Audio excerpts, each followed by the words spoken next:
Hey,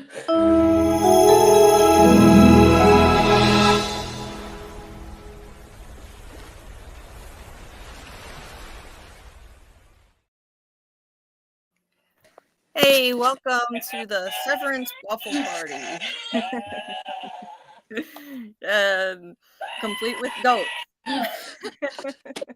It wouldn't be a waffle party. It wouldn't be Severance without goats. Ooh la la. The screaming one is my favorite. Oh yeah, this one? Is your personal? Yeah. It's hilarious. That's when the dancers come a little bit too near to the goat, and the goat's like... Yeah. Oh, it's amazing. And I can hear it this time. Last week I couldn't because I was on my shitty laptop with the speakers that don't work. So I can actually hear the goats and enjoy the goats this week. So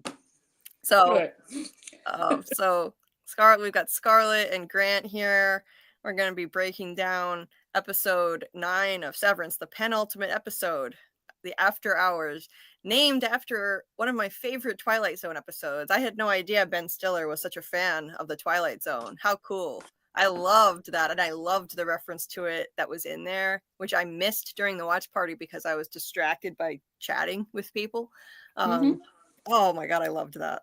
That was so cool. I have some thoughts about that when we get to it. Yeah. Grant, how are you doing? I also figured out that Ben Stiller, as much as he loves the Twilight Zone, he hates eggs. He hates eggs. Okay. I think he committed egg crimes in this one because Ben Stiller hates them. What have they done to him? Nothing. Well, he hates them being cooked. They need to be raw. They need to be raw. Is that the thing? Because I think he also hates those. Unless they're in cake. He said they're in cake, they're fine.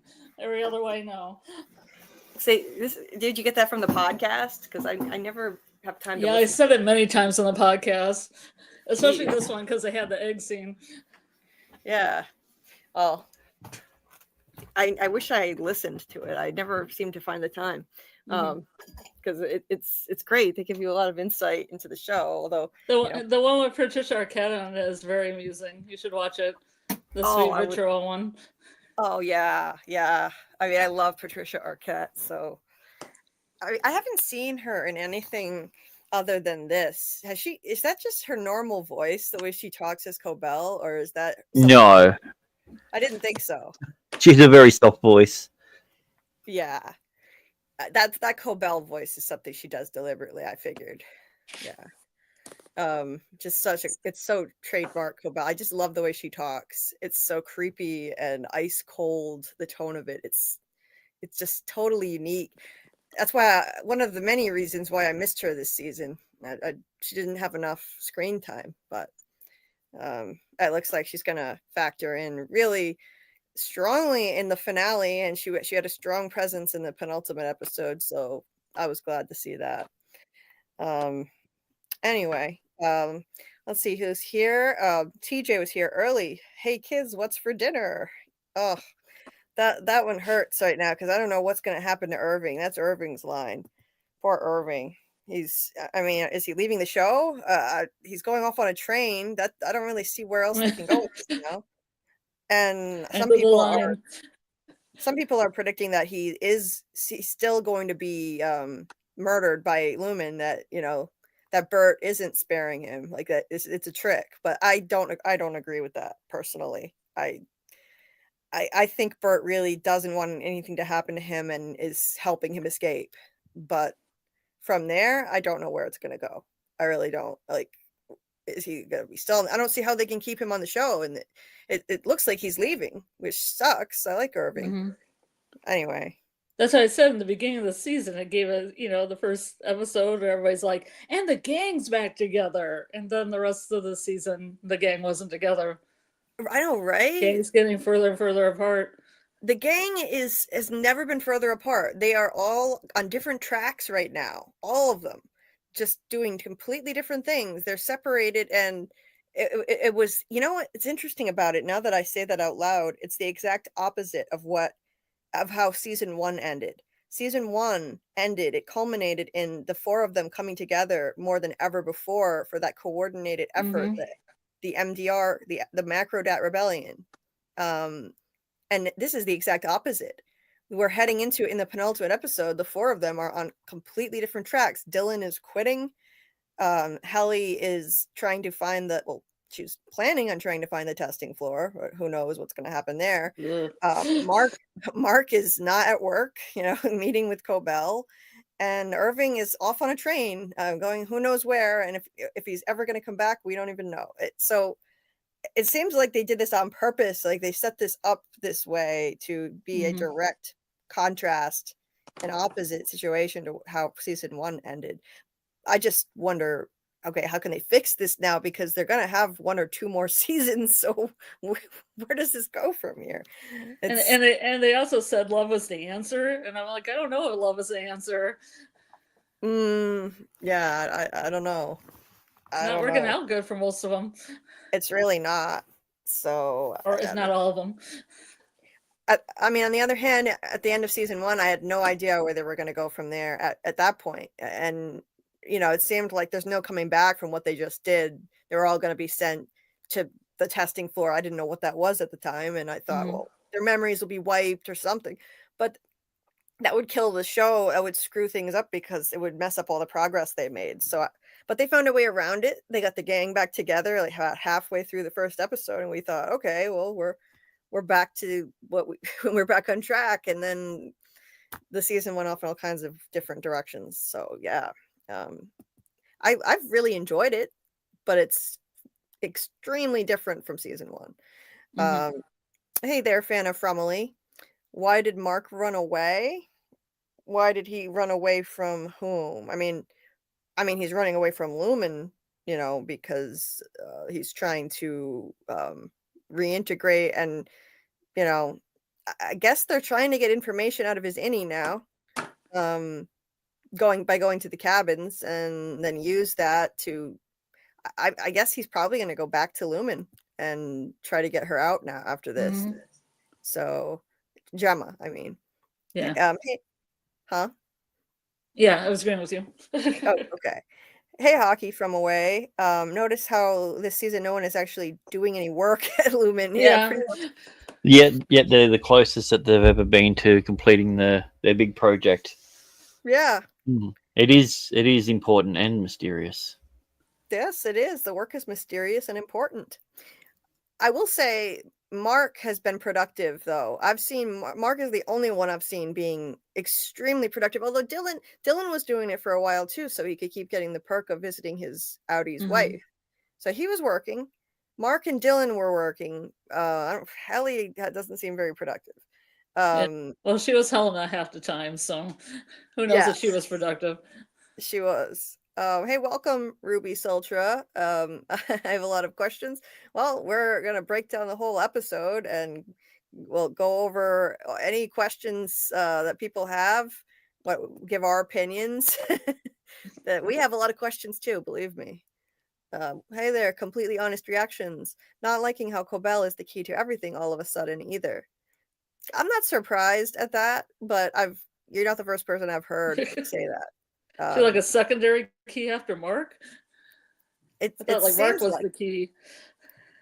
It seems like it, and it's ironic because she's had such a tiny presence in this season, and now she's the key to everything all of a sudden. So it does seem like it's coming out of nowhere. I wish they had given us more screen time for her before they came to this. Showed her doing something along the lines of something in her notebook or referring to it, or some kind of sophisticated scientific origin. Just one line, and we would have been able to go, well, at least that's referring to that. But like we got literally nothing, and then all of a sudden it's bam, most important character ever. Yeah, I get it. Yeah, like completely unearned praise out of left field feels like, since she has become and wait. I don't know what that it's supposed to be. The story is making her more important. I don't know. EP, like executive producer, maybe? Oh, okay. Executive producer. Yeah. I doubt they're doing it for that reason, but you know, to me, it seems like Cobell has always been important. I'm surprised they're doing it only because she's hardly even been in the season. That's the only thing that surprises me. If it wasn't for that, I wouldn't be surprised at all. She was very important in season 1. Yeah, I definitely think she did all this for a reason, Ruby. She's a genius and was not allowed to show it. Everyone can relate to someone in this show. Yeah, I agree with that. Yeah, I relate to Jame Eagan. You should be eating your eggs raw. Yuck. No. No. I cannot stand that. Even the thought of that is so gross. Hey there, Miss J's Reviews. Nice to see you. Hope you're doing well. Probably right near Grant at the moment. Hey there, Alpha Kenny 1. I know that trick name, but I'll say it anyway. I love it when you say my name. Yeah, sure. Why not? Okay, the Raging Satanist. She wasn't scared. She was angry to me. Oh, Cobell. Okay, yeah. Why Cobell was... Boo! My cat is trying to get my food. Sorry. I do not get why Cobell was so weirded out that Mark Innie said she's alive. I don't think she looked scared. I don't think she looked scared. It's just she had an intense look. I think she was trying to look intense, and that was the big ending, the cliffhanger ending to the episode. Like, ooh, what's gonna happen next? She's supposed to be Firewoman with the fire like behind her, like fire. Yeah, like Smoke it, on it the makes her, horizon, kind of thing. it makes her look imposing, kind of like And then Satan I'm or just like, something. can we get the show on the road? I know. It's Come just on. like, oh, cool shot. All right, cool. What's gonna happen? No, I get it. It's a cool shot. 10 seconds. Okay, what's the big revelation? Yeah, we already Right. know this. She knows it. What? Yeah. That was the end. Okay. Yeah. I know, right? I Remember what you found said before?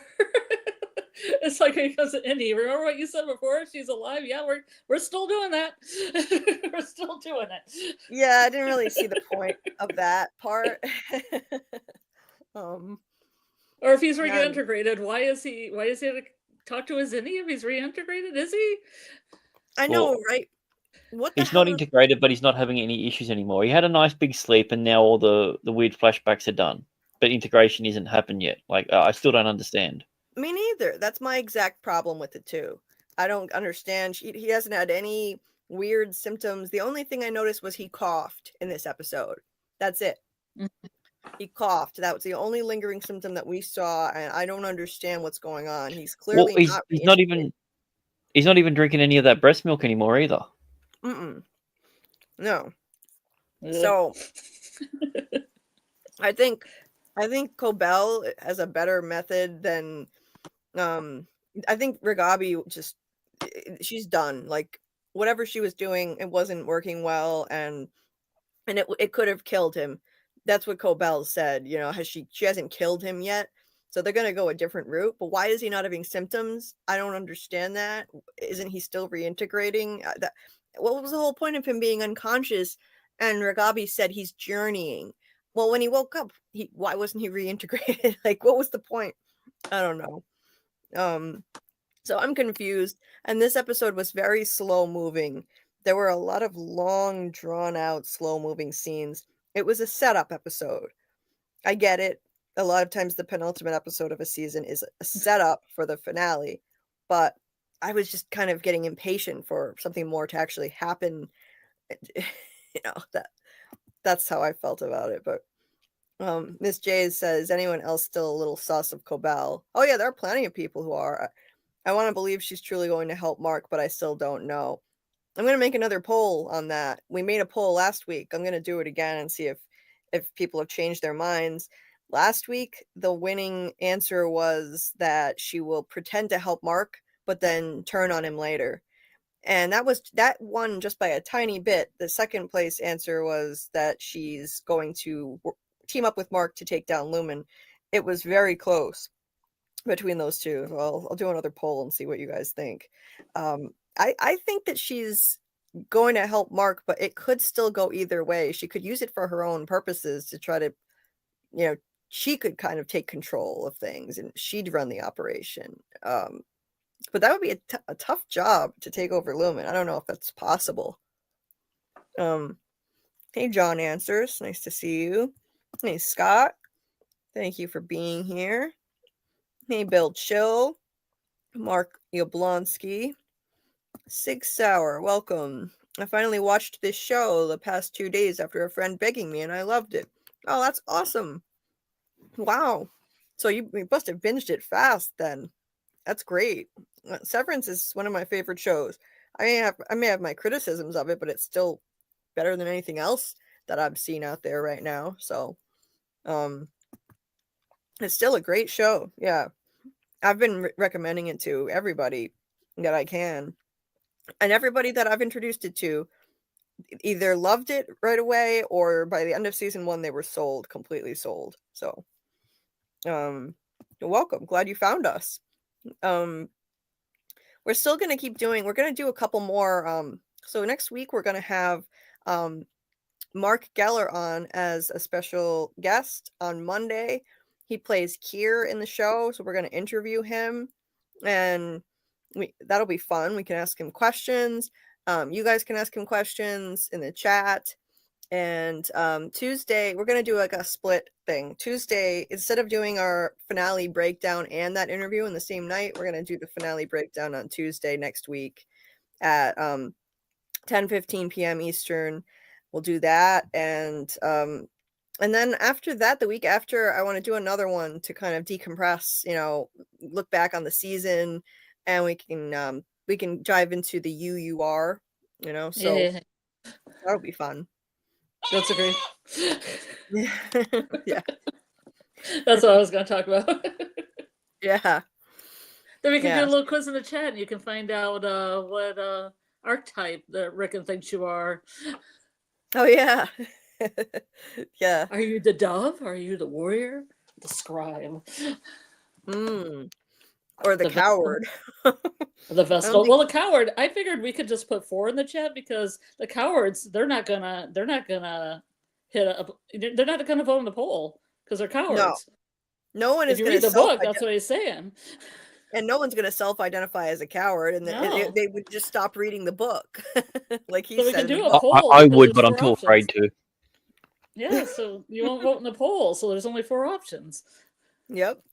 So that'll work fine, because I can only do 4 options in a poll on here. So if you don't know what we're talking about, read the UUR. It's free. Apple put it out. You can read it, and there's also an audio book that Rickon himself, or the actor who plays Rickon, reads. So highly recommend. It's hilarious.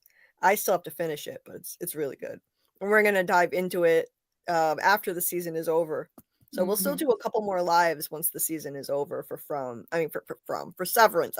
I'm looking at fan of Fromely here, so I'm thinking from. Hey there.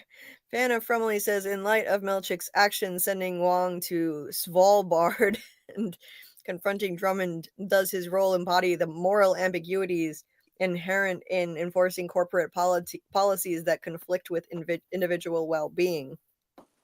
Well, first of all, Drummond would say, you're using too many big words. Ambiguities, it's too big of a word. Apologize right now. Well, there's one further down, Julie, that even has bigger words. Oh, really? Yeah. Shame on you for using big words. How dare you? Apologize. I was so happy when Milchick told him off. That was the most satisfying thing, but we'll get there later. Yeah. Yeah, I mean, he confronts Drummond and he stands up for himself, but then he kind of treats Ms. Huang like garbage. She clearly doesn't want to leave yet. But he's tired of her being passive aggressive toward him. And yes, she has been a little twit, he's been passive aggressive with him a couple of times, but it's kind of mean the way he sends her off early, and she doesn't even have a chance to say goodbye to her parents. The shuttle picks her up. Does she have parents? Yeah, he says your bed will be moved, your things will be moved from your parents' home to this other place, And so she doesn't even get to go home and say goodbye to her parents first. I didn't even know she had parents. I thought she was an orphan. Yeah, no, yeah, he said your parents' home. Yeah. So I was assuming an orphan too, but Yeah. no. It's also in a desolate, remote location as well. Like that's the Svalbard is where they've got all the seeds. In case there's an apocalypse, at least that way they can regrow plants. It's like in the middle of nowhere. It's like an ice field. Mm-hmm. So yeah, she's been really yeah. That's It's awful. just a little it's just a little ice island in the middle of the ocean. Jesus. That's like being sent like if you're being banished to Siberia or something, and you know, Yeah, well, actually, it's actually colder than Siberia. Oh my God, really? Yeah, Wow. it's in Norway. It's a part of the Norwegian archipelago mountain range and everything. So Wow. I kind of get the feeling that he had a hand in selecting where she goes because he's responsible for her. Like he has the ultimate control over her. He said that, you know, over her whole Wintertide Fellowship. I get the feeling he's kind of doing this in a malicious way to get back at her for being passive aggressive. That's messed up. It's weird though that they have a school of empathy in the title because the Eagans. I don't really ever think of Eagans and empathy in the same sentence. No, I don't either. So I wonder what they're teaching. I know, right? He's like, empathy awaits. Yeah. Okay. Yeah. It's kind of it's antithetical to what they're all about. They're really not about empathy at all. The whole gang is brokenhearted. Yeah, it was kind of a depressing episode. They're all sad. They're all alone. Last season it was like, you know, it was so exciting seeing them all team up. Like they're all coming together to do this, to execute this plan, solidarity and all that stuff. Now it's kind of sad, but hopefully the finale will pick up. Dylan's proposal to his outie's wife and subsequent resignation. Yeah, see more big words. You gotta apologize for this. Highlights the emotional complexities between Innie and outie lives. Yeah. Yeah, absolutely. That was really heartbreaking. Does this act signify reclaiming agency, or is it an escape from an unbearable reality? Well, so I mean, both, I think, because I think he's choosing to give up. I think that's what it is. It's not. It's yeah. I think it's the only choice that he can actually make. As soon as he found out that he's out, he doesn't want him there anymore. It's just like, well, I don't want to just not exist one day. I'm going to do it myself. And also, you know, he just had his heart broken. Right. He said, "Fuck this place." He's just done. You know. Yeah. He said he told Gretchen that she was the only thing he had now. Like he can't go back to just stupid pencil erasers and finger traps. So yeah, he found out that he had a kid. That was life changing for him. He found out that he had a wife. The wife likes him. He's had a relationship with the wife. It was a physical relationship, even though they were just kissing and hugging. But it was the most that he's ever had. And now he's got to go back to finger traps. Yeah, I don't see how he can go back to that now. So I get it. I think he's doing both. Yeah, both of these things in this question. You know, he's taking this into his own hands. He's not waiting for his outie to make the decision because he knows his outie was threatening to quit, and he's escaping from an unbearable reality. Both. Hey there, Ray Death Ray. Welcome. The work is important and incomplete. Yes, it is. Hopefully it stays that way. Because if it's completed, then I thought Dylan went to Dylan went to those waffle parties. Mm. You want to go to the one? Yeah. What about the waffle parties? Didn't Dylan go to the waffle parties, or he just go to the one? Oh, yeah. I mean, I got the sense that he'd probably been to them before. That's true. Yeah. I mean, there's always waffle parties. That's there's always waffle parties. I guess he's just done with that. He just doesn't care anymore. Yeah, always just play in the goat room. Yeah, right. Go play with the goats. That'll Women cheer love you up. that. Oh, I love those. I think that as far as being incomplete, so there's a question as to whether. So, in my opinion, and I haven't put this in a video yet, but I'm going to. I haven't put out my deep dive into this episode yet. But when Cobell says in this episode, if he's finished Cold Harbor, then she's already dead, meaning Gemma is dead. If it's finished, I don't think it's literal death. So I think the twist is going to be she wouldn't literally be dead.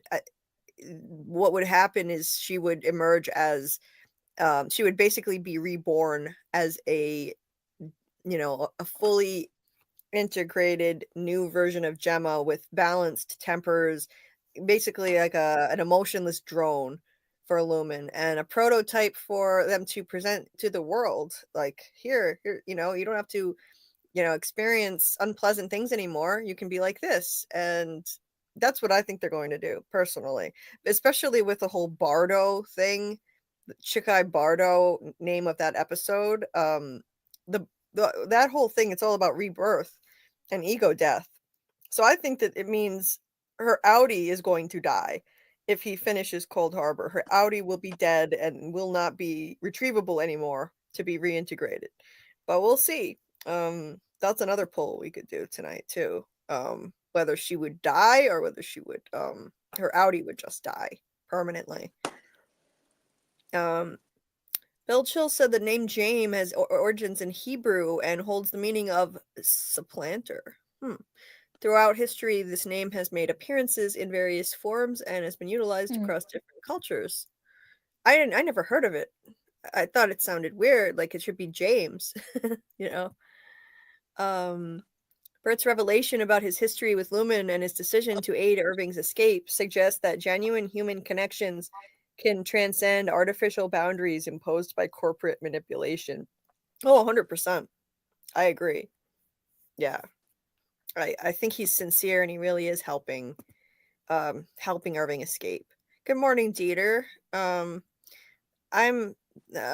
pain has been pretty bad, so I'm going to try to get to the breakdown quickly. And Dieter is asking how Scarlet and Grant are as well. Doing good, thanks, Goat. Good. I'm having a good St. Patrick's Day. I had corned beef and cabbage. Oh, it was yesterday. Today? No, it was yesterday for me. Oh, it was yesterday? What day? What day is it for you, Grant? The 18th? Today's Tuesday. It's Monday here, still. Yeah, I forgot it. It was pretty good. It was pretty good. Soda bread was pretty good. I'm not usually a fan, but it's pretty good. The cabbage thing had carrots and other vegetables in it. Some corned beef. It was pretty good. Boyfriend made it. I've never actually had that before. Oh, you should totally try it. It's good. Okay. Hey, welcome, Judy Dude 77 Clips. If only Mark can complete Cold Harbor, then it follows that Lumen doesn't know if he is refining it correctly. Therefore, I think he will finish the file, but just put junk numbers in the bins. I never thought of that. That's an interesting point. He could. Yeah, maybe he could potentially do that. That could be a way around it. Hey there, Ed Hernandez. If anyone out there ever worked for a boss who made the workplace impossible, how satisfying. Oh my god, yeah. That's the word I use, satisfying. How satisfying was it to see Milchick put Drummond in his place? Anyone out there? Oh my god, yeah. Like, devour feculence is what he said. That was amazing. I couldn't stand watching him take that abuse anymore. That was so satisfying. That was amazing. It means eat shit, Mr. Drummond. Phenomenal. Yeah, we were all living vicariously through him in that moment because we've all wanted to say that to a boss, I think, at some point. Anyone who's ever worked jobs in their lives. So let's see. Okay, scrolling down a bit. Hey there. Welcome, Carol.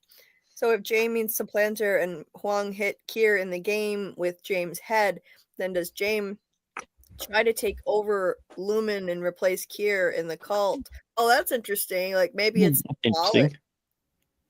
Yeah. That's interesting. It could be symbolic. It could be foreshadowing. Yeah, that's interesting that they would have someone hit anything that has Kier's head in it. Even though I understand like the concept, their cult demands that they abandon childish folly. Yeah. That was a game. I thought it was personally selected by Milchick because he wanted to watch her squash Kier, the swimming Kier. Yeah. And break him in little pieces. I thought it was for his pleasure as well. I thought it was just his malicious, he knows that was the only thing that was childlike about her, that was still childlike and that she enjoyed. And I think he wanted her to destroy it because it made her happy. The last apart from her appearance, I guess, other than her appearance. Yeah. But, yeah.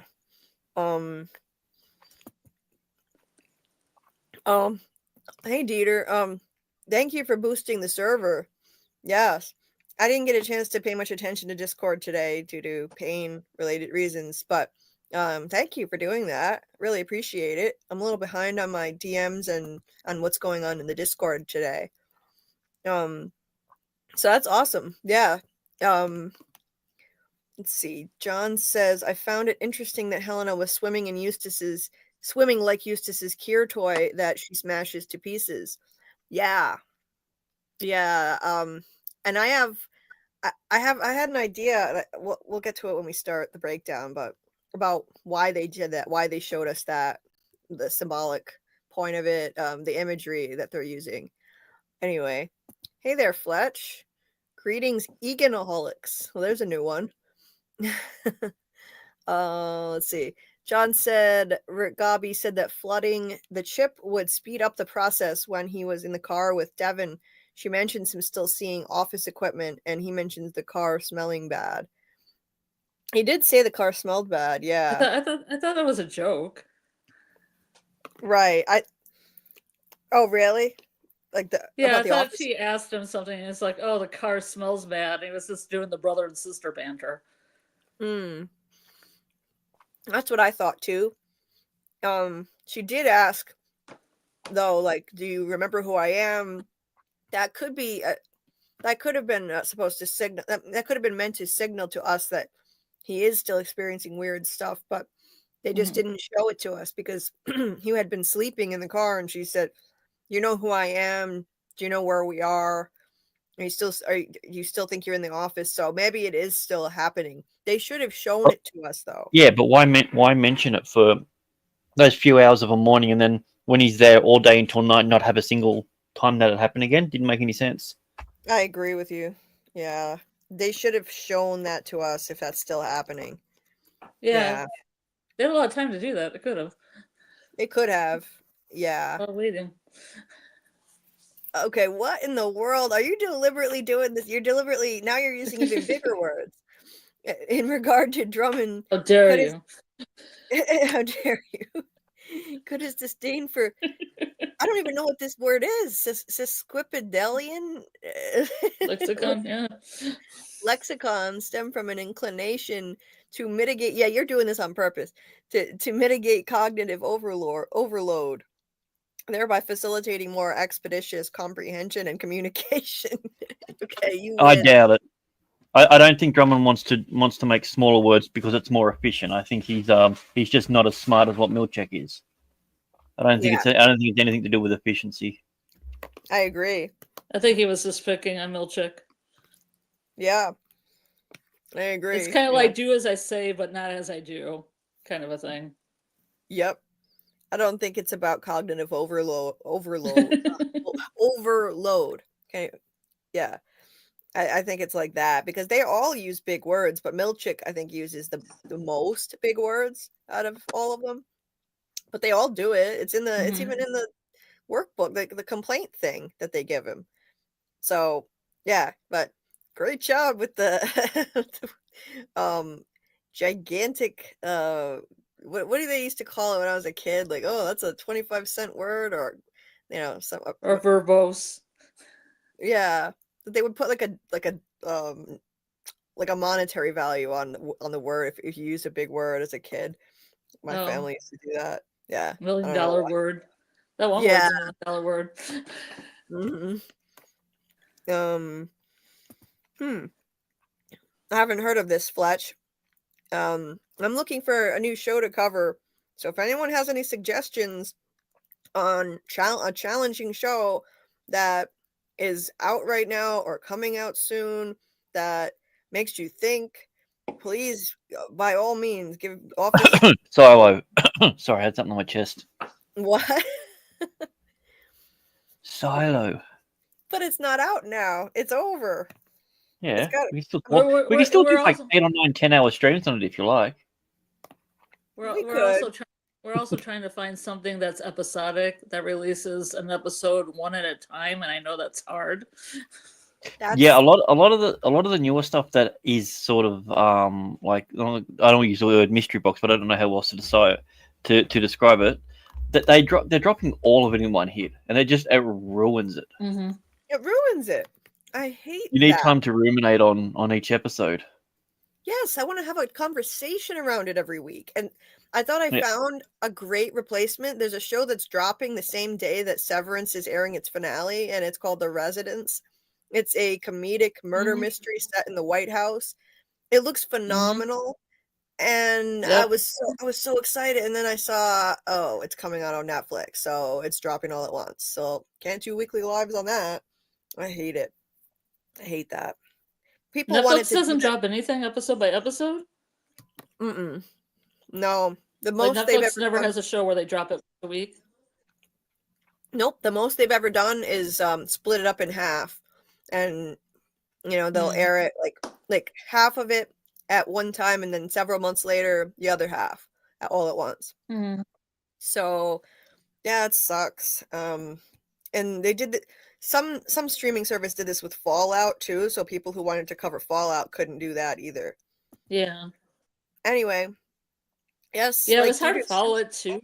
When you watch it, it was hard to hard to follow video essay people because you might be like watching the first episode, but they want to do 1, 2, and 3 in a video. So you can't watch that video until you go through 3. So you had to binge at least 3 episodes to watch your video. Right. Yeah. It's a problem. Yeah. So anyway, like Dieter says, we're gonna be doing a giveaway on I think we're gonna do it on our finale stream, which will be Tuesday next week when we break down the finale. We'll be giving away a t-shirt from MagickwithaK Etsy shop, and it's got the scary numbers on it, and the shop owner was kind enough to make a special one with my channel name as the file name that's mentioned at the top. So that's really cool. So we're gonna be doing that next week, and she can do shipping to some European countries. She can cover the shipping for that. But if you live in a country where they have import fees, that's the only thing that she can't cover.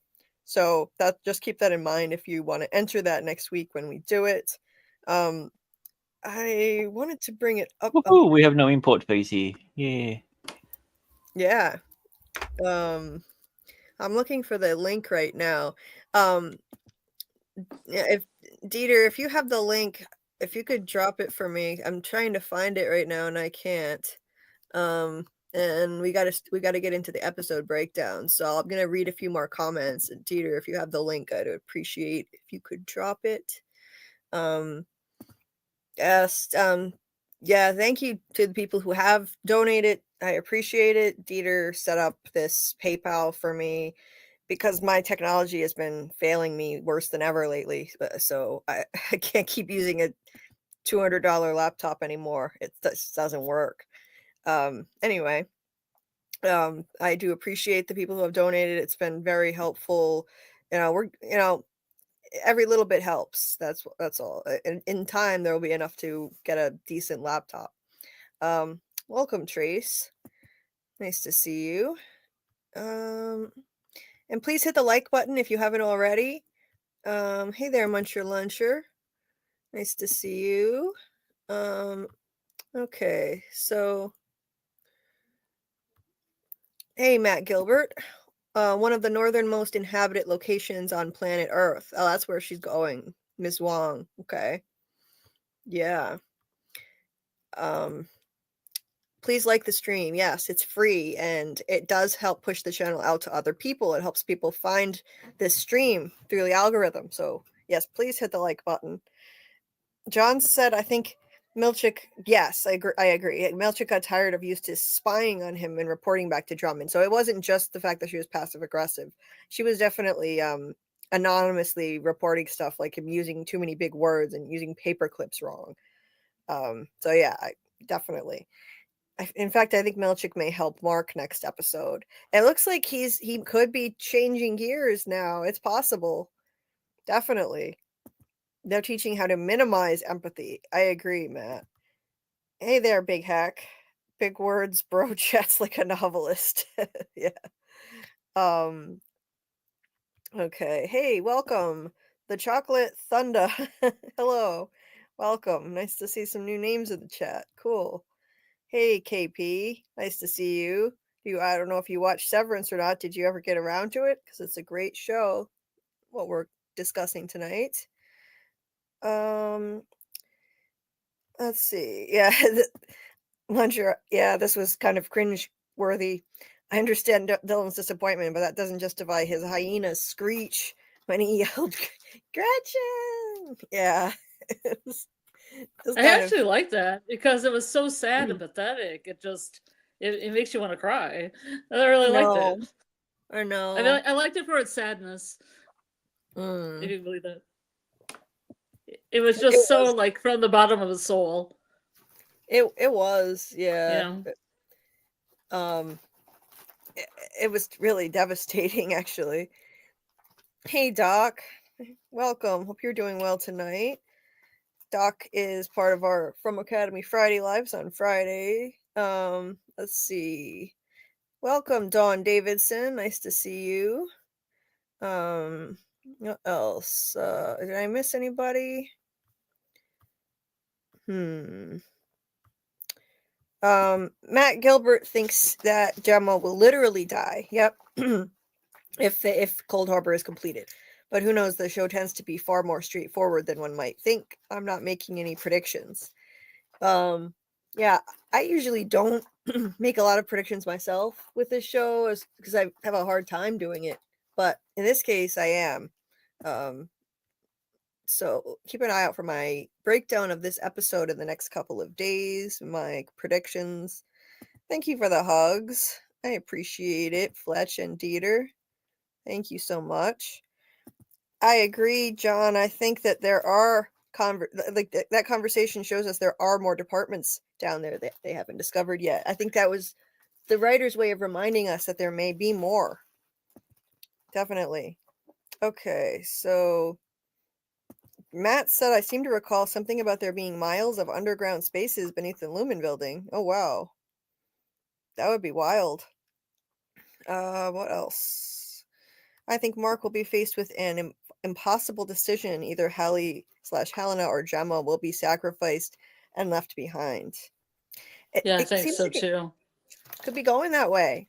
Yeah. I think the opening because they all seem to be heading for a certain, similar point trajectory. The opening credits seem to be foreshadowing that,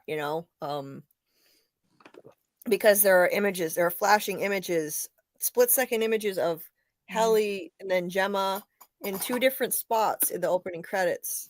I think it could be symbolic. And there are lots of babies. There are lots of babies too. So far we've had no indication that Helena is pregnant, but I still think she's going to be.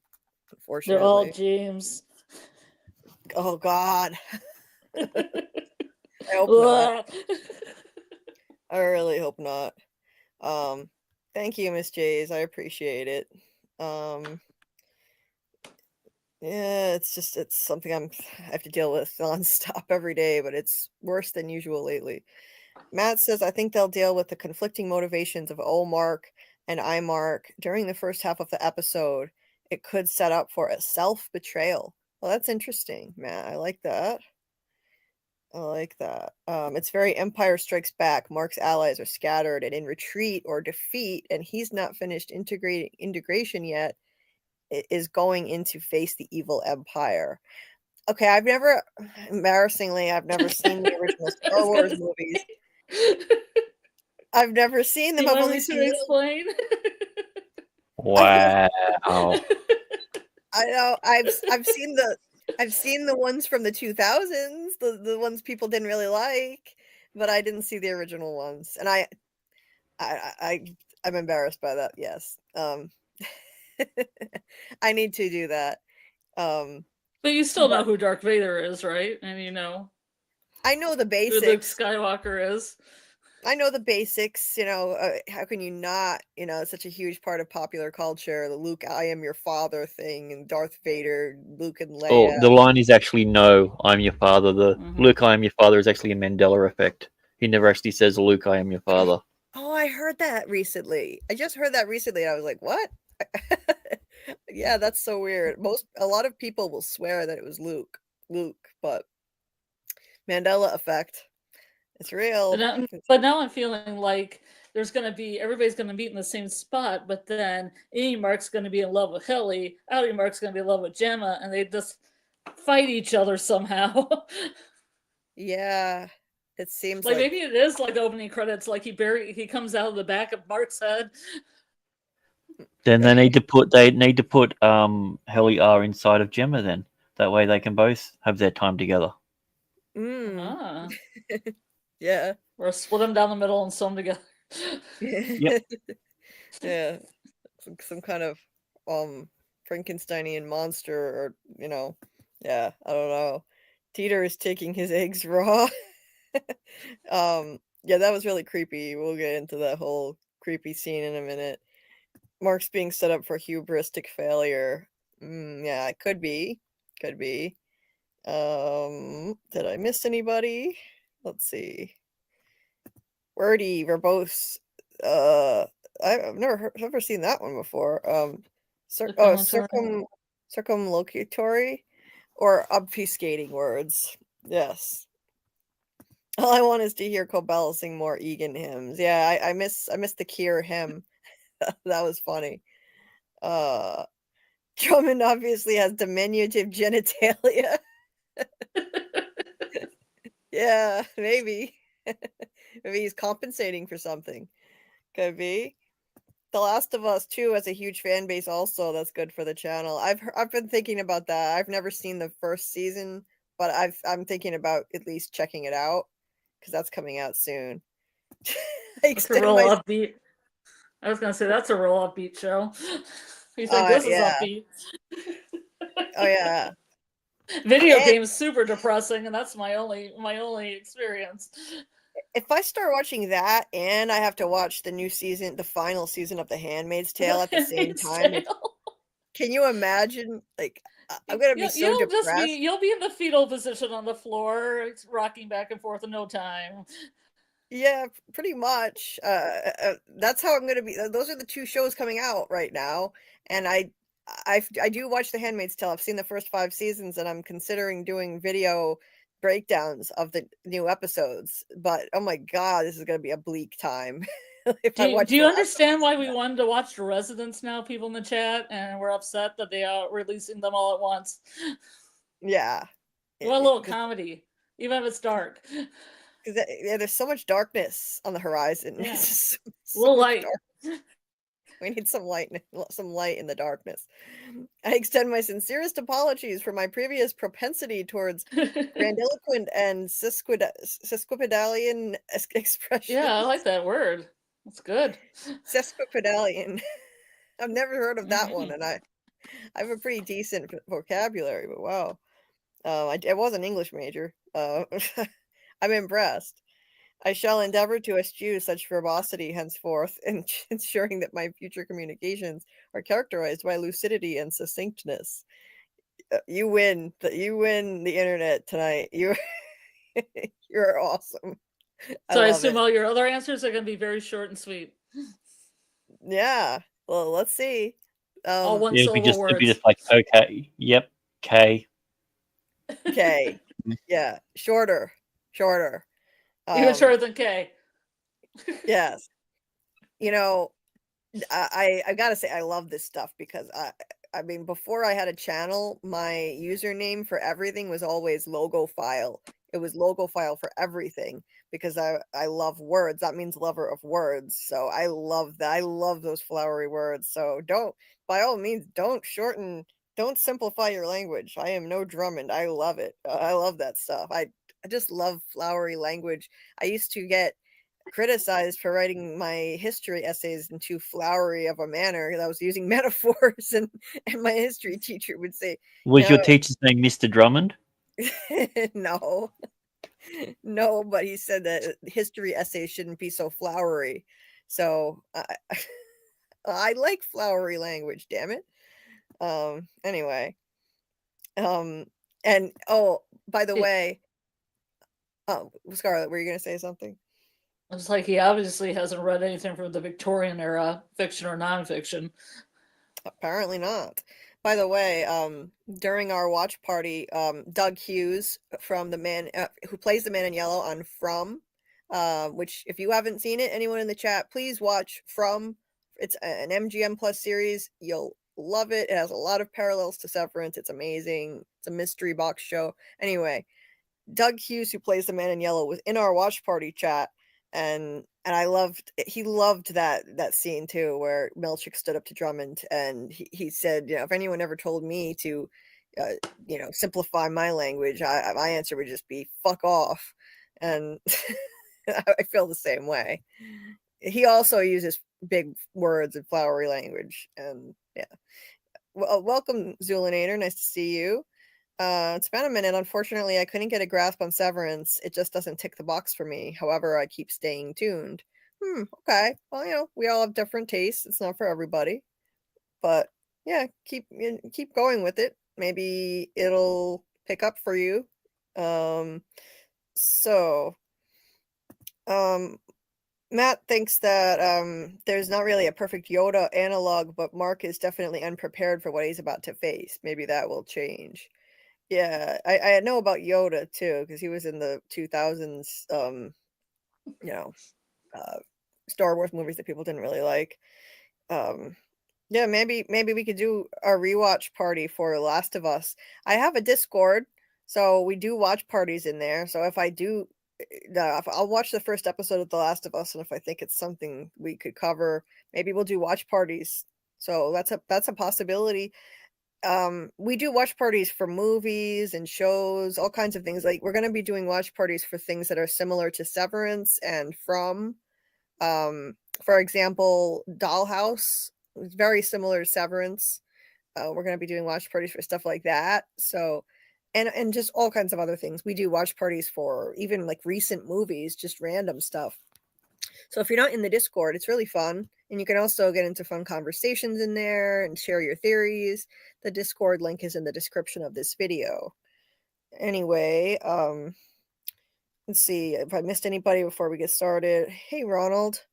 I watched Paradise on Netflix and finished the first season in one day. And as good as it was unsatisfying finishing it in one day. Mm. Exactly. Yeah, I've got the same series, but I'm gonna watch it like every couple of days, so it gives me time to, to digest it. Yeah. Because man, as I said, like I wish we could have just done that for Dark, like seeing it for the first time and sitting around and discussing sort of stuff. I think would have been awesome. Yeah. So that's that. Yeah, that kind of thing sucks. Like they did that binge model for Dark of all things. That's crazy to me. Like No spoilers. yeah, I'm not gonna spoil anything, I've but only seen season 1, everybody. Dark, yeah, don't spoil Oh, it that second episode of season 2, my god! Oh my god, life changing. Oh, brilliant. Yeah. That's what I say about everything. Life changing. So yeah, that shouldn't be binged. But anyway, Dieter dropped the link for me to the to Magic with the K's channel, so I'm just going to show it really quick before we get into the breakdown. Hold on a second. I have just one bear more. with me. I have one more thing to say about that. Like with Yellow Jackets, I almost wish I had 2 weeks in between episodes because of the end of episode 6. It was so crazy. Oh yeah. I want 2 weeks to process it because I had to process this and Severance at the same time. I'd like to have 2 weeks. Right. Yeah, you should for a show like that too. So this is Magic with the K's shop. Did it pop up? Can you see it? Sorry, my Chromebook is slow. It's another reason why I need a decent laptop. Is it visible, Scarlet? Can you see it? Yeah, I can see it. Can see Defiant Jazz. Okay. So this is Magic with the K's shop. And she's got stuff like the scary numbers shirt here. And except the one we're gonna give away, will have my name, my channel name in the top in the top left corner. It'll look like this, except it'll have JulieBDeepDives here, and it'll look a lot like that otherwise. So we really appreciate that. And Dieter put the link in the chat with the discount code for 15% off any of this stuff. If you want something else from the shop, there are other t-shirts and mugs with the scary numbers. There's a notebook here that says the work is mysterious and important. A candle? This one looks like, oh, this is a new one. I haven't seen this before. Well, it smells like oh, it's Kier marshmallows. Yeah. It says Calamitous Ortbo marshmallows in the fire candle. I like that. For marshmallows. Yeah, I have a spray that kind of smells like that. It's like campfire, but it has a marshmallow kind of feel to it. I'd be into it. Yeah. Yeah. So there's a Woe's Hollow candle. So that she added stuff since I last looked at it. That stuff's new. The candles are new. There's also a tote bag. And there's funny things that the egg bar is coveted as fuck mug. The music dance experience is officially canceled shirt. Night gardener, so there's all kinds of cool stuff here.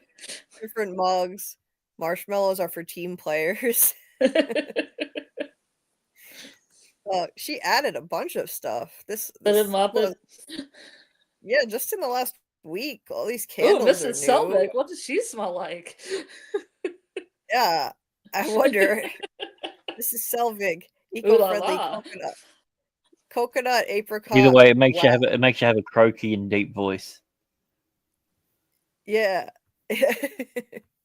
But this is so it'll look like this, the one that we're giving away. This is the one actually. And except instead of Cold Harbor, it'll say JulieBDeepDives up here, and then otherwise it'll look just like this. So, but if you want to get 15% off, you can use the link Dieter dropped in the chat, and I'm also going to add that to the description of this video and put it in the comment section too. So there's a 15% off coupon that you can use, and you can either use the link or just when you're checking out, it's JulieBDeepDives 15. That's the discount code. So anyway, let me make sure I didn't miss anybody before we get into the breakdown. Hey, Samuel. Eustace is kind of masculine for a little girl. Hey, Real Cinema Therapy. Nice to see you. Everybody check out her channel. She's a friend of this channel, and she's been on our panel before. She's awesome. We also know her on YouTube as Grow and Thrive. So you might remember her as that. But she does an awesome psychological approach to analyzing the show, and she has her own Severance videos. So please check her out and subscribe. We would appreciate it. Let's see. Okay. I think I got to everybody, so we can get into the breakdown here. Oh, Decipher. Nice to see you. And Steve Wickert. Hey kids, what's for dinner? Eggs 6 ways. Yeah, very weird way of of eating eggs, what they do in this. Hey there, Faith and Repentance. Hope everyone is having a good night. Hope you're having a good night too. Here I brought some watermelon for Irv's second funeral / retirement party. Help yourselves. Thank you for that. I could go for some watermelon right now. Thesaurus.com for the win. Okay, what else? Milchick seemed a bit embarrassed that he blamed Huang, but it was actually Drummond cracking down on him for the verbosity. That's true. Yes.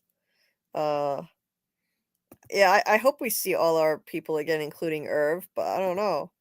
Hey there, MJ323. Have y'all solved it all? Well, not exactly, no, but we've got our theories, that's for sure. Severance is not a code to be cracked, but an artwork to be experienced. I agree. Okay. Hey there, Jen, the teacher. Welcome. Nice to see you. Please hit the like button if you haven't already. Hey, welcome, obtuse rubber goose, green moose, guava juice, the IV. I love your name. I liked Fairly Odd Parents. That's where that comes from. It's from Nickelodeon. I love it. Yellow Jackets is just a show about young girls cannibalizing each other. It's not quite, from what I've heard. What's wrong with that? And it's wrong because? Yeah. Well, there's a lot more to it than that from what I've seen. Yeah, But it's all about dealing with trauma, and it's very many layers of trauma. So there's that. And mysteries. Absolutely, yeah. Absolutely. Dawn, have you seen the breakdown of the colors and separately the fonts and graphic designs? Really cool. No, I haven't. That's interesting. Cool. Yep, thank you for dropping the link to Real Cinema Therapy's channel, Dieter. Appreciate it. Okay. Hey, TJ's back. My neighbors are doing some very messed up things and I'm awake, so I'm here and so grateful for your live. I hope I can fall asleep listening to you guys and wake up listening to you guys. Well, we're gonna try not to do it like that this time. Okay, let's get into the episode breakdown. So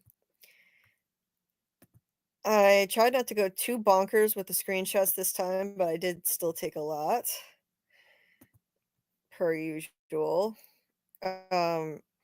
So the episode opens with Helena swimming, and at first watch I was just thinking, what was the point? Like, why is this necessary? I don't think it was necessary, but I think it was there to show us that she's living a really regimented life, even though it seems like she's free and Helly is a prisoner. It kept showing the clock while she's in the pool, and she was swimming and then back to the clock ticking, and it would keep fading. This is a fade shot. You can see her as she's in the pool, and it would fade back and forth between her and close-ups on the clock and again with the clock. And I think that it was there to remind us, or to kind of show us, that she's also being controlled, and her life is regimented and restricted by her father, who we discover in this episode that she lives with. And that's not good. She's basically under his thumb. And remember what Rickon said about the clock on the wall in the UUR, how the clock made your the ball, what is it, the employer's clock that taunts you from the wall. I forget something about that. What was it? But ultimately he says, the hour is, my friends, the hour is yours. The clock may taunt you from the wall, blah blah blah. But then in this season he was rewriting it to say, the clock that greets you from the wall is something, but you can enjoy it. It's ticking and thus should be happy. So I think that's why they're showing us this. So she's living a life that's also kind of like the Innie's, and this clock is there on the wall, and she's under control too, under her father's thumb, and she's allowed to do things like she's swimming, but she can only do it for a certain amount of time. and then it's time to go for breakfast with her creepy father. So, and I think I just heard a noise in the background. Let me just get to this point before while I'm thinking of it, and then I will come back to my StreamYard tab and check on that. So I love how they did this.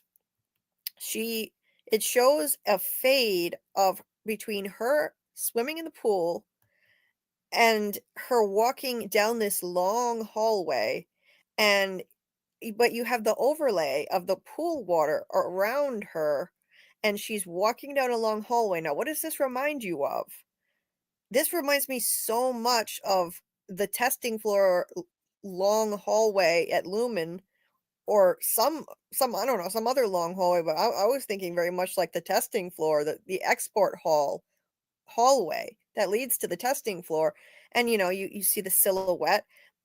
When we saw a preview of this in an episode trailer, and I was thinking this was Gemma, because you can't really tell who it is.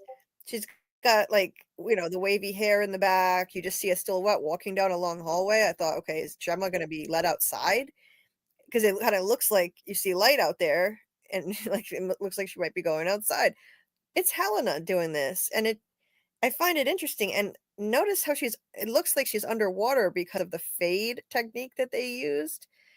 And I think it could be foreshadowing of what is to come with Gemma and Cold Harbor. I think Matt Gilbert's theory, Matt Gilbert, I don't know if you still have this theory or if you've discarded it, but Matt Gilbert had a theory that Cold Harbor is basically Gemma will be drowned, because she was asked in episode 7 what would be worse for her, suffocation or drowning. What would she be more afraid of? And she said drowning. And we don't know what's in the Cold Harbor room. That's the one room she hasn't visited yet. That room could be basically them drowning her over and over again, pushing her head under the water until she's near the point of death again and again. And to her, it would feel like this is never ending, because she would have a separate Innie in that room. So that could be the final step in my opinion, killing her outie. Matt thinks that it's going to be literally eventually going to drown her completely, and she will just die. I think it's going to be the final step in her ego death, that she will eventually come out of that experience completely desensitized, and outie Gemma will be dead. But either way, I think this is foreshadowing that there is going to be that Cold Harbor is basically Gemma being, drowned, either completely drowned or partially drowned over and over again in that room. And maybe there are some people who now think that Helly, I've heard theories that maybe Helly is going to wind up on the testing floor, and this could be foreshadowing that too. So I find this shot very interesting, and it could be foreshadowing for either of those things or both. Anyway, I just wanted to get that out while I'm thinking of it before I lose my train of thought. But, oh, Scarlet. So that noise I heard was Scarlet. I thought I heard something. Yeah, Sorry about I was that. hoping you'd let me back in. I DM'd you and talked in the chat. I heard a little noise, but I didn't realize that was you. I'm sorry. Well, I So, was hoping to actually say well, you can say whatever you something wanted about to the. say now. So what did you want to add to all that? Oh, it's okay. We can keep going. No. What were you going to say about, like, did you have any comment on the pool or this shot here? Oh, I thought it was kind of like an evil James Bond villain sort of deal, but that's really all I was going to get into. Like a super villain, like the beginning of James Bond movies where they have like somebody swimming, and then they have this house with big glass windows they look out of. Oh, okay. That I've kind of never deal. See, I've never seen any James Bond movies, so I wouldn't know, You but haven't? no. Ah! What were you doing with your life?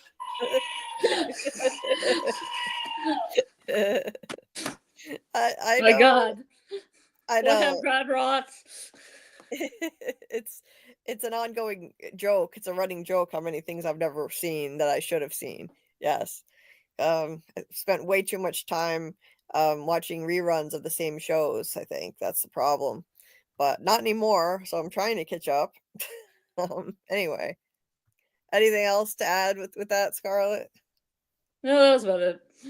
Okay, sorry about that. Okay, so let's see. Yeah, Jen, she's on the clock. Yeah, that's why they were showing that for sure. Yes. Steve Wickert says the balance of the temper. Oh wait, let me go back. Oh yeah, so we're about to get to that scene with the egg. So Steve says, I think the egg being split 6 ways is the continuation of the hexagon symbolism we see throughout the beginning of the episode with Helena, like the hexagonal clock. Hexagons symbolize harmony, maybe Cobell, balance of the tempers, and connection feelings that she's developing for Mark. The 6 sides represent the balance between tempers or stages of a spiritual journey that Helena is on. Oh, I like that. That's interesting stuff. It's definitely symbolic of something. We're about to get into that scene. So, Yeah. yes. Okay. Oh, we have Banshee here. I'm going to add you to the stage. Welcome, Banshee Breakdowns. Hey guys, thanks for having me. How you guys doing? Hey, Banshee. I'm doing okay. How are you? Oh, you know, just another day on the grind, trying to get my video done from last week. Yeah, I feel you on that. It takes me forever to do all of these videos myself. So, yeah, Banshee has awesome videos on Severance. So if any of you guys in the chat haven't checked it out, make sure you check out her channel. Her videos are phenomenal. So,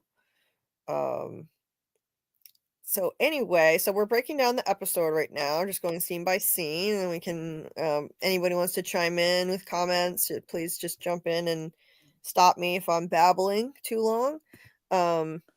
Let's see. Steve says Jame definitely took Helly to the testing floor. Mark is going to find the map under her keyboard and find Helly. Ooh, Dylan and Irving are nowhere to be found.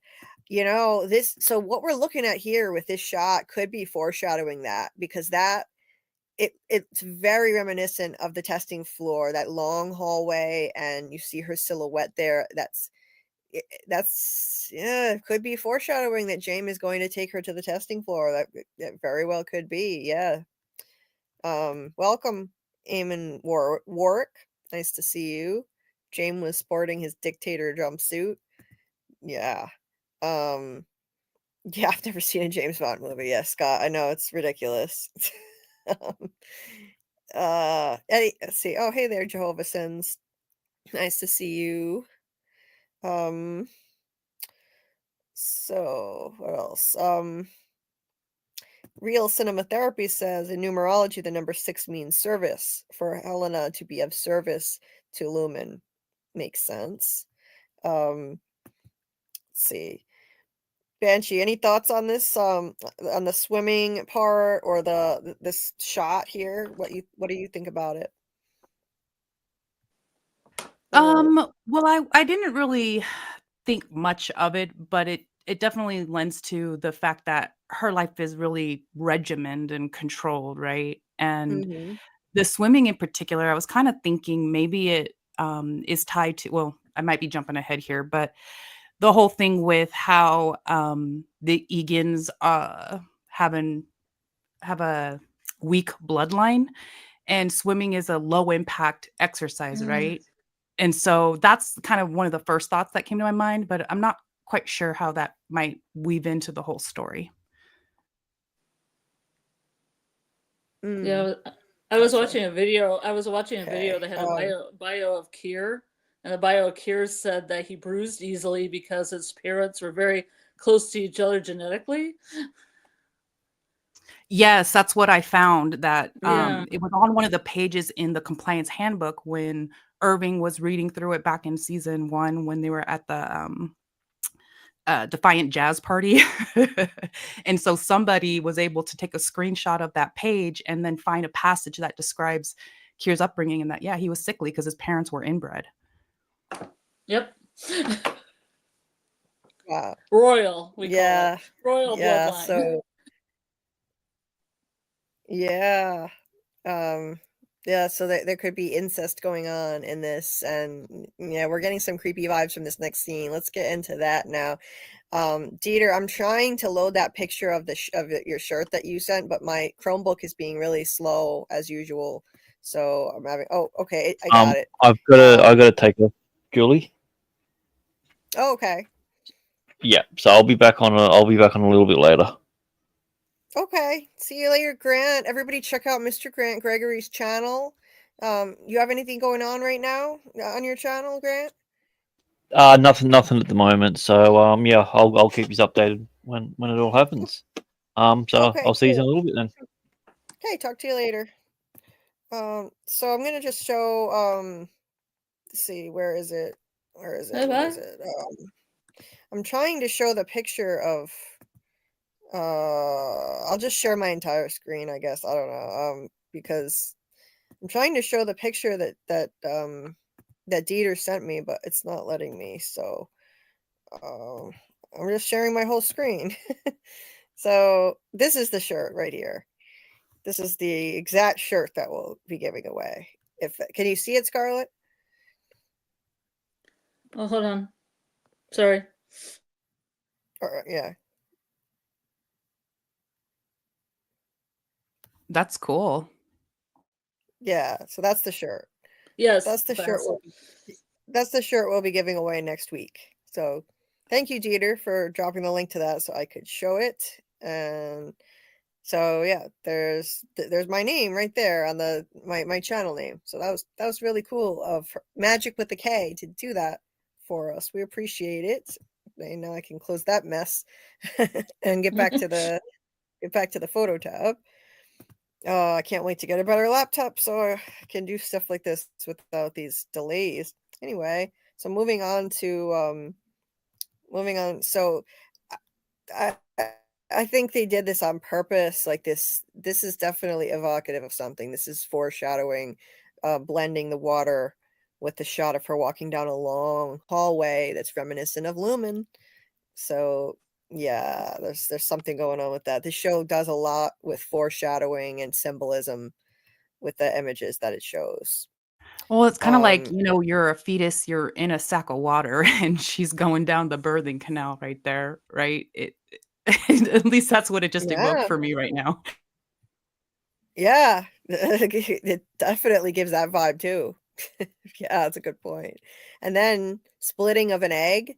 I saw somebody said, like in the watch party that I had, somebody mentioned that this could symbolize this could be like a clue to her being pregnant, and she's splitting the egg. And then this person also, I forget who they were. I apologize. I don't remember who said it, but they said that, what if this could be a clue that it's not Mark that's the father, but she's splitting the egg in front of her father and he's being creepy too. She says, "Father, are you going to eat with with me or whatever?" And he says, I'll watch." And then he says, "I wish you would take it raw." That sounds so pervy. That sounds really pervy. That sounds all kinds of wrong. And she's splitting an egg open right in front of him. Yes. It's unnerving. I really hope like we're not eyes going first. It looks like eyes. It does look like eyes. I really hope we're not going down the incest route. That's just too much. That's too dark for me. I don't like that. I think we're already been going down the incest I think route, we're Julie. there, Julie. I think we're there. I mean, I mean, I think there's probably been incest in the family for sure, but I mean, I really hope we're not going down the route of Jame having impregnated Helena himself. But it's starting to look that way if we're looking at this scene, what it could symbolize. It's concerning. Yeah. And then they have the plate with the whipping boy in the center here. Yes. So this was done deliberately, of course. They have him perfectly centered between all the eggs. That's what they used to do. Like, I remember reading some book as a kid in school called The Whipping Boy. Like they used to like, instead of like if a young prince did something wrong, instead of punishing the prince, like they would have like I think it was a practice in England, if I'm not mistaken, or something. They would have a a non-royal child beaten instead of beating the prince. So and I think it's symbolic of what they're doing with the innies. The innies get to suffer while the outies are living like royalty. So Yeah, the plate looks like it's something out of the age of enlightenment, where people were trying to make their well, in the royal line, they were trying to make their kids into little adults right. really Yes. quickly. Yes. And that's what they're doing with kids in this cult. Like Ms. Huang, she has to like smash the one childish thing she had left in this episode. The one thing that we ever saw about her that was childish. They must abandon childish folly, and they start young, and she acts like a mini adult. So that's fitting as well. Well, and it's also like it's the child in the center is the child that will be birthed from this egg, all these different pieces of it. And each piece kind of like representing Gemma and all the different severed personalities or all the different lives that she has to live in order to become this perfect child in the middle that's forced into it, but that will be birthed from or influenced from, those lives that they lived to become the perfect child, quote unquote. Right. Yes. Yeah. The perfect child of Kier. Absolutely. Like the egg slices represent the severed selves. I definitely got that vibe too. Yeah. I think there are multiple layers to this, that it could be symbolic on multiple levels, kind of like Kendrick Lamar lyrics. Like if anyone knows Kendrick Lamar song lyrics, there are levels, multiple layers of meaning to a single bar that he writes. And they do this with this show, where this one image, this one thing has multiple levels of meaning, and it's deep. It's deep. Yeah. So Have you read, and I just stumbled upon this by Googling eggs, but have you read the short story The Egg by Andy Weir, the guy who wrote The Martian and no. that famous guy? Mm-mm. It's only like a 7-minute listen on YouTube, or you could read it real quick. It's short, but it totally perfectly ties into this, that it kind of talks about reincarnation, but that this guy lives every single human life that's ever lived or ever will live. He's reincarnated to everybody in human. So he's Hitler, but he's also all the Jews that Hitler killed. He's Abraham Lincoln, but he's also John Wilkes Booth. And then at the end, the God that he's talking to describes to him that the universe is his egg. And so he's just a fetus. And then once he lives all the human lives, he will become, he's a child of God. He will become one of his kind, a God. And so I thought it was like perfectly described what we're seeing here too, and everything else that's been happening throughout the show. I like that. Yeah, that's fascinating. That's fascinating. Now I want to read that once the season ends. I have more time. I've never even heard of that, so that's super interesting. Nice. It's so short; you could read it in like 5 minutes. It's a very, very short story, but it's really, really cool and impactful. Cool. I'll make a note of that. That's so interesting. So let's see. I was gonna highlight something and now I lost it. Sorry, give me a second. Yeah, it's so creepy that he's watching her eat and says that about taking it raw. Exactly. There's just something not right about that. But Matt disagrees. He says it's just because Kier used to have 3 raw eggs with milk. Y'all have pervy minds. I mean, you gotta admit, he's creepy as hell, though. You gotta admit that. Hey, You got to take your eggs raw with the milk, Helena. Yeah, it's like, I wish you'd take it raw. It's just so unsettling, deeply unsettling. She seems weirded out too. Hey, welcome, Scotty Souter. Nice to see you. Yeah, I hated that book. I thought that was awful. They made us read that book, The Whipping Boy. It's messed up. Anyway, Let's see what else. Well, and then the eggs. I'm sorry, I'm stuck on the whole egg thing. Oh, it's okay. I still have it on the screen, so That's fine. Well, oh, okay. Well, it's like the whole egg thing. It's like a classic old school, like bodybuilders and stuff. They drink the raw eggs. They get, it gives you the protein. It makes you buff. I think another tie to the inbred weak genetics, the weakling, bruising, all that stuff, right? To me, it seems like it's another pointing in that direction, and again, pointing towards the possibility of Helena having to have James' child.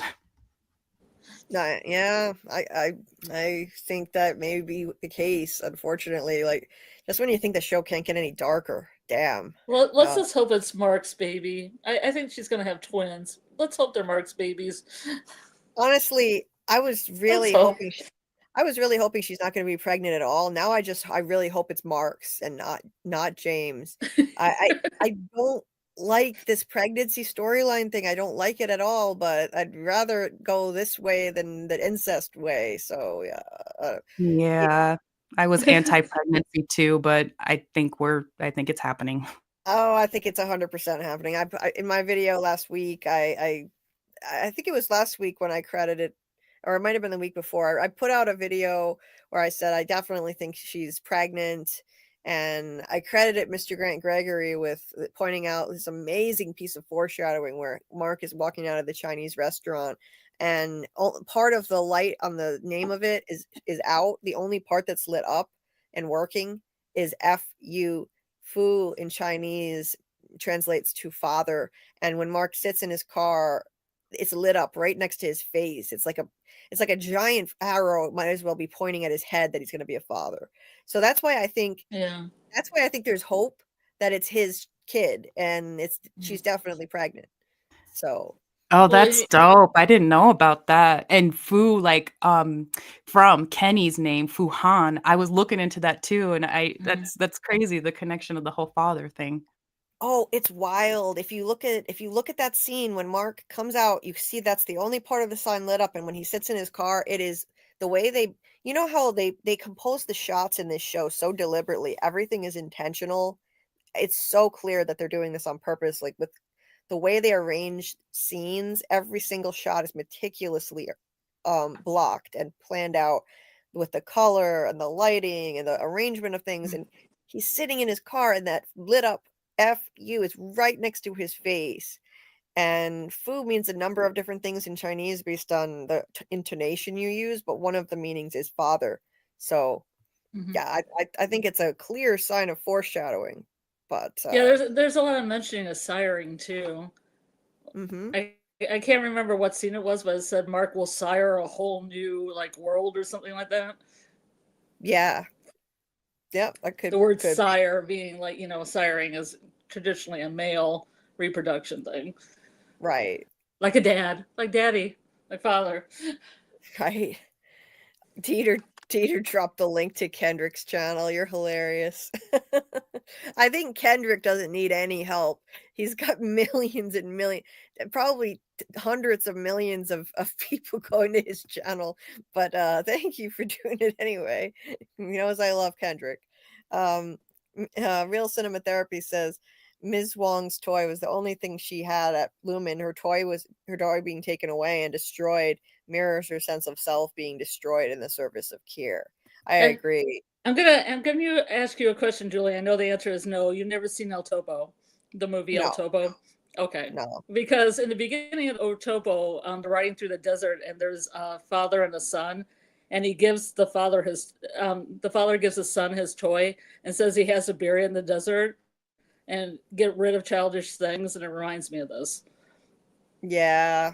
That interesting. Yeah. El Topo's a great movie. Everybody should watch it.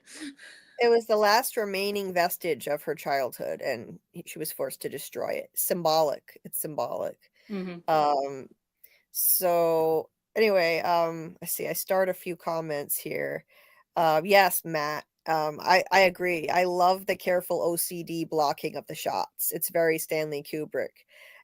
it explains why they took them 3 years to make this season 2. It is obsessive the way they block the shots meticulously and do the lighting and the colors and everything. It's just everything is intentional, clearly, and symbolic and full of meaning.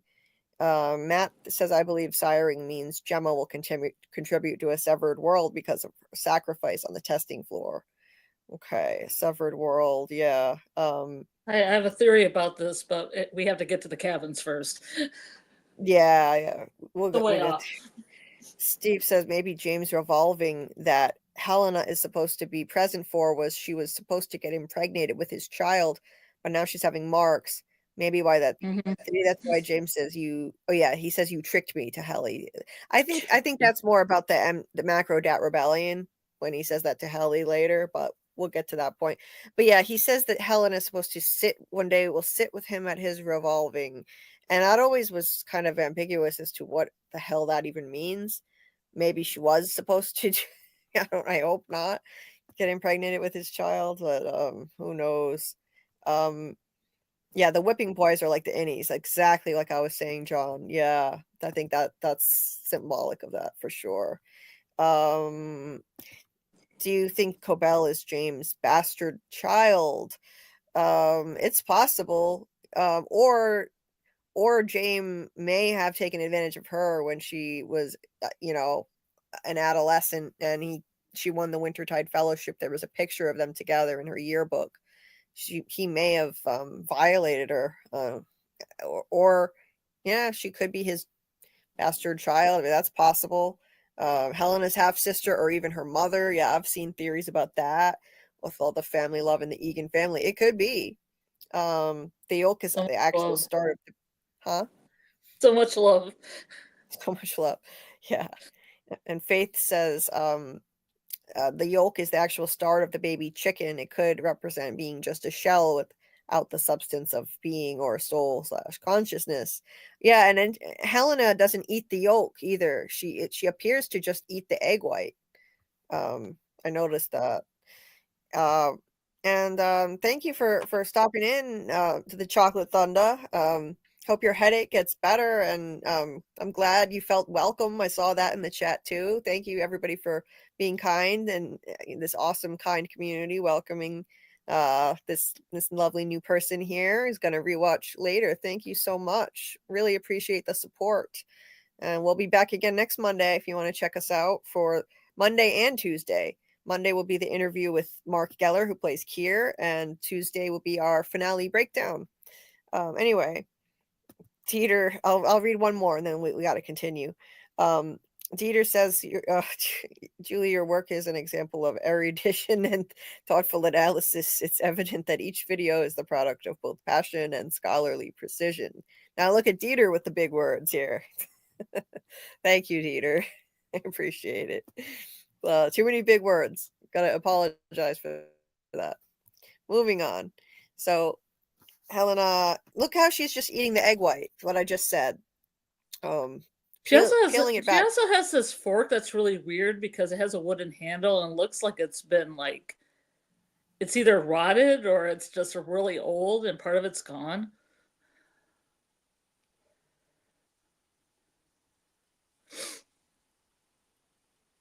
Hello? Sorry. What was that? I had to mute myself for a second. The fork has a.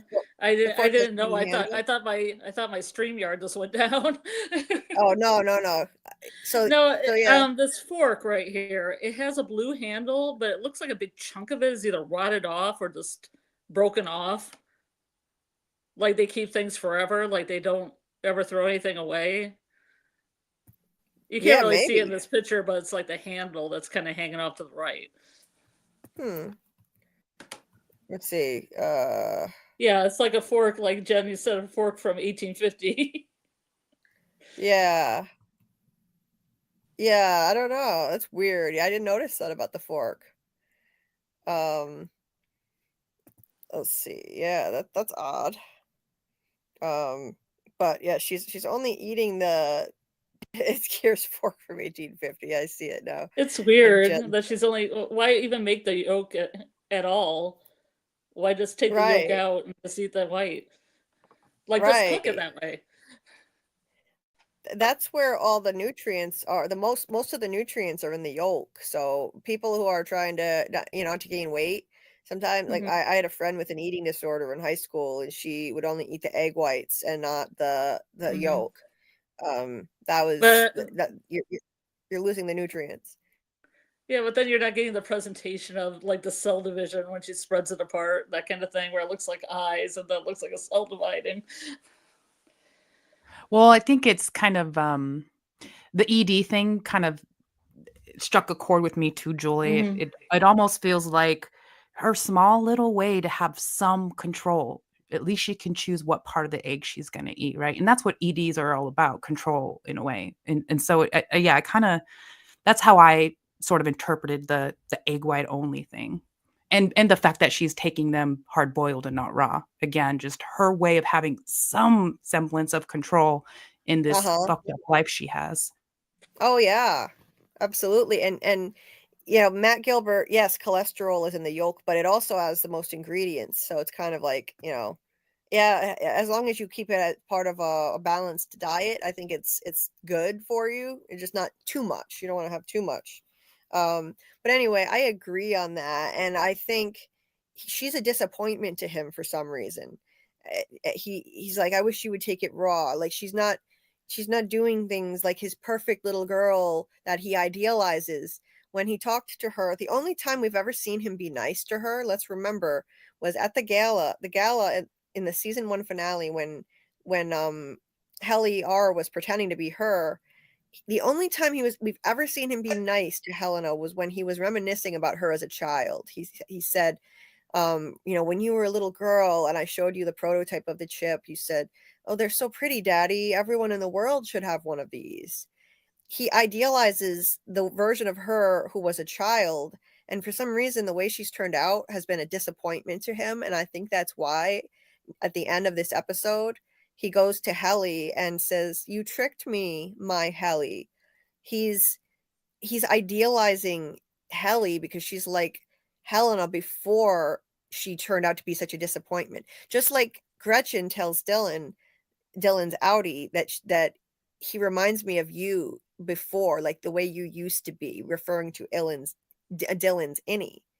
I think that what happens when you create these innies, it's like, you bring them back to their core essence, their childlike selves before they grew up and life circumstances altered them in some way.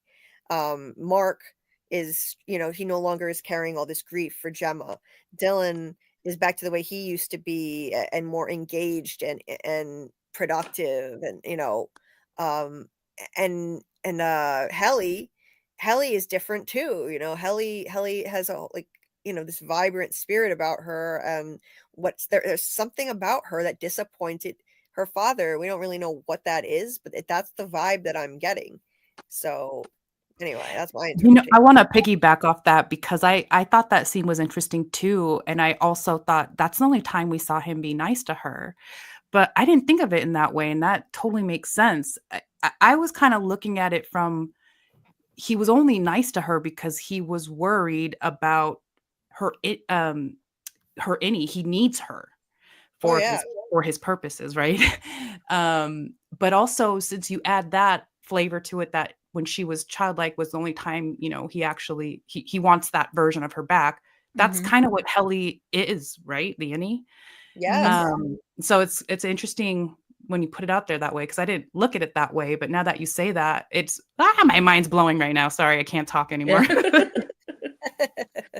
Yeah, Yeah. it's like the age of enlightenment too, and like the second industrial age, when they're like, they did more child labor because children were easier to control. Right. That's why it makes me Right. feel like the innies are just like, well, we can make a new version of this. Right. And like, look what it did for Burt too.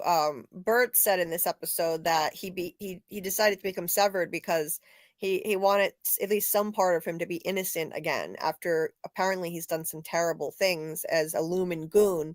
So it kind of, it strips away like any part of you that's become corrupted or damaged by life, or whatever life circumstances have changed you. I mean, we're as adults, so much has happened to us that's shaped us, and, made us altered versions of ourselves from when we were children. And I think this is why Severance changes them so much. The Innies are so different and childlike, and issues that they struggle with on the outside are gone. Dylan is productive. He's able to focus and apply himself. Mark is not hampered by his grief anymore, all that stuff. And Helly, she's more like she used to be, like the Helly he idealizes, apparently. So it's odd, though, because Helly is extremely rebellious and defying authority. So, I mean, I don't think it's the version that he would really like, but he still idealizes her as when she was a child. So, yeah. Anyway, but here's that fork that you were talking about. You can see it a little better, Scarlet. Yeah, that thing looks ancient. So anyway, should head on to the next scene, because we're only in the first scene still. Yeah. So then we see her. I get the sense, the way that they show this, that whole beginning sequence with her under his thumb watching her, she's only able to swim for a specific amount of time because we keep seeing the clock. Now she's in a car being driven to work. I get the strong sense from all this that she is not in control of her life at all. She's like a prisoner herself. She looks like a prisoner being transported to jail. Like this is, nothing is in her control. She doesn't even drive herself to work. And she's trapped in her own life, even though it seems like she's got it all and she's privileged and all that. I don't get that sense at all from what we're seeing. Yeah, this beautiful shot of the aerial view of the parking lot and the water tower. More gorgeous cinematography. I feel I'm able to feel sympathy for Helena. She's a despicable person for what she did to Mark, but at the same time, I can understand how she became this way. Any villain is a good origin story that at least makes you understand why they became that way, and you can empathize while still saying, I don't condone her actions because she violated Mark.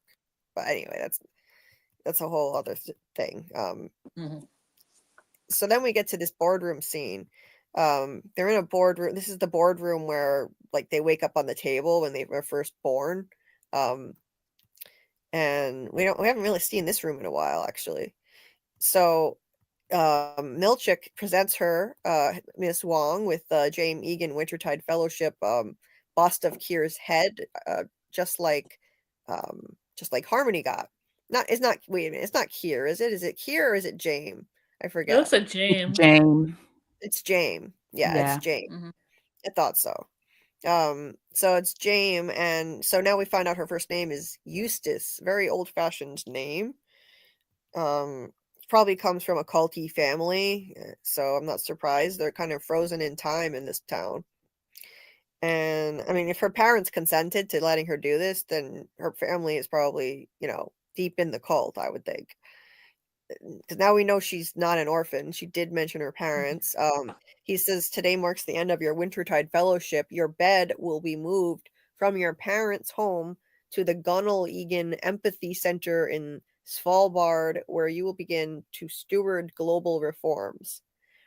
But I think it's exactly what Matt Gilbert said earlier. It's like it sounds like they're promoting empathy from that name, but I think they're not. I think they're discouraging empathy from what they're actually doing.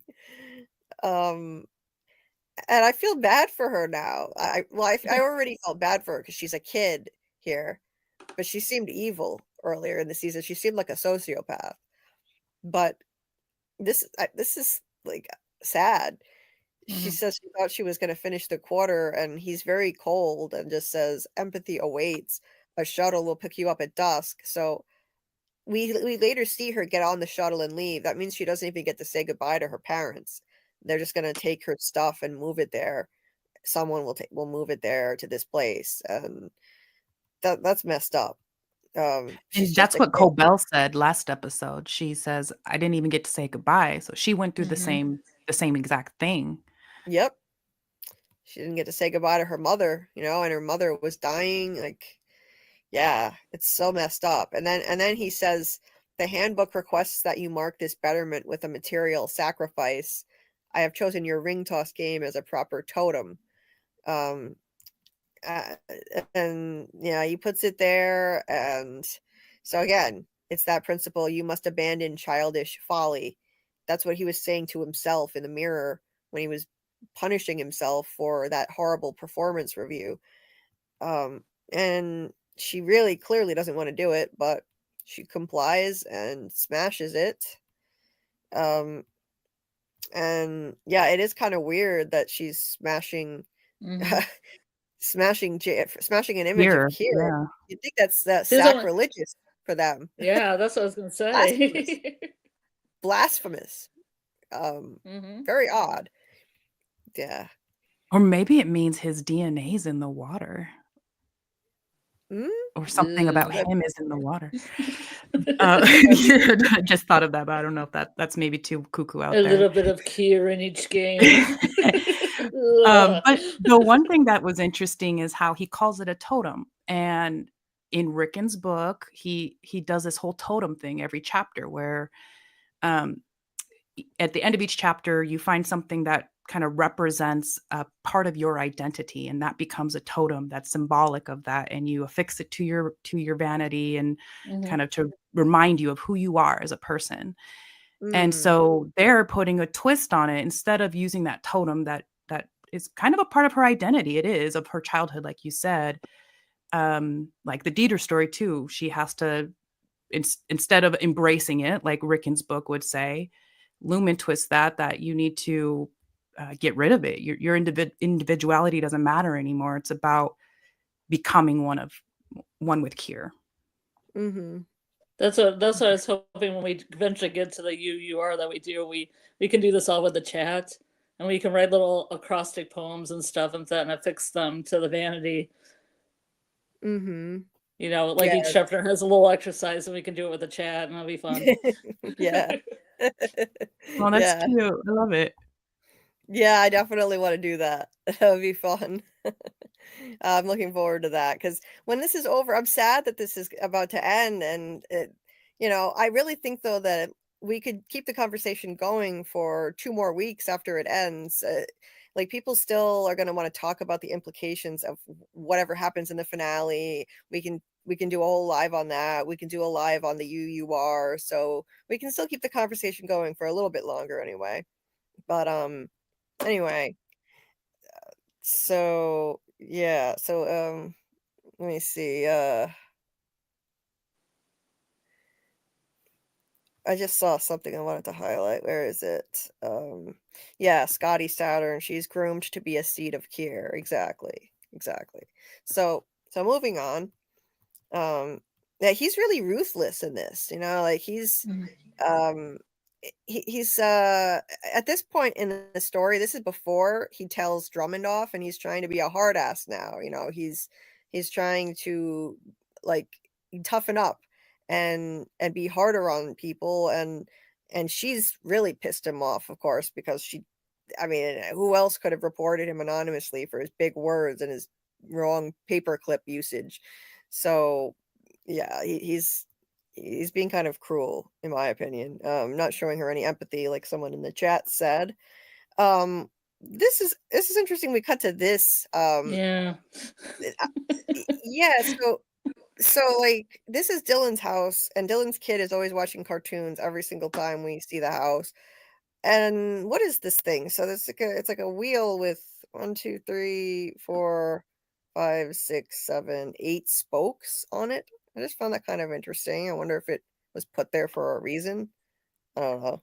It kind of looks like the whale vertebrae thing that was in Sissy's shrine in a way, or maybe reminiscent of like a heart's aortas or something. I don't know. I don't know biology that well. I'm making stuff up now. I feel like it's probably there for some reason. I'm just not sure why. Nothing is Nothing is put there just for the hell of it in the show. They probably have some reason for this, but I'm not sure what it is. Yeah, Reinforcing didn't the- someone find the other cartoon from the previous episode was actually like gosh, I forget what it was. Do you know what I'm talking about? Somebody online had found what the other cartoon was about, and it was totally related to microchips and heads. Oh, interesting. I'm sure it's propaganda cartoons. Yeah, like Matt said, some wacky Lumen cartoon. It's probably propaganda. That Yeah.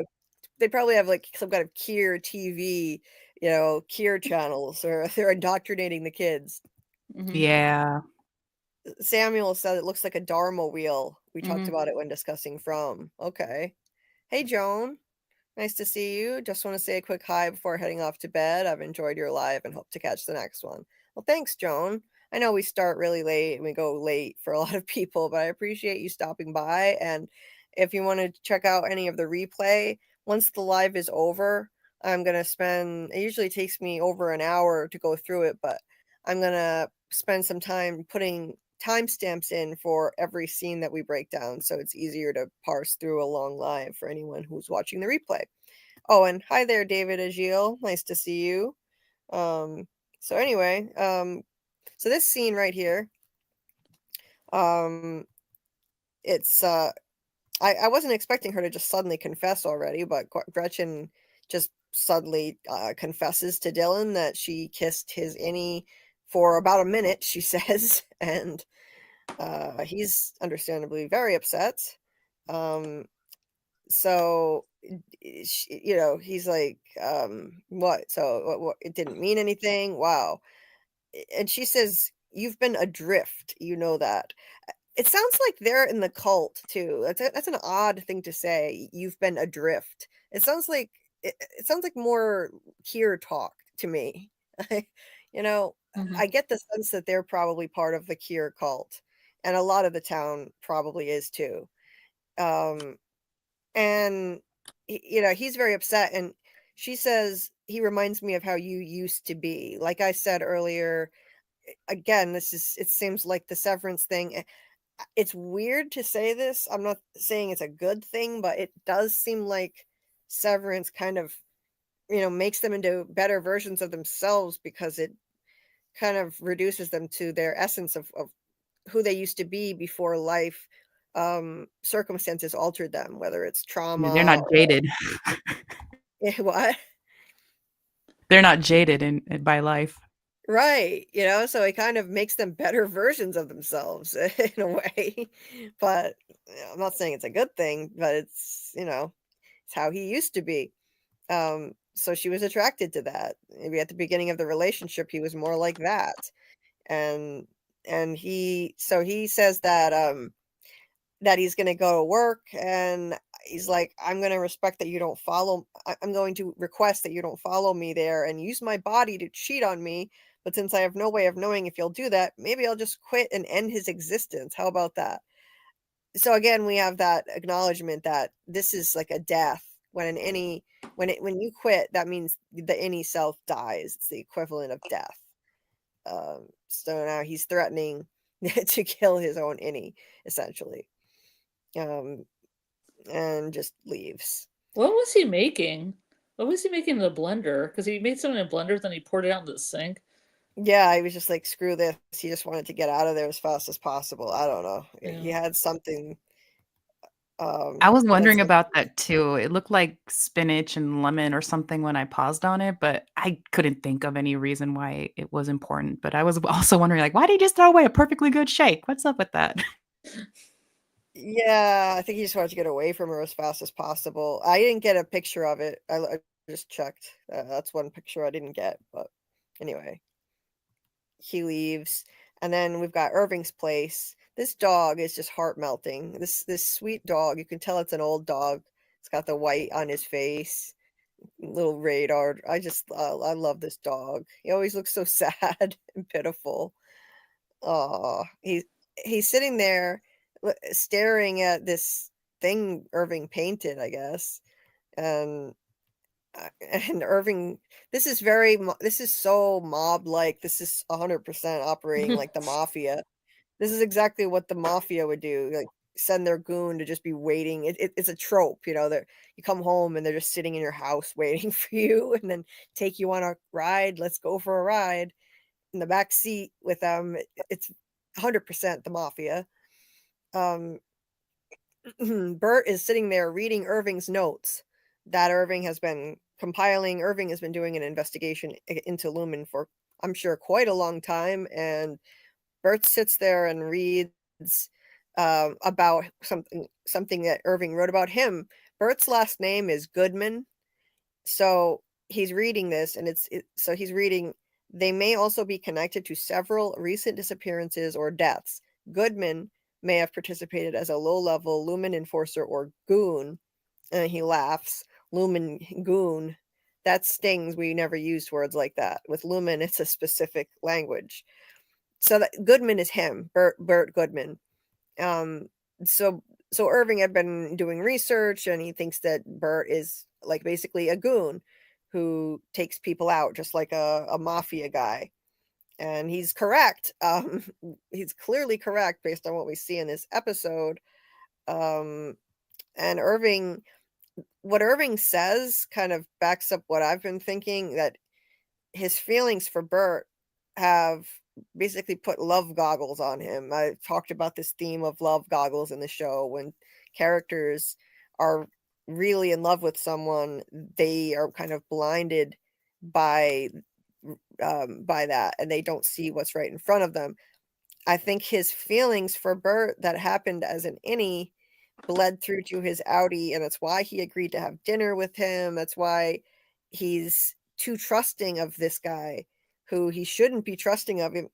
He's so smart. He's been compiling information and intel on Lumen for so long, and yet that we have this theme of feelings of love blinding people. And like right here, he says, that was before. I know now that I was wrong. I know you're not with them. And he really doesn't, like, he doesn't want to believe that about him. I think deep down he knows, because he doesn't want to go with Burt. He looks intimidated, but he doesn't want to believe Burt is a bad guy. He's got those feelings for him, which we see later in the train station too. So yeah, the love is blinding you. Yeah, that's definitely happening here. I thought the same thing though about like why the hell would he was so vigilant in his investigation of Lumen, and it seems like he's been at it for a long time. Like why all of a sudden he just drops it like that? At first it didn't really make sense to me, but you know, we all been there. We ignore red flags because we want to get with somebody. And that's where he's at, right? And I think an additional layer on top of that is the fact that I think he has suppressed his sexuality his whole outie life. I mean, he was a military guy. Don't ask, don't tell, you know, all that stuff, right? Like when he's talking about being ready, I think it's more about being ready to come out as a gay man and accepting his truth of who he is. And so it's a whole another level for his, you know, this whole revelation for him, and maybe adds to why he's so open to trusting Burt or wanting to get with Burt. Definitely, because it doesn't make sense. Like, he's clearly a brilliant guy if he was able to compile so much intel on Lumen, and he's clearly been at it for a long time. But again, one of the themes of the show is like, what can transcend severance? That's one of the biggest questions. That's what they said in one of the featurettes at the end of an episode. And it was actually an episode where Irving had just agreed to have dinner with Burt when Burt was spying on him in his car. There was a featurette at the end of that episode where I think it was either Ben Stiller or Dan Erickson who said, one of the biggest questions of the show is what can transcend severance? And I think love is what they're implying. So Innie Irving's feelings for Burt have compromised his judgment. That's why he agreed to have that dinner. And even when there were major red flags in that dinner, he left there seeming like he was totally snowed by Burt. Like, Fields dropped that, that comment about how 20 years ago they had dinner with Burt's Lumen partner, Burt corrected him, and it was clearly like it was clear to me that Fields was correct and Burt was trying to cover, but Irving looked like blissfully ignorant. He just believed Burt. So yeah, his judgment has been compromised. Hey, welcome, Bart. Yeah, total love goggles for Irving. Yeah, I definitely think so, unfortunately. So anyway, this is so creepy too, the way Christopher Walken delivered this line it was so good. Yeah. Would you go for a ride with me? I wish I could do impressions because I would say it like Christopher Walken, but and Irving says, "No, Burt, I'm sorry." And Burt just gets in his face a little closer and says, "Go for a ride with me," with a kind of a whisper with his classic Walken voice. It's so creepy. Yeah, it's very much like the mob. And anyway, transitioning to this shot, I love how they set this up so it looks like the human brain. It's just so clever the way they do that. The human brain is obviously a centerpiece of the show, and so the Lumen building and the parking lot, the entire thing is set up like a brain. We get a quick shot of the testing floor. I was a little excited. I thought we'd get a little more than this, but we just got a quick glimpse into it. And then this area where the overseers are normally sitting and watching the refiners, but instead it's just Dr. Maurer, and he's watching Gemma. We get a really quick glimpse of Gemma, and he's got a band-aid on his head from when she knocked him over the head with the chair. So that must have happened very recently. We weren't sure in terms of the timeline when that was happening, but that was really recent. She did that. He's got the band-aid and he's watching and checking on Isn't the that progress. a crazy parallel to how Helly hit Mark in the very first episode, and he too had to walk around with the band-aid on his head.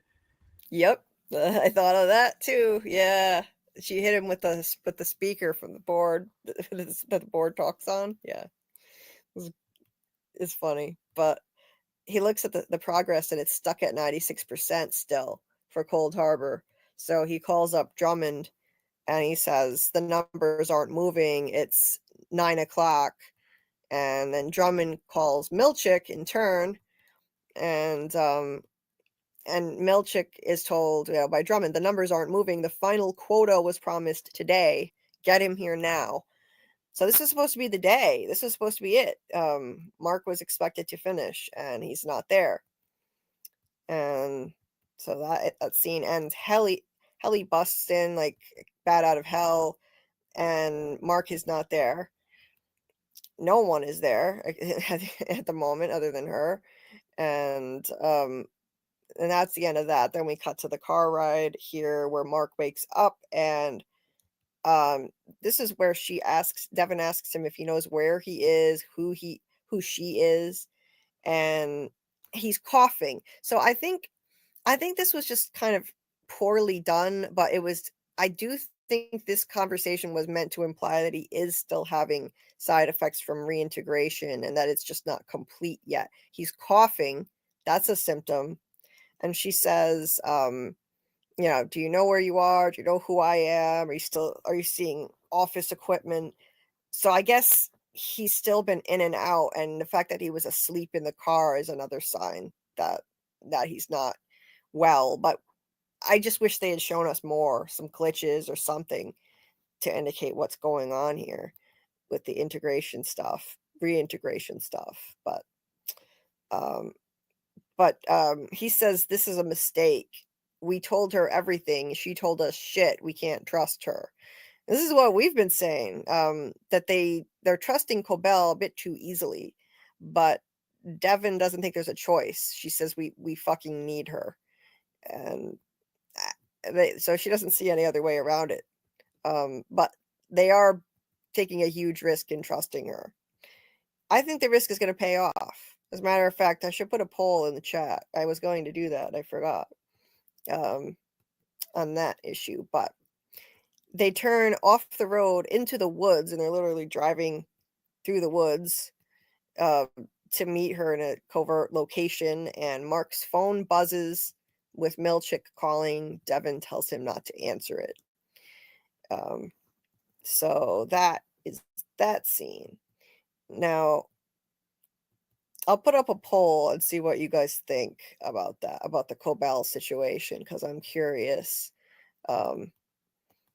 Curious about that. See, a lot of this episode is set up, so we kind of check in with pretty much everybody. We even saw a quick glimpse of Gemma, but not a lot happens. It's kind of just, it's all setting up and building up to the finale, which I will say, I am encouraged by the fact that the finale is going to be 74 minutes long, I believe. Of course, including a featurette and the credits, the opening, closing, the previously on and whatnot. But hey, that's great. They have a lot to do. They set up a lot of stuff, and I hope that they can actually make this work in the finale. There's an awful lot that has been set up here. It's not going to be easy to juggle all of it in the finale in just one episode. Season 1, it wasn't so hard. It was just one mission happening. The 4 of them were all united, and now they're all set up on different tracks, all 4 of them, and Milchick, and they've all got different things going on. Let's see. So I'm going to say, what will Cobell do? Help Mark.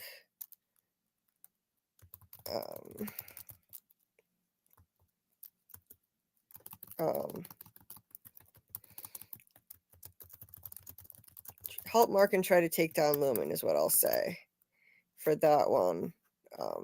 For option 1. Option 2 will be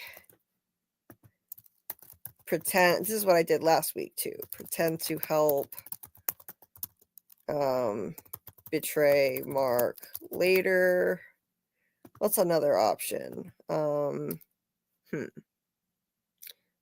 It's another possibility. I'm trying to think. Maybe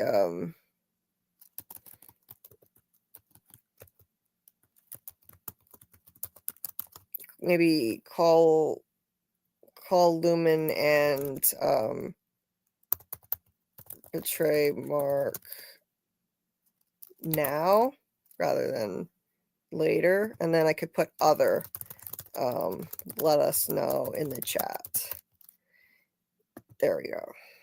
It's hard because I don't have many characters I have a very small character limit for these polls, so it's hard to get across complex options for things that could happen. So we'll see what you guys think on that. I'll be curious to see. So moving into the next scene, it is back to Milchick's office, and Helly just busts in and doesn't knock, and she's just, completely disrespecting him. He's not garnering any of the respect or the fear that Cobell did when she was in his job at all. She just goes off on him, saying this is the second day Mark hasn't come in, asks where he is, and says he had a nosebleed, so she's worried. Who's the department chief right now? And Milchick says Dylan is in Mark's absence, and she's like, well, kind of like you and Cobell, replace one part with another. He says, that's enough, Helly R. And as she responds, don't you mean Helly E? Yeah, I liked that line. That was great. Like, she knows who she is. Don't you mean Helly E? He says, Helena Eagan is my employer. You are my subordinate, and this behavior constitutes insubordination. And she's just like, yeah, no shit. And walks out. And what I love about this part too, they keep doing this stuff in this season that parallels things that happened in season 1. As she walks out, he says, leave it open. And she slams the door shut. Now, this is a direct reference to, remember that scene with Mark and Cobell where Mark is like, do you want it open or closed? And she says, both. Yeah. He's like, you know, and he's so timid and afraid of her, and Milchick has just never been able to get that kind of respect or fear from these people. I kind of felt bad for Milchick in that moment, even though he's the bad guy in the situation, working for this evil company. This dude just can't get any respect at all from anyone. Jeez, Not even Miss Huang. Nobody. Nobody. Yeah, he's getting it from all angles. Yeah. I thought sorry. so go ahead, Scarlett. Oh, I just had something short to say. I really like this Helly scene because we haven't had very many of them. It was a very good Helly scene. Go ahead, Reggie. Yeah, since you bring up the whole Cobell comparison too, the whole iceberg painting he has behind him, I thought was interesting too. Oh yeah. Remember, Cobell had a giant painting that spanned the whole wall. It was like 3 panels of a storm that was brewing, and it kind of symbolized her personality, her strength, And then this is just a tiny little picture of just the tip of the iceberg, and he's right underneath it. I think that just symbolizing what we're seeing right now with him, or what we're getting with him, is just the tip of the iceberg. It's his fake work persona that he thinks he has to have, or the way he's going about things. Obviously it's not working for him, but underneath, people this whole episode, they're chipping away at that iceberg, right? And so eventually when he tells Drummond to devour feculence, that's his iceberg exposed, of him being chipped away enough to where he's gonna let his true self out and show his true strength, I think. Oh yeah. Yeah, and he stares at it. He stares at it later in the episode when he's on the phone with Mark. He does. And I've always thought that iceberg painting is significant. It's there for a reason, and Scarlet, you had pointed it out a few weeks ago, and we were like, wait, is that an iceberg? Yeah, we zoomed in on it, and I completely agree with the symbolism of that. Absolutely. Also, I just want to say welcome, Eliza's outie. Nice to see you. Thanks for popping in and joining the conversation. We're going to keep doing these lives for at least a few more weeks. We have next week is the finale live stream on Tuesday at 10:15 p.m. Eastern time. Monday will be, instead of our usual episode breakdown, we're going to be interviewing Mark Geller, who plays Kier on the show. And then we'll do our finale breakdown on Tuesday night. And we'll do it probably a couple more weeks of Severance lives after that, just decompressing going over the season and predictions for next season, and the UUR, breaking that down as well, which is super fun because it's an audio book and a free book that you can get online if you want to check it out. It's awesome. Anyway. And also, if anybody in the chat wants to ask a question of Kier himself, then you could either show up on the live and put it in the chat, or you could send it to either me or Julie in Discord, and we would relay that message to him. Question, I mean. Yes, we will be. We really welcome questions for Mark, who plays Kier, Mark Geller. So I asked him how long he would like to stay, and he said he'll stay as long as people have questions. So by all means, please come check out that interview, which will be at 10. It'll be at 10 p.m. Eastern on Monday, and we can highlight all your questions and comments for him in the live chat. And he's also, if you're a From fan, he's also a big fan of From. So I was gonna say. So that's cool. Yeah. So yeah, that'll be a fun thing. So David Agil, this is true. Insubordination spread like a virus. Even Milkshake became insubordinate in the end. That's very true. Dieter said, my idea about the reintegration is that Mark can now walk around freely at Lumen to save Gemma. Right. If his reintegration completes, I've been waiting for that to happen so he could maybe go incognito and pretend to be his Innie maybe while he's at work. David thinks Cobell will help Mark. She's already said they are on the same side now. She also has the reintegration process in her notes. Yes, because she designed the chip, right? So she's in a better position to help him than Ragabi.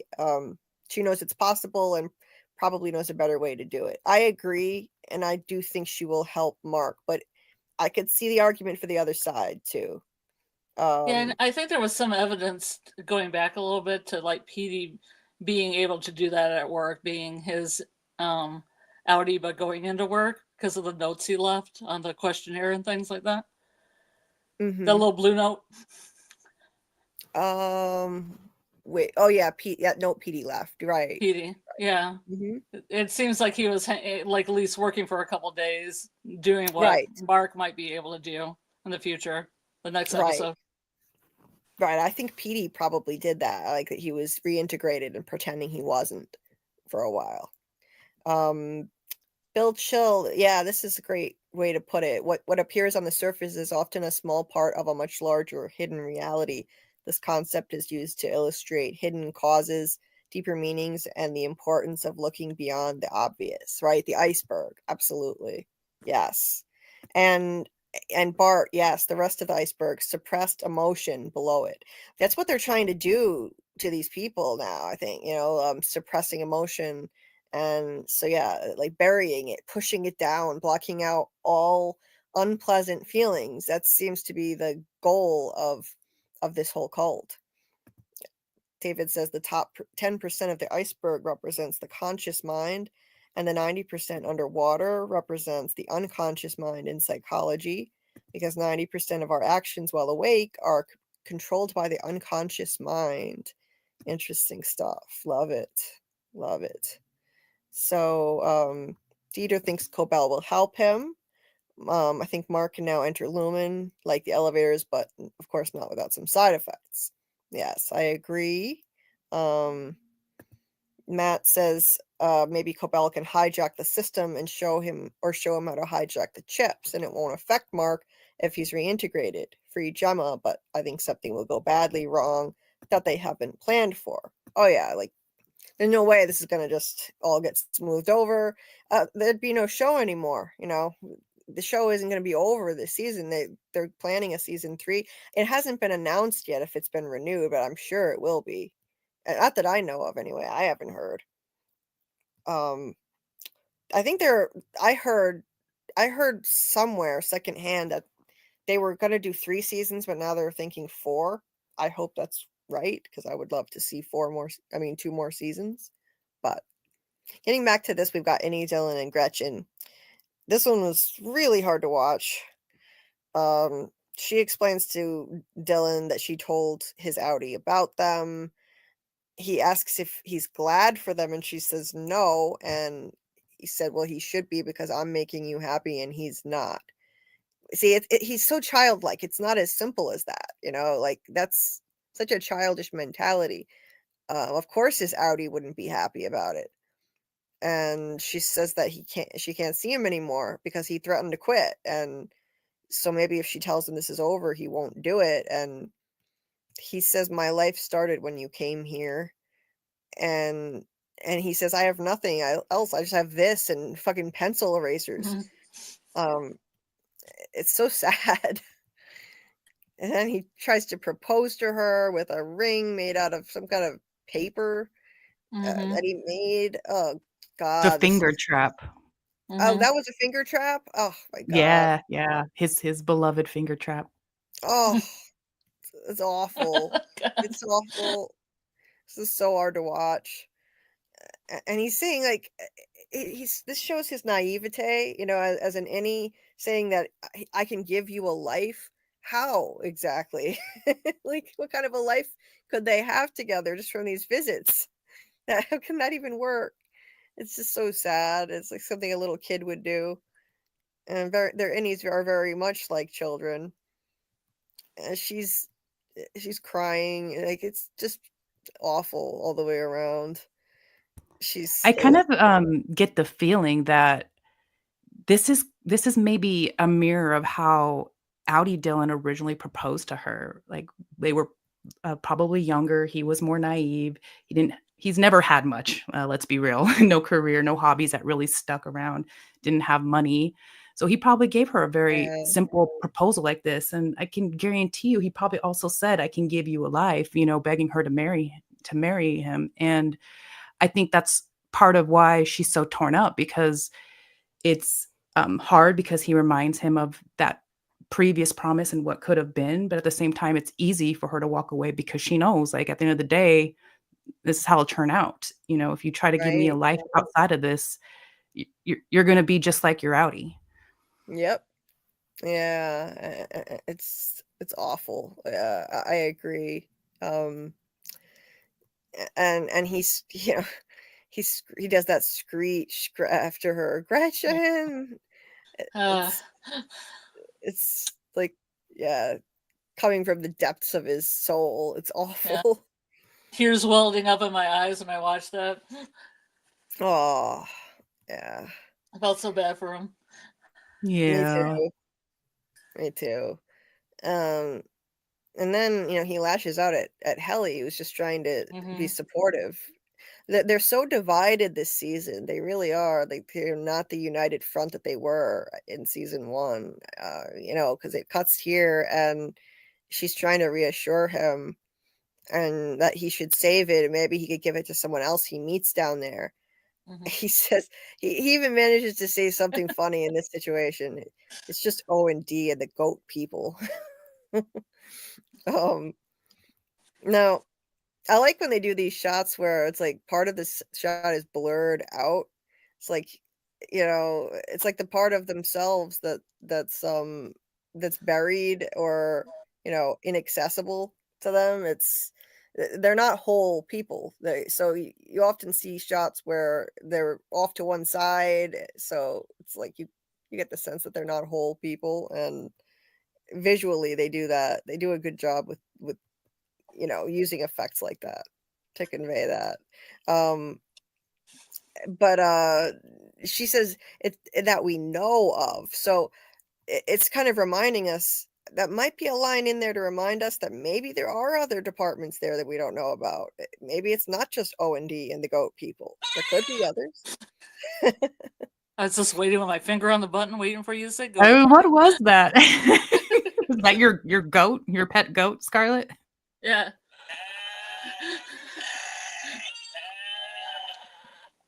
And Julie's favorite. Oh no. That's my favorite. I love it. It's hilarious. They do. Did you watch any of those things I sent you with the goats falling over? Yeah, I did. It was hilarious. I just forgot to DM you back, but it was hilarious. Yes. So Dylan says she's my wife, and Helly says she's not your wife because no one could treat someone they love the way she's treating you, like all the outies treat us, like everything's for them. And yeah, so they're treated like second-class citizens by their outies, and she's right about that, you know. He says, you know, well, there's nothing to do about it. At the end of the day, we're just stuck down here with no lives and no family. So yeah, like, he was content and happy with his finger traps and his caricatures and all that stupid shit, until he got a taste of a real life, found out he has a kid, got to have these visits with his wife, or Outie's wife. So now it can never be like it was before. His simple life, it's gone now. Like, he can't be happy with that stuff anymore. Now he realizes it's Irving all over again. Yeah, it is. It's like what happened to Irving when they took Burt from him. Now it's like the fruit of knowledge. Mm-hmm. Oh yeah, innocent in the Garden of Eden, and they've had the fruit of knowledge now, and can't go back. Knowledge comes at a cost. Y'all. As the man in yellow said on From. Yes. So Helly says, well, Irving was your family and he left you a message, the black hallway. I don't know if he knew where it leads, but they convinced you to turn your back on him for some outie woman you don't even know. And it's true. Like they manipulated Milchick manipulated him, you know, and Dylan was not listening to Irving when Irving wanted to go look for that. All he was doing was focusing on being productive so he could see Gretchen and keeping that a secret from everyone. So Helly's right about that. You know, Milchick used that. It was like a divide and conquer strategy, and it worked. And Dylan lashes out at her a lot worse than what she said. He says, "You know, it's your fault we're down here, right?" Which is just not true. That's not fair. She says, "No, it's not." And he says, "If we're so different from our outies, and how come we couldn't tell the difference between you?" She says Irving could, and Dylan says Mark couldn't. Sorry, I guess I'm an asshole down here too. So yeah, that was a low blow. It's not her fault. It does raise the question of how different are they really? Are they the same person, or are they two selves within the same body? Yeah, It's, you know, they tend to fall for the same people, like in a love situation. they do. So You there's know? that. Yeah. So it does raise interesting questions. You know, like, how different are they really? Are they two different selves in the same body because they have two different sets of memories? What constitutes a person? You know, like that's one of the central questions of the whole show. That's why the whole show started with the line, "Who are you?" in season 1, episode 1. That's what Mark was saying when Helly was waking up on the table. Who are you? What constitutes who we are? Are we the sum of everything we've been through, our memories, our traumas? So are these Innies separate people because they have separate sets of memories and separate experiences? It's really interesting questions that they raise in this show. But it was just mean and unfair for him to say all that stuff to her. He just leaves. And it was Oh, mean, and it was also true though, right? Because like we do see both Innie and Outie Helly are rebellious. Like there's like a bottom line nature to them, like you were kind of getting at. Dylan, he is on both sides, kind of a little bit of a snippy asshole. You know, Burt with his, or not Burt, Irving with his artistic abilities and you know, all that. It's just it seems like to me Dylan is coming to terms with that, and that's the main reason why he decides he wants to resign. He's like, well, I'm no Gretchen I don't deserve Gretchen. I'm also an asshole. I'm also a jerk. You know, why should I live? right. It's a really hard scene. I hated the whole Dylan and Gretchen thing because it was so sad. Me too. I hated it. And then him leaving Helly alone like this too. I felt bad for her. It's a sad episode for everyone, really. Because in the first season, they've been more like, "Hey, let's go find the testing floor. Let's go in the experts hall. Let's go. Let's be a gang." And we're not. I know. Yeah. I'll sit at a table by myself, all bent over. Right. It's very different vibe we're getting now. Brutal. Very different dynamic. Everything has changed. So, so the next scene is Cobell, Mark, and Devon, and Cobell has her pickup truck that she got from what's his face, who we'll never see again, Hampton, in her Hampton. hometown. Yeah. What, the guy who studied 2 years for that role? Did he study for 2 yeah, years for that role? who we'll never see again, I'm sure. I like how the first shot we see of her in the car is her eyes in the mirror. So many reflections in the show. Mirrors are symbolic of deception and reminding us of the duality of people, even the people who are not severed on the show. We see a lot of reflections of them too, because it's reminding us that there are, like, we all have kind of a shadow self, or like parts of ourselves that are buried. So yeah, I just love how they do that. constantly going back to mirrors and reflections. So they meet in the woods, and I love this part. This was one of the only comedic lines in the whole episode. I love sarcastic Mark. She asks how he's doing, and he's like, "Oh my God, so good. My wife's being held prisoner at Lumen, and I just got brain surgery in my basement. How have you been?" I just love that. That was great. She says we're allies now. And again, he's like, "Oh, we're allies now, not neighbors." I guess I'm just confused. And yeah, he should be. I don't blame him. Like he shouldn't be trusting her blindly. That's okay. That's making logical sense now. But they kind of have no choice but to trust her at this point because they have no one else to go to. Devon mentions the birthing cabins, and Cobell says that they have to wait till it's dark. Even under the cover of dark, it's perilous. She says they have to wait till nighttime, and she said, "We don't even know if he's completed the file yet. I assume no." Mark says, "What file?" And this is that really, unsettling line. And the way she says it, the delivery of Patricia Arquette when she says the line is just so good. It's just like, Cold Harbor. It's like this icy cold, just it sends chills down your spine the way she says it. And then she says, "And if you've completed it, well, she's already dead." Wow. That's chilling. So there we go. I mean, if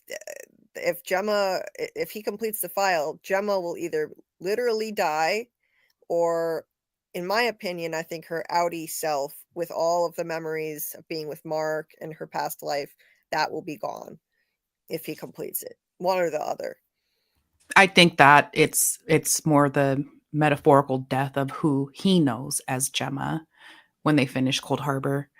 And isn't it funny though how she's so annoying and how she speaks in these little riddles kind of, and she gives them just enough information to get them all their sense of urgency up and that they have to trust her and, yada, yada, yada. But she doesn't really tell them much, and No. the whole saying that she's already dead.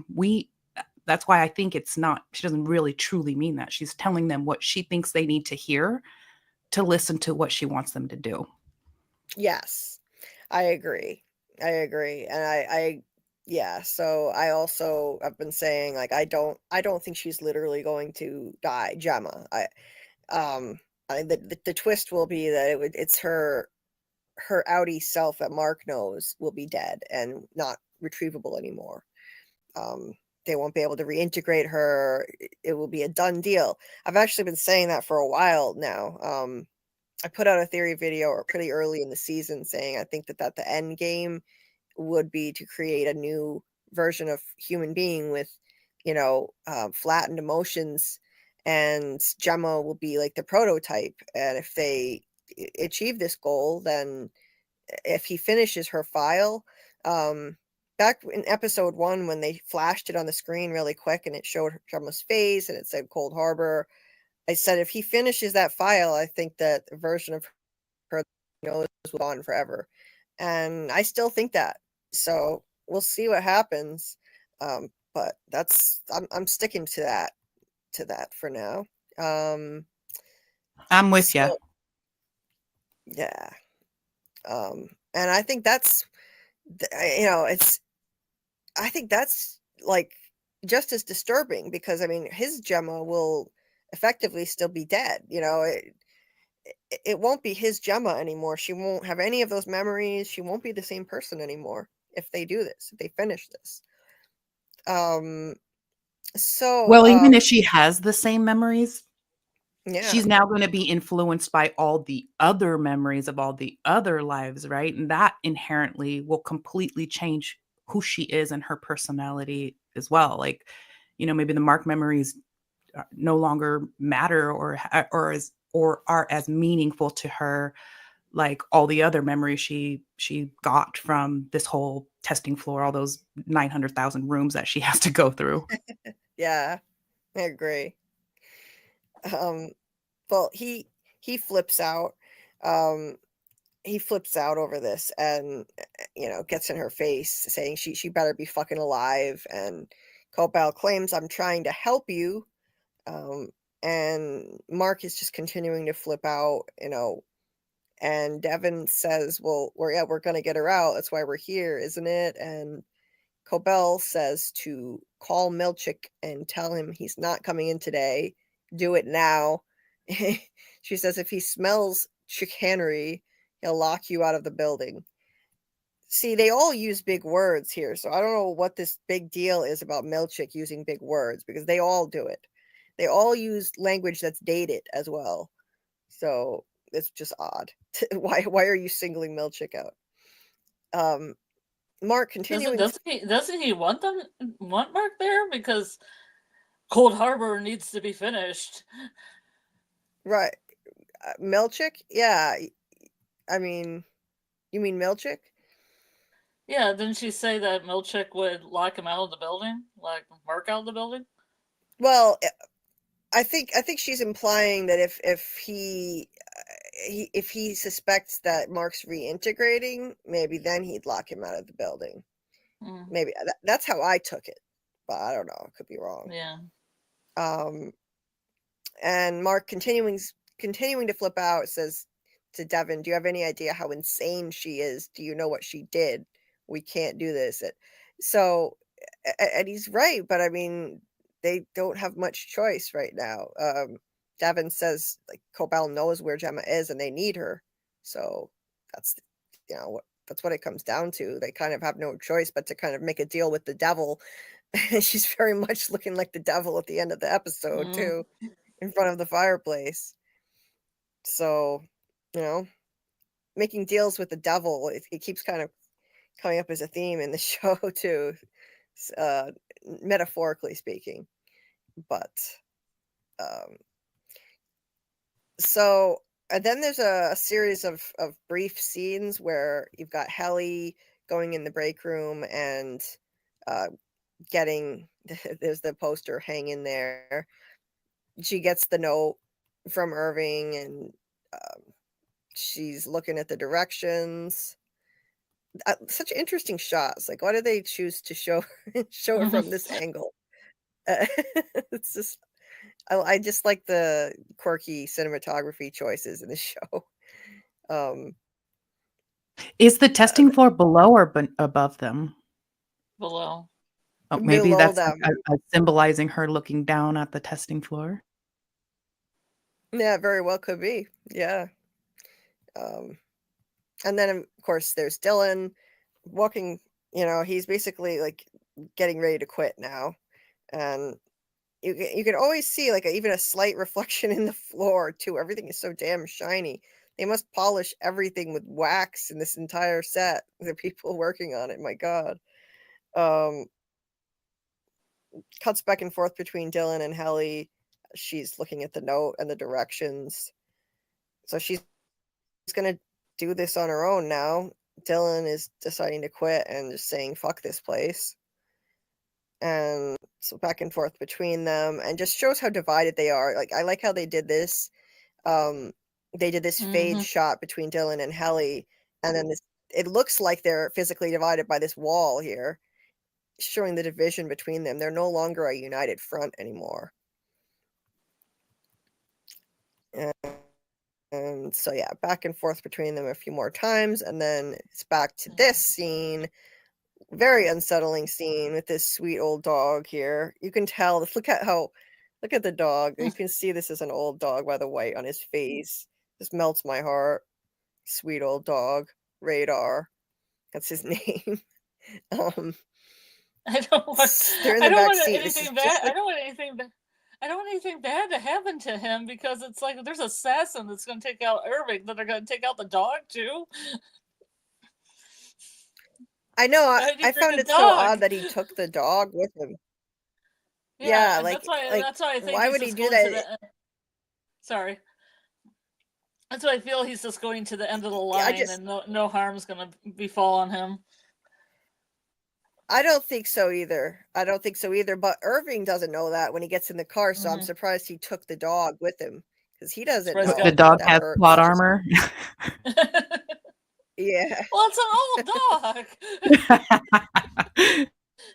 It'd be like, Yeah. I have to assassinate you, Radar. I'm sorry.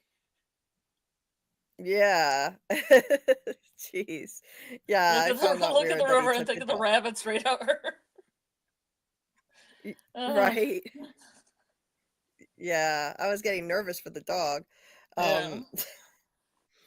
And it cuts back to Dylan filling out this resignation request, and he's checking off every box Yeah. for every single reason why. Freedom, I can't read this one here, it's cut off. Anger, fatigue, loneliness, guilt, shame, annoyance, all of them. Every All the single feels. reason. All of them. And you I made thought, a good point. oh, sorry. I was gonna say, I thought that they didn't Milchick change the rules though, that the Innies had a Yeah, I was say, and gonna if they say- want to resign, or Yeah. I was gonna say Scarlet was pointing that out too. This should normally the outie is supposed to approve the request before they are allowed to quit. That's how it was in season 1. That Scarlet mentioned that to me in a DM. So I think this must have been one of the kindness reforms when they first came back. He gave them the option to quit if they wanted to.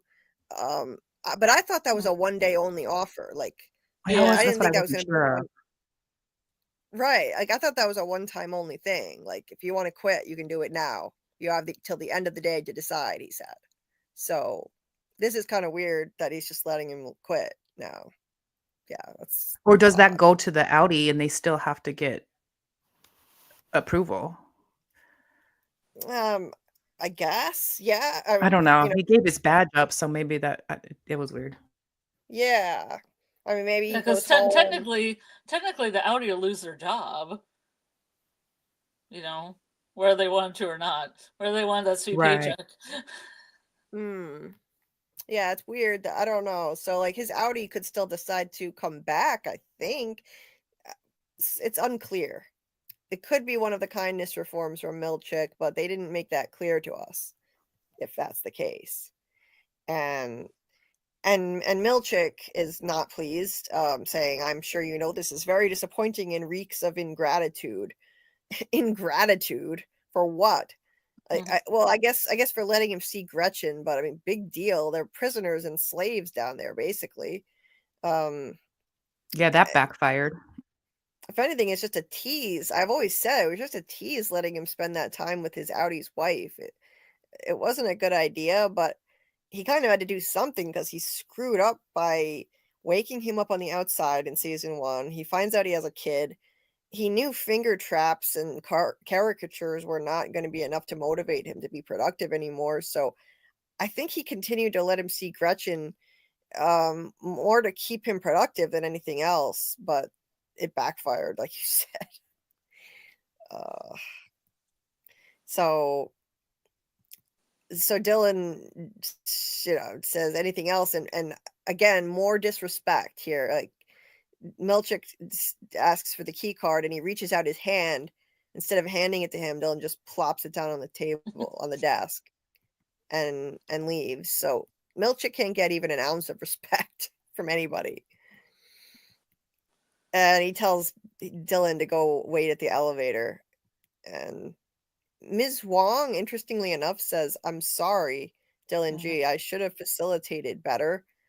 And she actually sounds like she's compassionate in that moment and not like a sociopath, which is interesting. Because I thought she was more like a sociopath before, but he said so. Yeah, Milchick she doesn't told like- them not to do the funeral because it makes them Yeah. human. So now why is she all of a sudden all caring? Exactly. I don't get that. Maybe because maybe it's because of the way Milchick just treated her. She's now feeling like more compassionate toward others because she's being treated harshly and sent away. Yeah, and That's the only. but she watched all of Dylan and Gretchen's actions though too, so she could maybe sympathize with what they're going through by being having to watch them the whole time. Right, it's possible, you know. And Milchick doesn't like that she's even apologizing. He says that's enough, and Dylan says it's not your fault. So he's actually, you know, giving her a break, you know, because she's just a kid. So yeah, that was interesting. And so then we get this scene, this was my favorite scene in the whole episode, for hands down. Not at first, granted, but I mean, the way it ended was amazing. Drummond and Milchick.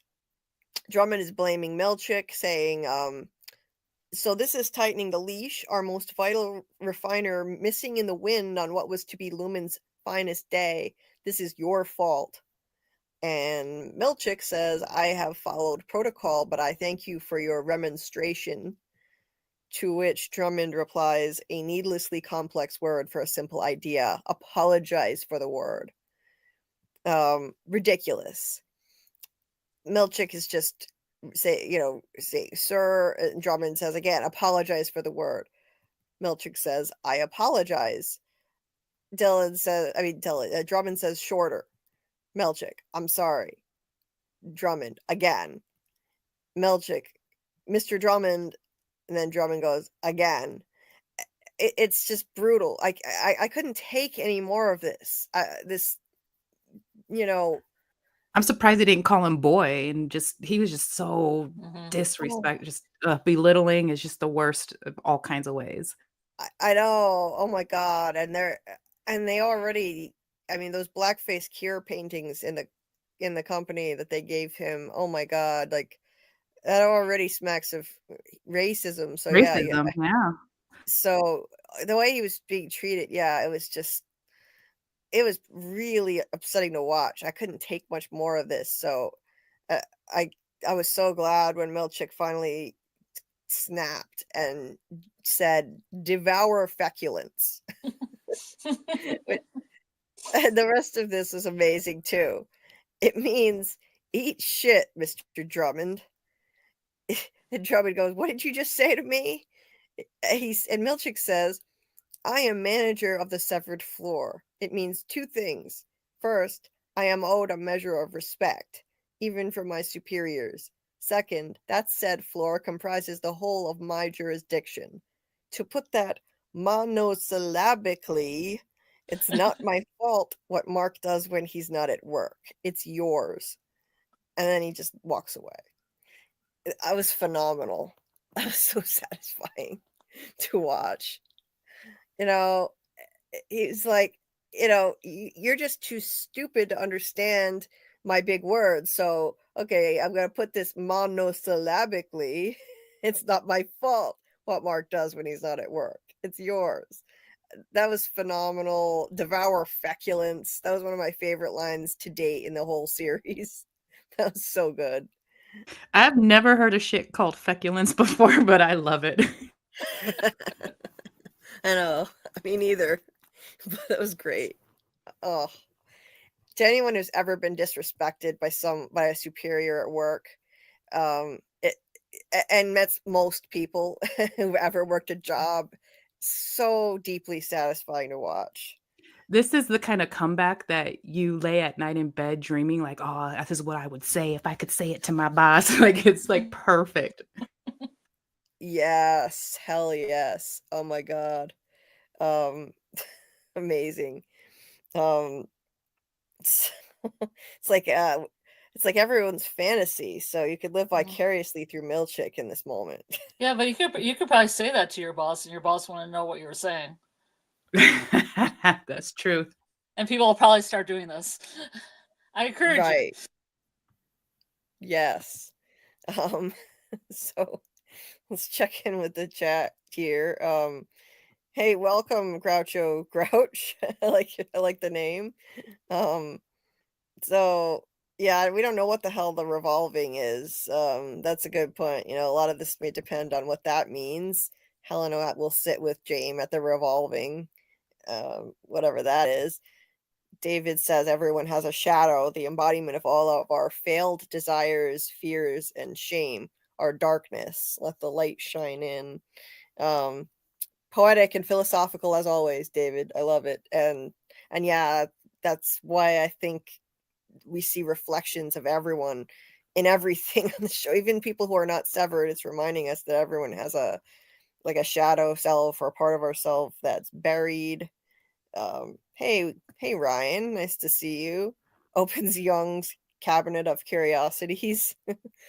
Nice to see you, Ryan. Ryan runs an awesome Facebook group for From, another amazing series. If anyone listening is not watching MGM's From, definitely check it out because it's an awesome mystery box series.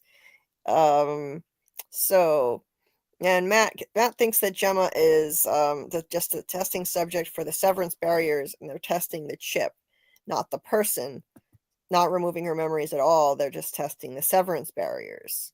Right. So yeah, that could mean it's her literal death that's going to happen. Belated good night to Faith. And let's see. Hey Mackie, nice to see you. The language in the Cobell episode felt like I was watching Game of Thrones. Yeah, it was super weird. Antiquated, culty language. Yes. Croucho says, I always love a story when they're on the verge of achieving a decades or centuries long plan and it all falls apart on the day it's supposed to come to fruition. That's what's happening to Lumen right now. Probably. Who knows how long they've been planning this. David said about the plate earlier with two people pulling at one in the middle. It's a snapshot of the super ego, and id, with the ego in the middle being pulled in both directions.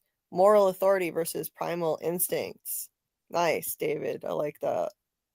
Like the two voices in our head when we start thinking something we shouldn't, and that moral authority enters our head and tells us not to do that we're thinking. Yeah, totally get you. Groucho thinks, I don't think Gemma will really be gone. I think she'll be alive and some of her personality will persist, like Helena, and Dylan, and Anakin Darth. Okay, interesting. Yeah, Matt, this is interesting. The psychological torture of the break room in season 1, they heard different things, each of them. It was like the severance barriers were coming down. Each heard a voice related to their reason for severing. Dylan heard a crying baby, right? I think. Was it Dylan who heard a crying baby? You heard a baby crying. Yeah. And Helly heard, I think a guy, was it a guy yelling at her? I think. Yeah, Jame. Yeah, she heard Jame. We know it had to be Jame yelling at her. So that's something they should really revisit. That the severance barriers weren't holding, and so that kind of stuff was bleeding through. Groucho says, my real theory is Jame thinks he's going to do the revolving, but Helena thinks she's going to do the revolving, and ultimately Mark will do the revolving. Jame and Helena will be vanquished. Okay. Hey, welcome, YouTube mom. Nice to see you. Huh? Were you gonna say something? No, I just feel like the revolving is something like the Holy Grail from Indiana Jones, where their eyes like shoot lasers into something, and it's like, oh, the great revolving, and then like Park steps in and they just turn to ash. And he is like, be. I am now Kier, the sire of the new world. Yeah, maybe. I have no idea what the revolving is right now, to be honest. Hey, 61 people. Wow. Thank you for watching. Appreciate it. We're going to be doing an interview with Mark Geller, who plays Kier, on Monday next week at 10 p.m. Eastern. So if you have questions you want to ask, we'll be highlighting questions and comments. Then we'll do our finale breakdown the next night around 10:15 p.m. Eastern, Tuesday night next week. We're also going to be doing our watch party for the finale in my Discord on Thursday when the episode drops at 9 p.m. Eastern. Then we'll watch it a second time. We stream it twice and we do a voice chat. So if you're interested in that, the link to my Discord is in the description of this video. If you want to watch with us, it's a lot of fun. And please hit the like button if you haven't already. That helps people find the stream. That would be much appreciated. So YouTube Mom says, sadly, I think Devon will be working for Jame. She's one of his girls comment, and the Persephone comment, she's the wife of Hades. I got some comments coming up when they get to the cabin. They're kind of like the Stepford Wives ones we talked about in season 1. Yeah. I got thoughts. Yeah, some creepy shit's going on with the cabins. 57 likes. Yeah, awesome. Please hit the like button. Very much appreciated. And thanks for dropping the link to Doc's channel. Definitely check out our collaborator, Doc Kaiju Labs. He collaborates with us on FROMACADEMY Friday Lives as a guest co-host. So please check out his channel and subscribe. He's awesome. And if you're not watching From on MGM, check it out. You won't regret it. So let's see. The super ego, id, and ego, it's like a hydraulic system with the ego mediating and being pulled between the two. Right, David? Interesting stuff.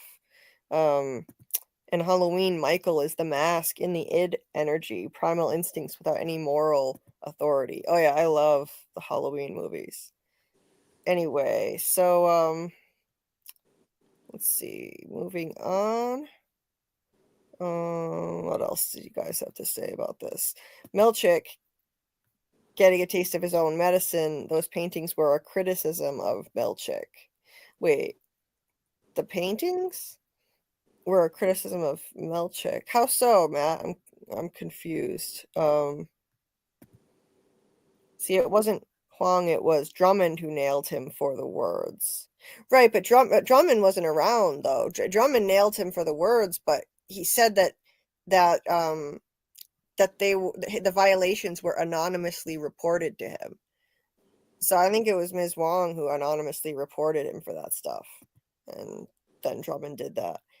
Anyway, yes, Jen, best lines of the episode. It was indeed so sweet hearing him curse out Drummond like a G. 100%. Yes. What else did I miss? Anything else? Oh yeah, devour feculence is the all-time best line of the show so far. It may be, yeah. It's phenomenal. Looks good on a t-shirt. It does. Good night, I encourage Jen. everybody to say it to your boss tomorrow. Yeah. Let's see how that works out for you. I don't know if I would advise it, but good night, Jen. Thank you for joining us. We appreciate it. And yes, dream sweet to you too.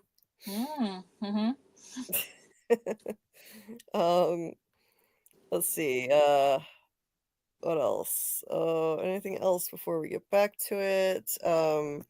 The revolving may be some reference to that Twilight Zone episode. One goes back in so a different one can come out. Yeah, there's a Twilight Zone episode called The After Hours, and it's basically about this woman who she like essentially the twist is that she finds out she's a mannequin, spoiler alert, but she thinks that she's a real... started with the end. Well, because I'm trying to make this quick. I can make it really quick. There's a woman who she wants to buy a golden thimble, and she goes to the store, and they say you have to go up to the 9th level to buy this thimble. And she walks into the room with a thimble. There was only a person sitting at a desk. It's just like really bare, and she buys this thimble. And then when she gets back in the elevator, she realizes the thimble is damaged, and she tries to go back up, and the floor isn't there. Yeah, the floor that she tries to get to, like the whole, she gets to the floor and it's there, but it's empty. There's no one selling anything there. It's just empty, and there are a bunch of mannequins there that just come to life and start talking to her and tell her that she had her month that she was supposed to be gone and getting to live as a human, and she was supposed to come back and didn't. She forgot that she was a mannequin and didn't come back on time. and now it's someone else's turn to go back out into the world, to go out into the world for a month and get to live as a person, while the rest of them have to be mannequins. So, like Matt is saying here, they take turns living in the world, they revolve. So yeah, that could be a reference to that, Matt. I could see that. And yep, the interview with Kier is going to be Monday at 10 p.m. Eastern, and we're actually going to start on time. And yes, Dieter, I appreciate the support. I see that in the chat. Thank you. So, okay, what else? Okay, so Matt explained what he was talking about. So Milchick has been working on the side of the owners. In those paintings, he's seeing this reflected back at him. He's seeing the shame of his class position. The show is using race to say something about class. I get it now, what you were saying. Okay. So, I love Drummond's reaction. It's just like utter shock. Wow. Clearly, no one ever stands up to him like that. And Milchick just does this and walks away. At this point, you know, they really need him. He looks like Alfred Hitchcock with his profile here. Look at this. Alfred Hitchcock famously had this profile with this very large protruding stomach like that. At the beginning of the Alfred Hitchcock Presents show that he had on TV, there was a silhouette of this. Anyway, so I guess they're kind of stuck. Milchick can get away with this right now because they need him. He's the only one really acquainted with what's going on and on the severed floor and how to manage it. So they kind of need him. So he was able to say that and not get fired for now. Anyway, I don't know what's going to happen after. If Mark completes Cold Harbor, they could just get rid of Milchick, start over with somebody else. So out in the woods, Mark calls Milchick and he tells Milchick, oops, not that one. He says, I was worried about the nosebleeds. So we drove out to the clinic in Soil Hill. Clearly a made up name. Sounds like Can I a just say, like, this scene was so real. It was almost giving me like PTSD of like being so scared to call out sick and like, oh shit, I gotta make up an excuse. What's gonna be believable? What should I say? You know, and it's like invokes that whole feeling when you're like how you feel in real life having to call out sick for work when ultimately they don't need to know what's going on in your personal life. They don't need to ask all these extra questions. Like you should be able to say, I'm not coming in, peace out. But it's funny because this is how people feel or forced to feel every day. Oh, 100%. Yeah. Because the work is important. I felt that too. Yeah. And yeah, especially knowing how sinister this company is, and you really, it was just a very nail biting kind of moment as he's saying this stuff, and he says they're at this clinic and they want to do a few more tests, and then like got even more anxious when Milchick said, "Let me send a car. You are a priority employee and should be under Lumen care. May I get your exact location?" Oh shit. I was surprised, like what somebody says in the chat, I'm surprised they don't have GPS right on the chip. Right, you would think. Might as well. Like they could put a GPS tracker on it. Well, I think that's what I was assuming Ragabi did to find him when she just randomly showed up when he was doing the whole light thingy in his eyes. So yeah, that's a good point. You would think that they'd be able to just find him. Yeah. It's odd. But so you know, Mark is just like he's like, Milchick's like, Mr. Scout, and then Mark finally just admits that he's not sick. Says, I just needed the day. Okay. Milchick says, may I ask why? And Mark says, no, I've just got life stuff. isn't that what Lumen's all about? Balance? I mean, work is just work, right? Do you know what I mean, Mr. Milchick? Nah, this was really smart of him to say that, you know. The whole thing about Severance, the way they're marketing it, is that it's supposed to be about work-life balance. So, you know, you can like when you're at work, you can be free of any burden of, you know, thinking about worrying about what's going on at home. And when you're at home, you don't have to think at all about work. You know, you can just be completely focused and enjoying your time all out of work. You're not bringing your work home with you, worrying about it. That's how they market it. That's not why they're doing it, but that's how they market it to people. And Mark uses that, which is really smart to frame it that way. And then when he says work is just work, that's, I feel like that's a line that was already said in season 1, and I can't remember when it was, but that sounded really familiar. I was getting deja vu when he said it. And it's certainly line? Work is just work. I mean, work is just work, right? Mm. I feel like somebody said that before at some point, but maybe I'm wrong. And it's, I mean, Rickon's book, The You Are, I mean, that was the main point, really, that it's just work, and it, you know, your life, you know, your job doesn't need you. Or no, your job needs you. You don't need your job, is what he said in the book. So, and at this point, when it's interesting because Mark has no idea of what's going on with Milchick at all. He has no idea that this message would actually resonate with him in this moment, because Milchick is being, you know, shit on so much. And so when he says, "Do you know what I mean, Mr. Milchick?"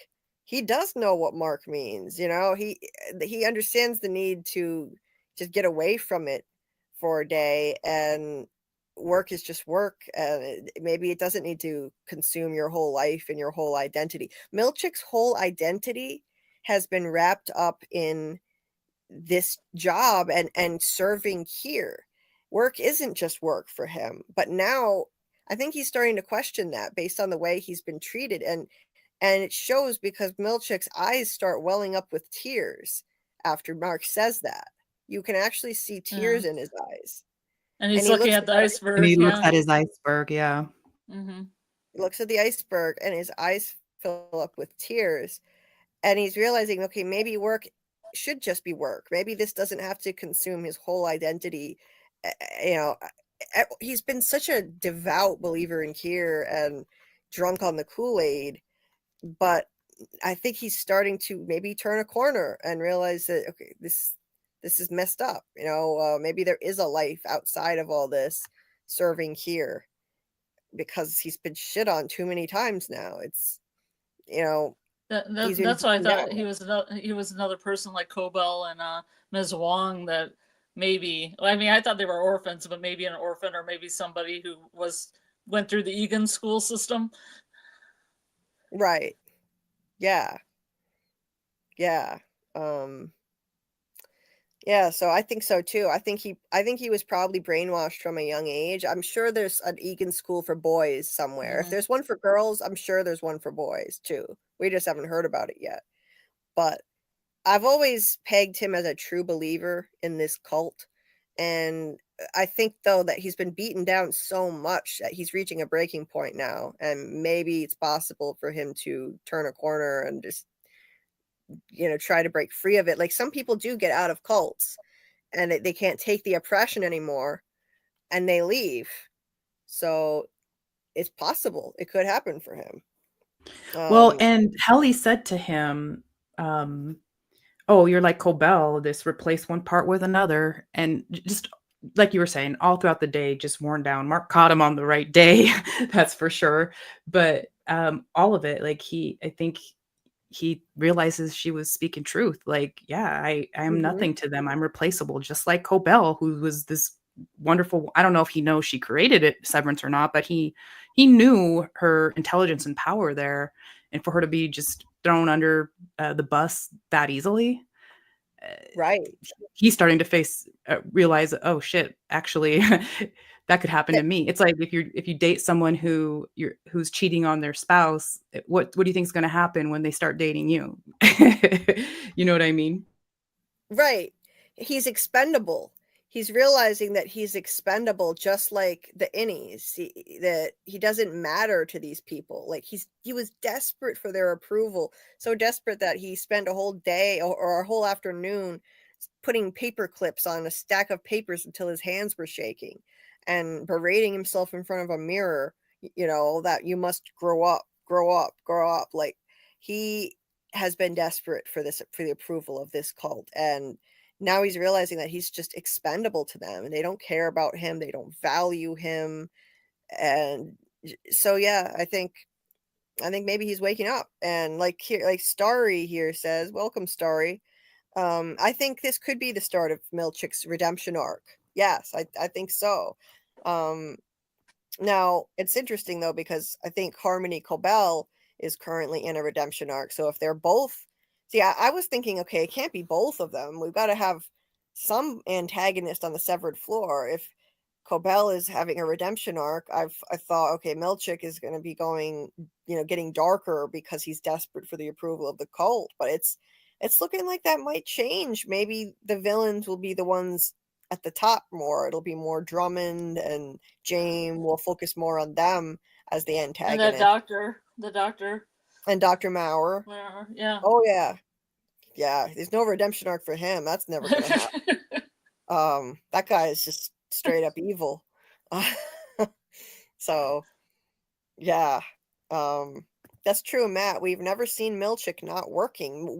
This has been his identity. This has truly been his identity. So it's like, for him to, it's kind of like getting deprogrammed from a cult. It would take a lot. It wouldn't be easy, but it's possible. Yeah. So, hey there. Welcome, First Lasts. He found out he wasn't in the club. Absolutely. Yes. 100%. Thank you for popping in the chat. In case you didn't know, we do this on Mondays. We're going to still do a couple more weeks of Severance lives after the finale too. And we'll be interviewing Mark Geller, who plays Kier, on Monday at 10 p.m. Eastern, and then breaking down the finale on an unusual night, a special night, Tuesday night of next week. We'll break down the finale at 10:15 p.m. Eastern. So yeah, who else could turn against Lumen? I think Ms. Huang might be done, Starry. I don't know if we're going to see Ms. Huang anymore after this. I think that might be the end. Natalie might. It's possible. Natalie, there's so much fear in her eyes. She looks I don't know, like, I don't know if there's any changing Natalie, but who knows? It's possible. She's part of the cult for sure. Yes, this is a horrible international company. Absolutely. Dario. Like Dario?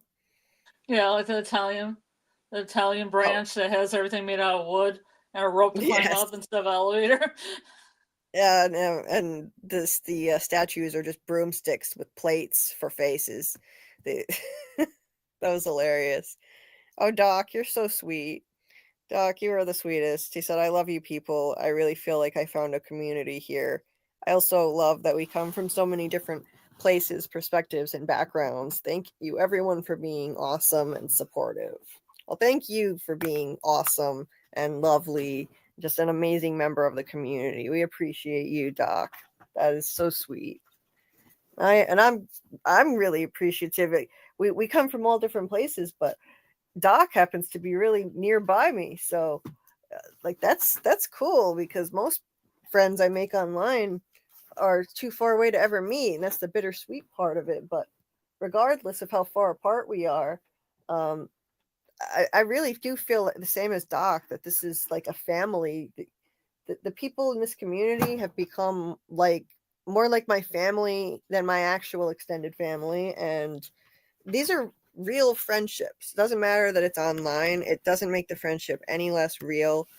And so that's why I love doing these lives and hanging out in the Discord with you guys, and it's just made a huge difference in my life.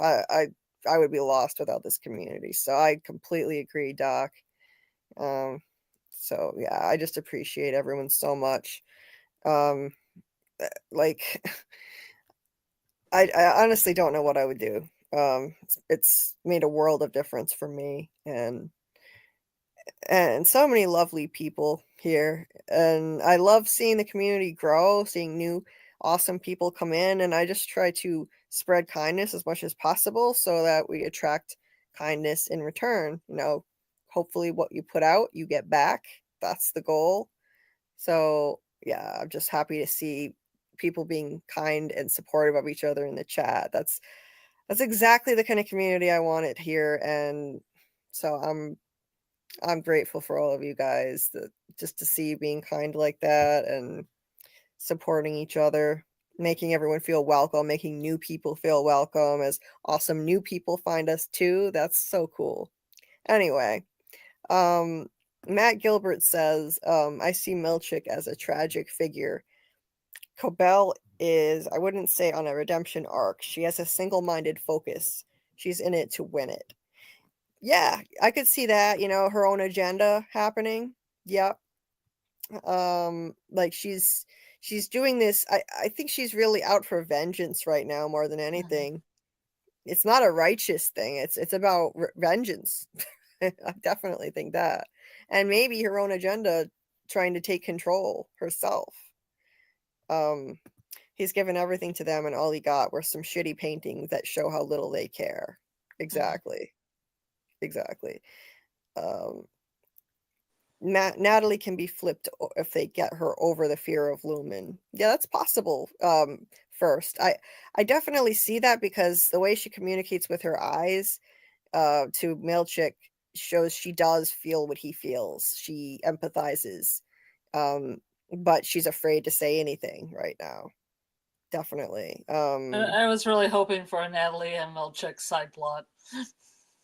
It would have been cool. Maybe in the next season. Maybe next season. I could see it. Matt thinks Natalie is like the Soviet state censor getting Rickon to rewrite his book to support the state ideology. Lumen equals the state. Could be. Could be. Yeah, absolutely. Let's see. Okay. And please hit the like button if you haven't already. And oh yeah, and I'll just remind anybody who just recently joined that we're going to be doing our usual watch party on Thursday night when the finale drops. Oh my god, I can't believe it's the finale coming up already. At 9 p.m. Eastern time in my Discord, and the link to that Discord is in the description of this video if you haven't joined. It's a lot of fun. I'll stream it twice, and then we'll do a voice chat. So that'll be fun, and we're going to do a t-shirt giveaway with MagickwithaK Etsy shop on our finale stream next week. So I know, right? I don't want it to be the finale already. I feel like it just started. Damn, it's too quick. Dieter, yeah, I love you too. And this whole community, all of you guys, you're the best. You're the best. My lifeline. Truly. So getting back into this episode, so he actually gets to Milchick. He hits a nerve, and he says, "I have your word. You'll report to work tomorrow." Mark says, "You do? Yeah, I'll be there. I promise." He looks shocked that he actually got that kind of response. Milchick says, "Good, and thank you for calling." Hangs up the phone. So could be a turning point for him. We'll see what happens. So that's that. And I forgot to mention, by the way, I missed a bit of dialogue earlier in the episode when there's just one quick little thing. When they were in the back seat, Burt and Irving, Irving had said, I think this part is important too, so let me go back to it before I get to this scene, if I can find it. Hold on, where are you? Okay. Burt said, "I never hurt anyone. I want you to know that. I drove people places. Who knows what happened to them once they got there?" So that's him rationalizing to himself that he never hurt anyone. that he's been a Lumen goon. He's been like a mafioso goon, you know, taking people for a ride. You know, that classic trope in mafia stuff. You know, like they take you for a ride in the back seat, and you know they drop you somewhere, and you're never seen or heard from again. They disappear you. Cement shoes or something, drop you in the lake or whatever.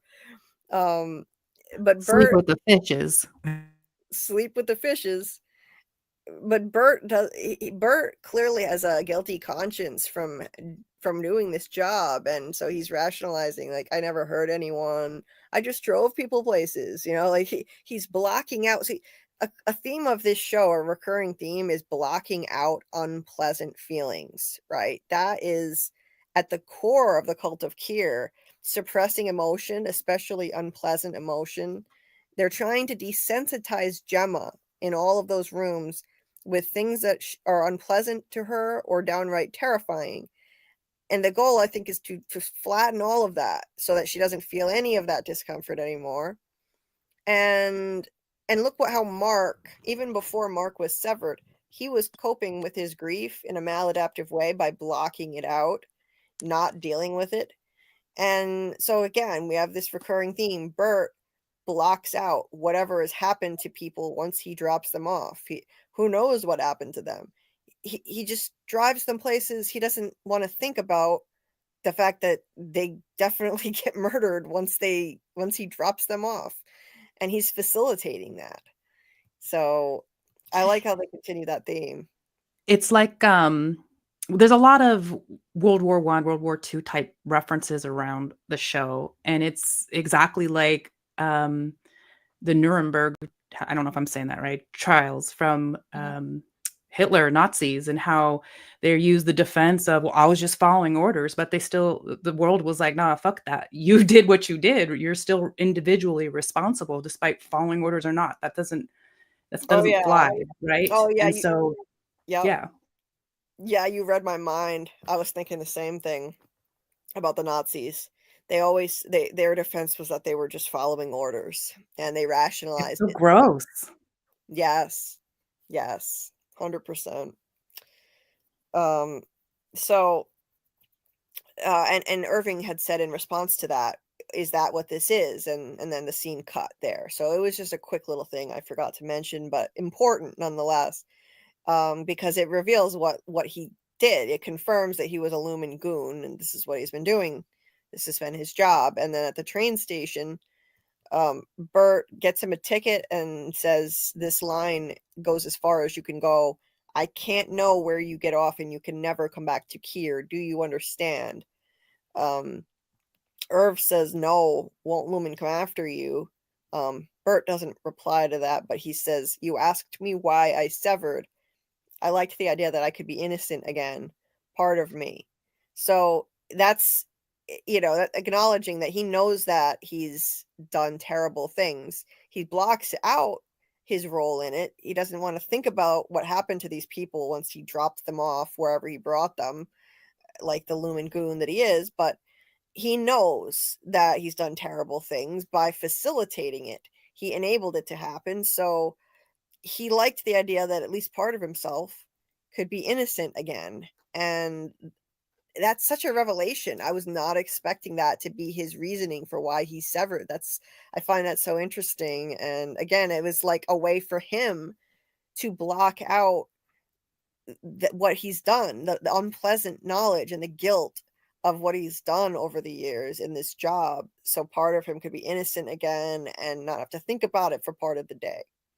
Well, what's interesting to me about that is the problem is, or the paradox, I guess, with that is when he makes the choice to become severed and create this new Innie, he knows it's to work for Lumen. He knows Lumen is evil. He knows all the work everyone does for them contributes to their evil.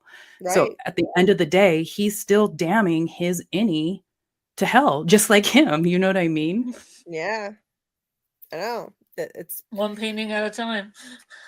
It's ironic, yeah. And he says, then my innocent part fell in love with you. And so he wasn't expecting that, and Irv says, I want to remember it. He feels the attraction to Burt, and those feelings of love have bled through, but he doesn't remember being with Burt. And he says he wants to remember it, meaning he wants to experience it on the outside now. He doesn't remember being with Burt, but the feelings are there. So love seems to transcend severance, as we're seeing the evidence of this here. He just doesn't have the memories of being with him, but the feelings remain. And it for Burt too, and I think that's why Burt is sparing him. And I do believe he is sparing him, and this isn't a trick. Burt says it's probably better we don't. And this is just the heartbreaking line here. Irv says, I've never been loved before. Not really. Burt says, well, now you have. How does it feel? And Irv says, I don't know. Don't you want to know how it felt? Because they haven't experienced it. That they just have the feelings, but they don't have the memories of being together, spending that time together on the inside. And he's like, don't you want to know? And Burt says it's not possible. And Burt is just kind of trying to shut it down, and Irv is still pushing it and saying, I've never had this my whole life. I want to have it. It's just absolutely devastating. And then you have this scene, which is a direct parallel to what happened in season 1, except it's the reverse now. In season 1, Burt wanted to kiss him, and Irving said, I'm not ready, I'm sorry, and they just touched foreheads. And this time, Irving is saying, I'm ready, multiple times. They touch foreheads. This time it's Burt who says no. Just devastating, really devastating. It's oh my god, the way they're paralleling scenes from season 1 and this season, it's just really cleverly done, but it's heartbreaking. Once again, they still can't be together.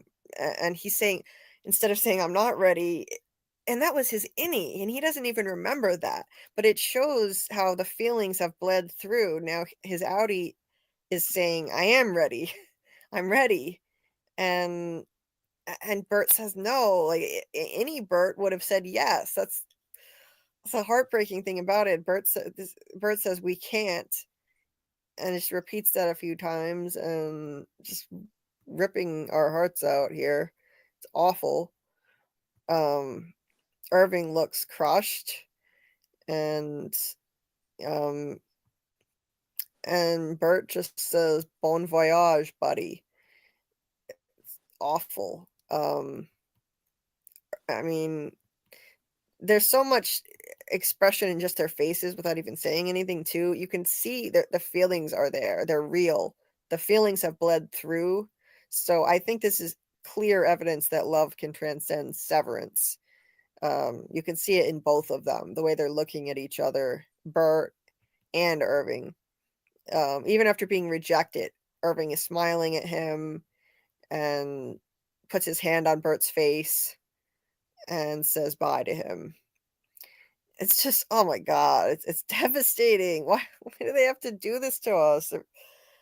Everyone is just experiencing misery and heartbreak on the show right now. It's awful. But No one's happy. It's beautifully done, but it's what I thought was interesting is that in season 1, when Burt was doing his goodbye video to his innie, his retirement video, he also says bon voyage at the end. Yeah. And to me, it kind of seems like he was saying bon voyage, like sail, like sending his innie off to sail into the sunset, to his death. And so is him saying bon voyage to Irving kind of a similar sentiment, sending him off to his death? Like, I do think the feelings are real. I'm with you guys on that. However, I think his outie has no choice. He really is sending Irving off back to Lumen. Well, at first I thought the train was going to blow up, not going to lie, but I think instead, because they showed it transition. Yeah. Like the Dorner truck explosion, right? Like, but I think he's being sent off back to Lumen. Oh, I hope not. I hope not. I could do a poll on that too, but I hope not. I mean, I just got like genuine feelings here that are real, and it felt honest to me. I know the feelings are real either way, but I just felt like honesty, uh, my impression of it. But it could go that way. We could see that happen. We could see, It's a good way to keep something him in the happen to Irving, show. but You know what I mean? Keep the actor in the show and keep but the script going good. if they kill him, what? No, What do you mean? Like, send him back to Lumen, because I think the train is going to back to Lumen, and maybe like an Orpo oh, okay, area or something else like that, where they're gonna okay, fuck with his mind more. okay. I thought you meant like they were gonna kill him. So I was like, wait, how would that work? No, that could be a way, if they send him. I mean, honestly, because I don't know how else they're gonna keep him in the show unless he's leaving the show. So he could be sending him back to Lumen. That I could see more than having him killed. That I don't think is going to happen. Some people have said, he's sending Irving to his death, and I don't believe that at all. So Burt had the so goon. So Burt had the goon job, and then the secretary job at Optics. Like he just worked all the time.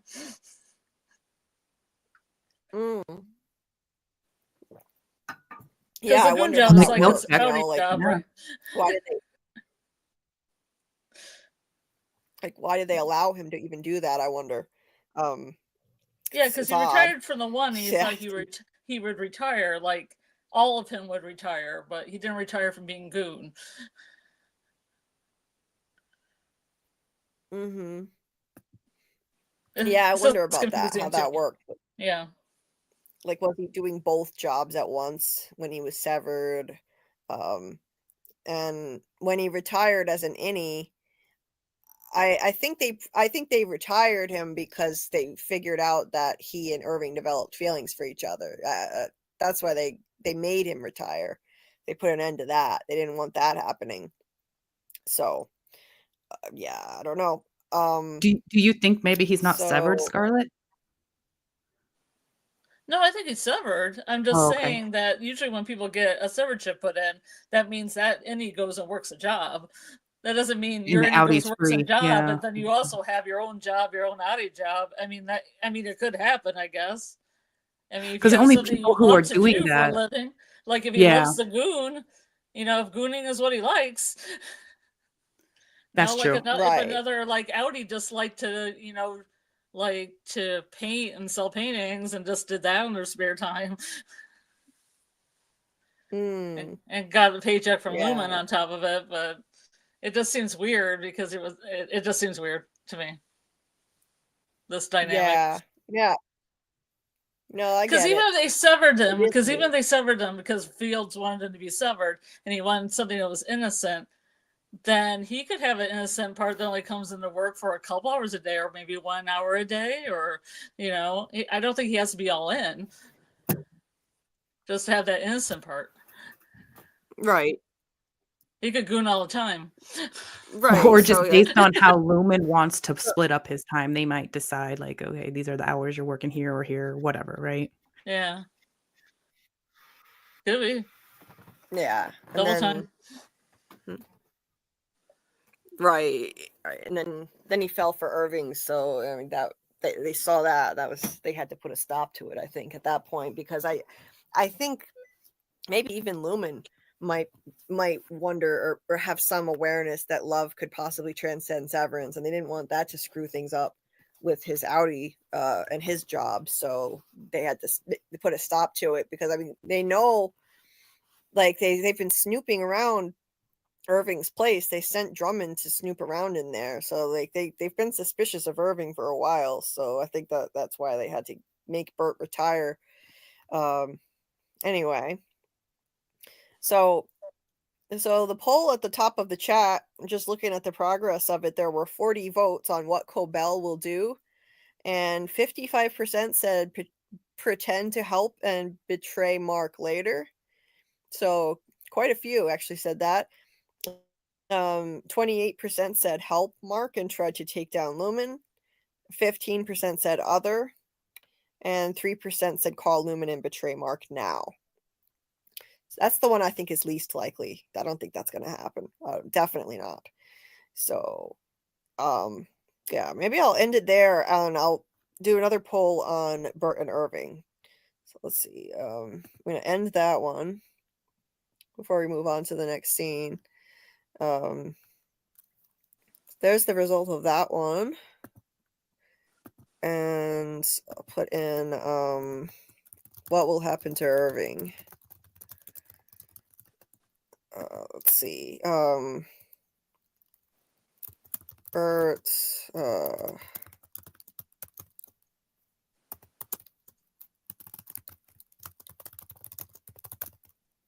Okay, Burt sent him to his literal death.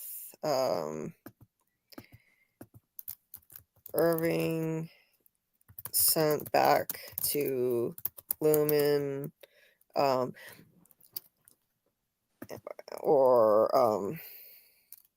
He starts a new life in a new city. Yeah. There truly is life outside of Kier. Yeah. And then other, let us know in the chat.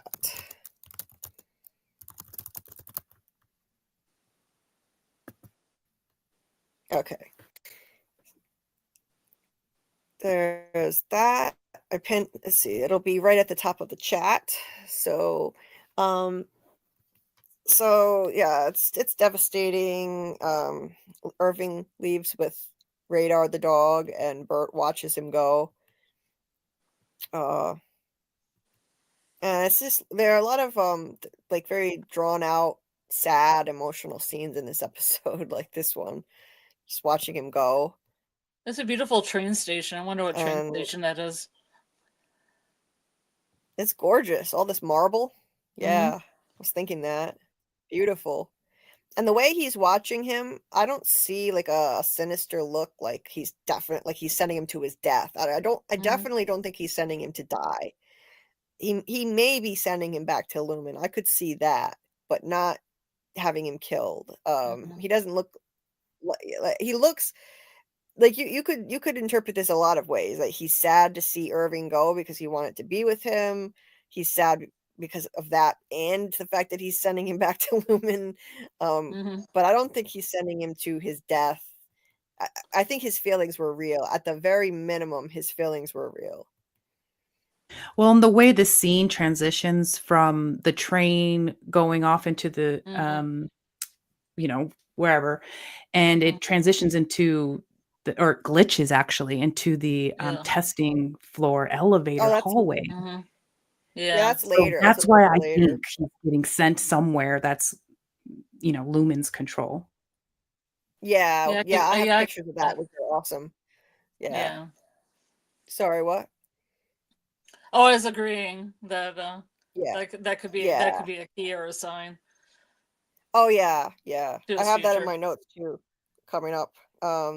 So Dylan, so then there's a montage here of several things going on at once. Dylan is sitting waiting for the elevator as he's about to quit. Ms. Huang is waiting for her shuttle to be taken off to the Siberia. Basically Siberia, yeah. And with her little island in sign. Norway. I feel so bad for her there. I love her earmuffs. She can't even say goodbye to her parents. Yeah, the earmuffs are cute.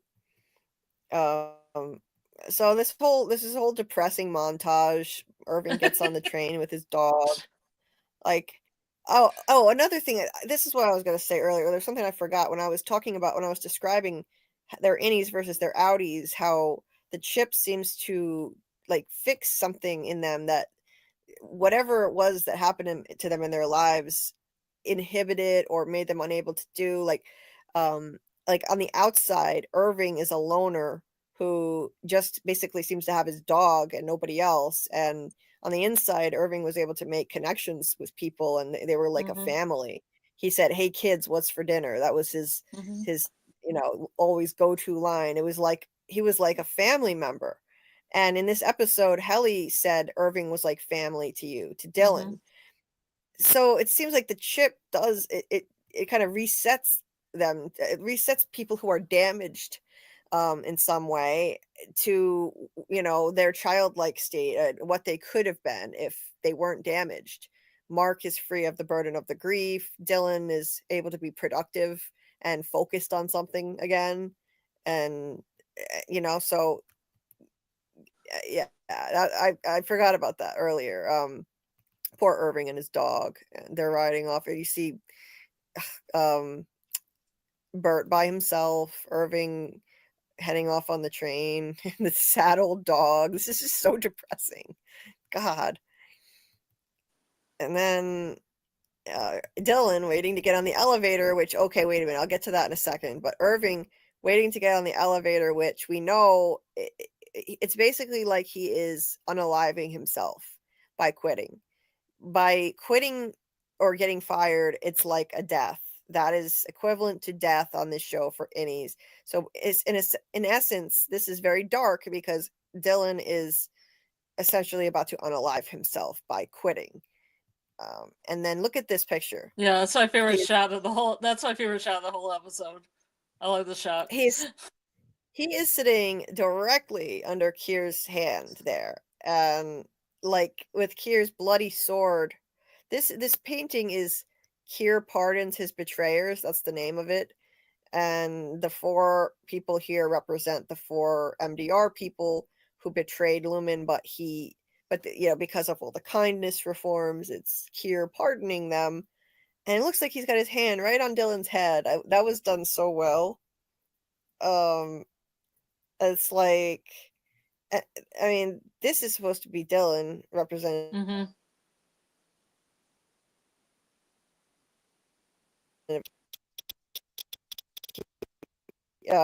Dylan is about to unalive himself, and there's Kier with a sword right above his head. It's kind of fitting, considering that. What do you think? Oh, Scarlet? I totally agree. I just thought it was interesting. Oh yeah. So we don't know what's going to happen. We don't know what's going to happen to him because I guess now with the new Innie registration, they can just unregister themselves without the outies say or not. Wait, what did you say?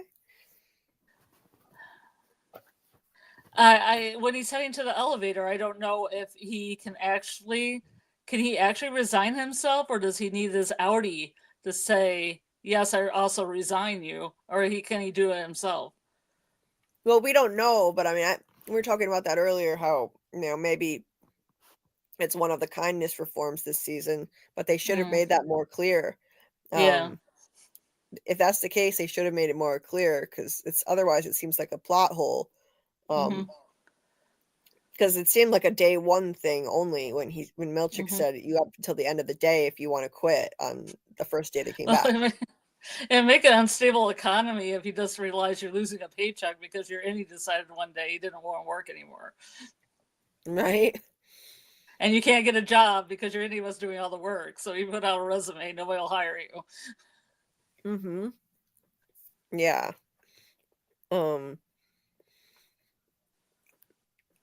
Yeah, so it's unclear how this is going to work. I still think that Dylan's outie can decide to just come back. I think. You know what? I realized something interesting. He's the only one that goes back in the elevator. You remember the end of season 1 when they all went in the elevators? Irving went into the elevator. Helly went into the elevator. Mark went in the elevator. Dylan stayed and held the things so they could be their Innies in the outside world. Now he's the only one going in the elevator in this season. Oh yeah, that's right. And the rest of them. Nope. At the end of the penultimate episode of last season, that's right. He was the one who stayed behind when the other 3 went in. That's right. So, hey there, the real code Knox. Welcome. Lumen fears no one. They don't care who Irving was working with. Yeah, but they do want to put a stop to whatever it was Irving was doing. That's why they want to, take care of him. I forgot to point out at the beginning of this episode, Helena said to her father at breakfast, we're seeing to Mr. Bailiff. That's Irving. That's his last name. Mm. So they arranged for them to do something with Irving, whether it's to send him to his death or to send him back to Lumen. And so, I mean, they definitely are worried about what Irving is doing. They're not afraid of him, but they want to put a stop to this investigation that he's doing into them for sure. But they definitely don't fear him. I agree. Samuel thinks Burt sent Irv to his death, but Burt gave him a heads up first. Irving can change his fate now. Okay. Dieter here. So Dieter is helping me with quite a bit. He's helped with a lot and contributed a lot of his own money to support my channel. So so this is legit. This isn't a scam for anybody who might be worried or something. No, this is legit. He does have a PayPal that he set up for me, some of which is for me to use for stuff for my channel, and some of it is to reimburse him for so much money that he has invested to help me with various things. So that would be much appreciated if anyone is so inclined. Anyway, let's see. Everyone is gone but Mark and Helly. Helly's Innie was never meant to survive. In the painting. Wait, is that what you mean? Or I'm not sure. Well, yeah, it kind of is all about Mark, unfortunately, but it's like the Mark show, but originally it seemed like it was more about all of them, you know. But yeah, it is kind of all about Mark. Although they gave Dylan, I mean, they're giving other characters more of a storyline this season. We got backstory for Cobell. They humanized Milchick, and we're seeing that he's being oppressed by the company. They gave Dylan his own plot line with Gretchen, his Outie's wife. So at least they're doing that. And we're learning about Helena this season. But at the end of the day, yeah, Mark is at the center of the show for sure. Matt says we're gonna see a new Innie Dylan, maybe. Like how with Gemma, she has an Innie for each room. Yeah, that could be. They could clean slate him. Clean slate and throw him back in. Outie Dylan needs a paycheck. You're going back in. You just don't remember. No, that would be wild. That would be cool. Maybe they could do that with Irving too. That would be a way to bring Irving back to the show. I'd be clean okay slate them all and bring them back around. Yeah, like they revolved them. I could see that. So this season we get to see a new function of the chip. At the end of season 1, in the security room, there was a whole list of things. There was the OTC, the overtime contingency that woke them up on the outside, but then there was like goldfish, which we think would give them a really short memory. Elephant, I think, would give them a really long memory because of that cliche. Elephants never forget. Open house, whatever that is. Beehive, I think, would give them like a hive mind. And then there was clean slate, which I think could wipe their memory. Oh, and freeze frame, which could maybe freeze them in place. But yeah, clean slate, they could clean slate Irving and send him back to Lumen. That would be a way they could write themselves out of the corner that they've written themselves into right now with Irving. Unless John just wants to leave the show, who plays Irving. Hopefully not. I hope not. It's so horrible. I know, right? It's like no escape. It's like... no escape.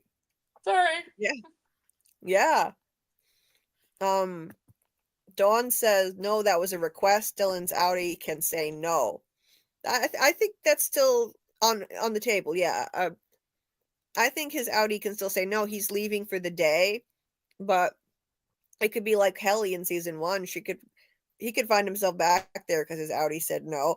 But his outie was thinking about quitting. So, but that would take him off the show. So that's not going to work. We got to get our people back in here somehow.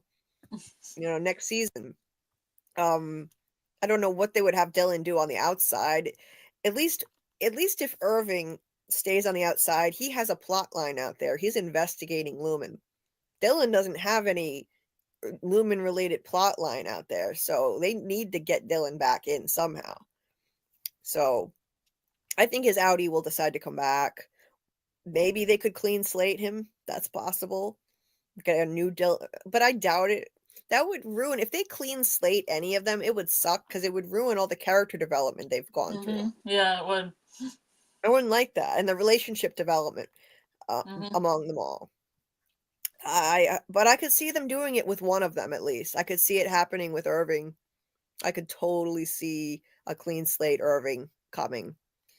But anyway, 73 people. Wow, that's a record for us on a Severance stream. Thank you so much for watching. Really appreciate it. Please hit the like button if you haven't already, and subscribe if you're not subscribed. I do Severance deep dives. I'm going to do one for this episode within the next few days. I'll release it, and I have a bunch of Severance deep dives for every episode of this season, and theories. You can find some of them linked in the description of this video. If they're not there now, I'm going to put them there after. And we're going to have Mark Geller on next week on 10 p.m. Eastern to do an interview with us, so you can ask him questions. We'll highlight questions and comments for him in the chat. He plays Kier, and that'll be fun. Then we're going to do a finale breakdown on Tuesday at 10:15 p.m. Eastern next week. And if you want to join our watch party for the finale, that's going to be Thursday in my Discord when it drops at 9 p.m. Eastern. And then again at 10, we'll stream it twice and then do a voice chat, which is always fun. You can find the link to that in the description of this video. So, anyway, and if you haven't noticed, anybody just joining, there's a poll at the top of the chat on what is going to happen to Irving. So let us know what you think. And if it's none of the options, then write in the chat what you think. Because I can only put in 4 for quizzes, or for polls, rather. Hey, Julie, I know we're getting close to the end, but I gotta go. But I do want to say thank you again so much for having me on. These are so much fun, and you guys are always so nice and welcoming. Your community is amazing. Oh, you're so welcome. It's a pleasure having you on. You have great insights and ideas. So thank you for being on it with us. And everybody, make sure you check out Banshee Breakdown's channel. She makes awesome videos on Severance. What do you have coming up, Banshee? I'm hoping I can get my episode 9 breakdown out tomorrow night. That's being very optimistic, probably likely Wednesday morning, but trying to get that bad boy out. And I'm really excited for it. I just finished my script and I think it's going to be awesome. I'm going to toot my own horn here a little bit. It's all good. But yeah, check it out if you can. And I'm really sad that the show's going to be over, but I'm looking forward to continuing making more videos. I'll look at other shows we could possibly do, kind of along the same lines of From and Severance, shows like that, sci-fi, fantasy, horror, that kind of stuff. Yeah, I was gonna say, Banshee, you're always free to come on our Yellow Jackets. Yellow Jackets. Wait, how many episodes do we have left of that? 4. Oh gosh. Okay, cool. So if you ever want to call in sometime, feel free, because I know you're not doing videos on them, but I know you watch them, and that's like your relaxing show. But if you have theories, call up. We'd love to have you. I would love to. I think that would be fun. You're always a good time. That sounds bad, but you know what I mean. Thank you guys so much. I'm tired. I gotta go to bed. Yeah, it's fine. I've been there. Well, thank you for joining, and Man, I'm in the same boat as you. I'm gonna be struggling to get my deep dive on this episode out, probably most likely Wednesday morning. But thank you for joining, and have a great night. Thanks again. Bye, guys. Yeah, well, Bye. have a good night. So, anyway, let's see. Matt said they should fear Cobell. She has the scoop on Cold Harbor. She has a hard copy of her own tech now. She could hijack the system. I agree. They're underestimating her. They think they've got her under control because she's so brainwashed, I think. The real Code Knox said they were all basically fired if it wasn't for Mark. Lumen doesn't care about the other Innies. Yeah, oh, absolutely. They don't care. They fired them without even a second thought. And they gave Mark a 20% raise just to, keep him there so he could finish Cold Harbor. I don't think any of the others' jobs matter that much to them, really. Yeah. And you're welcome, Dieter. Dawn says, I think Outie Dylan knows Innie Dylan wants to quit now that he knows he's going to say no, so he can suffer with never getting to have Gretchen. Yeah, maybe he'll be petty like that. That sucks. It's like the Kenny. He's like the Kenny. I'm sorry. It's early. I'm like, poor Kenny. I mean Dylan. Innie Dylan. Yes. For those who don't know, that Kenny is a character on our beloved series From, which you should all check out if you haven't checked it out. From on MGM Plus. It's amazing. Great mystery box series. Hey, welcome, Abel Guzmanar Monroe. Sorry, I don't know how to say that without butchering it, but welcome. Guzmanaro. Ms. Huang is the daughter of Jama and Mark. I've seen that theory. It's the only issue, the main issue I have with that theory is her age. Yeah, me too. I don't think she can be. I think she'd have to be a lot younger because of the timeline. I'm pretty sure Mark has been working at. He's only been working there for like a couple of years, right? Yeah. Hasn't it been 2 years? So I don't think it's been long enough for, like, even if they did somehow manage to get her pregnant, doing some creeping. Yeah. And so they were even doing some creeping and watching them when they're having like their meet cute, the blood drive and everything. It's still not enough time.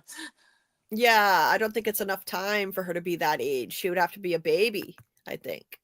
Well, they were together for 9 years, so she could be like, 7 or 8, but she's not a teenager. She's not 12 or 13, that's for sure. Right. Unless Lumen has some acceleration growth thing we do not know about, but I hope that doesn't happen. Yeah, there's a trope in sci-fi where, you can have an accelerated pregnancy and then the child has accelerated growth. Yeah, that would like a soap operas. Yeah. They send them away to boarding school for like 6 months and they come back and they're like 15.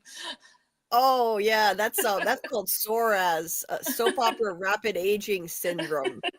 That's what soap opera lovers call it. Yeah, they send a kid away to boarding school and they come back and they're like 10 years older and they're adults now. Yeah. Anyway, yeah, so that's the only issue I have with that one, but who knows? Starry says I think they will clean slate. Could be. Revolve them. Let's see.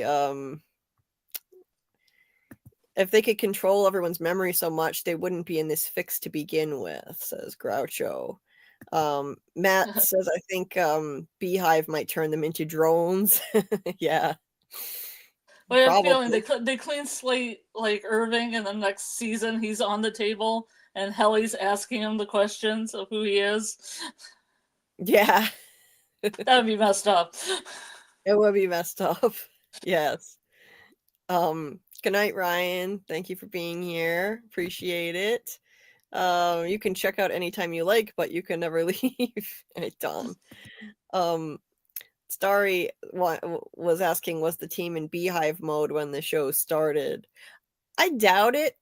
I feel like it would put them in some kind of hive mind situation where they're all doing everything in tandem, but maybe, you never know. We don't really know what Beehive is. So, maybe Lumen had the DNA and incubates Ms. Huang, so Mark and Gemma never had a kid. The only I feel like I don't know if the timeline works with her age. That's the main problem there. But you never know. Before they can clean slate his Innie, his outie still needs to be there. I think he will accept the resignation request after the conversation with his wife. Yeah, but then how do we get Dylan back in the show? That's the thing, David. I don't think they're gonna keep him on the outside. He has to have a storyline connected to Lumen. So yeah, I don't think they're gonna clean slate him. I think he's gonna go back to work, in my opinion. Oh, Tony. Tony Teflon in the chat. Tony Teflon says, I went to bed, woke up, Julie B is still rocking. Well, I'm getting a bowl of pops and watching. Well, thanks, Tony. It's par for the course with me. I know. But thanks for popping in, Tony. Awesome friend of the channel, amazing supporter. Thank you so much. Tony has been amazing and kind, supporting me personally and with YouTube advice. So I really appreciate him, and we're gonna have him on soon as a guest. We're gonna make plans to talk some theories with Tony. He joined our panel last Friday when we had Doug on. We had Doug Hughes from the Man in Yellow, who plays the Man in Yellow on From, and it was a call in live for, you know, asking Doug questions and giving him comments and stuff, talking about his long career in theater and playwriting and anything really From related stuff. We were also talking From theories, and Tony called in. I was honored to have him on my panel. I mean, he is like, he's a pro at this, and he's been an inspiration. I just have nothing but respect and admiration and appreciation for what he's built with his community. It's amazing, and a lot of people found my channel thanks to him. So I just can't thank Tony enough for all the support that he's given me, and he's a blast to have on a panel. I just love it. I love talking to him. So I'm looking forward to making a plan to do a live with Tony as a guest, and Dot Kaiju Labs. We're gonna find a night when we can all do it and just talk theories and have fun with it. So really can't wait for that. Tony's show is like, it's like therapy for me. It gets me through a lot of stuff. Yeah, I listen to it when I'm going for walks for my therapy and I'm in pain. It takes my mind off my pain. It makes me laugh. He has great theories. He was spot on with his theories on From in season 3, by the way. So anyway, I just appreciate him so much. And he's got a huge heart. He's just an all-around great guy. Anyway, so yeah, and Dieter dropped the link to Tony's channel. Thank you, Dieter. If anyone in the chat is not aware of Tony's channel, check it out. He's awesome. Anyway, getting back to the chat here. Let's see, anything else I missed that I want to highlight before we continue and finish up the breakdown here. And make sure you subscribe to Banshee Breakdown's channel. She does awesome content on Severance, if you're not aware. What else did I miss here? Matt says, imagine if they have already factored in the possibility of Cobell trying to break into the system. Could be a nasty surprise waiting for them. Yeah, that's possible. It could be a trap. I saw someone say that they think like a bunch of people are going to wind up on the testing floor. Helly, Mark, Devon, Cobell. Like, that would be kind of nuts. Collision course with the doctor. Yeah, that would be crazy if they're like trapped down there as they try to get Gemma out. Who knows? Oh, that'd be nuts. They're gonna drop a crazy cliffhanger on us. Just wait. They're gonna do it. like remember season 1's cliffhanger? Yeah, it's gonna be Like it's Mark gonna has be some kind of Sophie's choice in between like Gemma and Helly, and he's like, I can't decide. Fade to Black, or I right? choose Fade to Black. Oh God, we're all gonna be yelling at the TV. Just prepare yourselves. Prepare yourselves for this finale, guys. Or we're gonna be yelling at the TV just like at the end of season 1, that finale. I was like, no, you can't end it there. Are you kidding me? No. But unlike you guys, a lot of you guys, we didn't have to wait long. I only had to wait less than a year because I watched this last April or March. Scarlet just watched it a couple months ago. Yeah, So. I started watching the rewatches, and I got my Blu-ray in December. So yeah, we didn't have to wait 3 years Yeah, like some of you didn't guys. seem I'm very sure, long. right? But now we're gonna have to suffer with the rest of you, waiting on whatever cliffhanger we're left on. Anyway, Scott here had a question. He says no one has asked, what will happen now that Irving isn't there anymore? Will it greatly affect the dynamic there without him? I think it would. So I think Banshee may be onto something, that he's going to wind up back at Lumen. I hope so, actually. At least it would bring him back to the show. I would miss the show without, I would miss Irving without him on the show. So, anyway, and thank you, Trace, for asking for people to hit the like. Yes, please do hit the like. Hey there, Jadine. Welcome. Could Cobell be Jame Eagan's daughter and Cobell be Helena's mother? It's possible. I've heard people saying it, and it is entirely possible. He maybe groomed her. It'll be disgusting. But it's possible. Yeah, it's really gross to think about. Hey there, AA. Nice to see you. I will miss Irving more than Dylan. Oh no, Dylan is hilarious. I gotta say, I get you though. When Dylan lost his morals, he became annoying. He's been kind of a dick lately. Less funny. He's not so funny anymore. Yeah, I wish I wrote him at least some sarcastic lines so he could deliver them. I think he's been underused. I think so too. I mean, there was a lot of jokes that were just like him saying fuck and having a weird face, and I think they could have done better on him, not done him so dirty. Yeah, I miss funny, witty Dylan, and I'll still miss him more than Irving, though. I gotta say, I love all of them, but Dylan is just one of my favorites on the show. Yeah.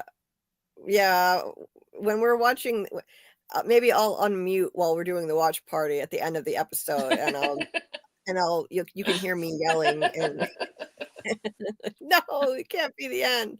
I'll unmute for that. I won't do it during the show and annoy you, I promise. But at the end, when it's over, maybe I'll. You can hear me whining and yelling. Yes, could do that. If it means moving the show forward, I'm fine with Irv being gone, says Matt. Well, yeah, I could if I had to lose any of these characters, I would say Irving would be the one I could tolerate losing the most. Not that I don't like him, but if I had to pick one, like those things you see on Facebook, like only one can, or like one has to go. Like, yeah. I thought you were gonna say the like Mary Bed Kill game. Oh no, not that.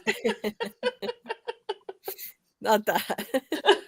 I think that could work too, but like it would show like 4 different foods, and it says one has to go, and you know. Okay. And it's things that you everyone loves, but you'd have to get rid of one. So, if I had to, I would say Irving, but I like them all. Yeah, I'd like to be able to get them to function as a unit again. I know that would take a lot of writing, but get them there somehow. Yeah. Or their outies, even like their outies come together in some way. I mean, maybe not Helena, but the other outies. Some kind of bonding somewhere. They could do that. They could do that. I don't know. I don't like outie Dylan though. I really don't like Outie Dylan. He's not funny. He's miserable and depressed, and he's not as enjoyable to watch. I want Innie Dylan. You And can have a redemption arc. He could. Like the real Code Knox says, love hurts, R.I.P. Innie Dylan. Dylan sacrificed his perks for love.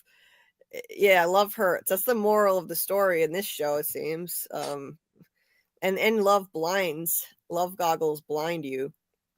And he's lost his, and now he's turned into a cynical jerk. So, yeah, it's kind of like what happened to Irving. Anyway, wait, that was Helena having breakfast 100%. That's Helly on the severed floor. She was the only one who knew Dylan hid that note.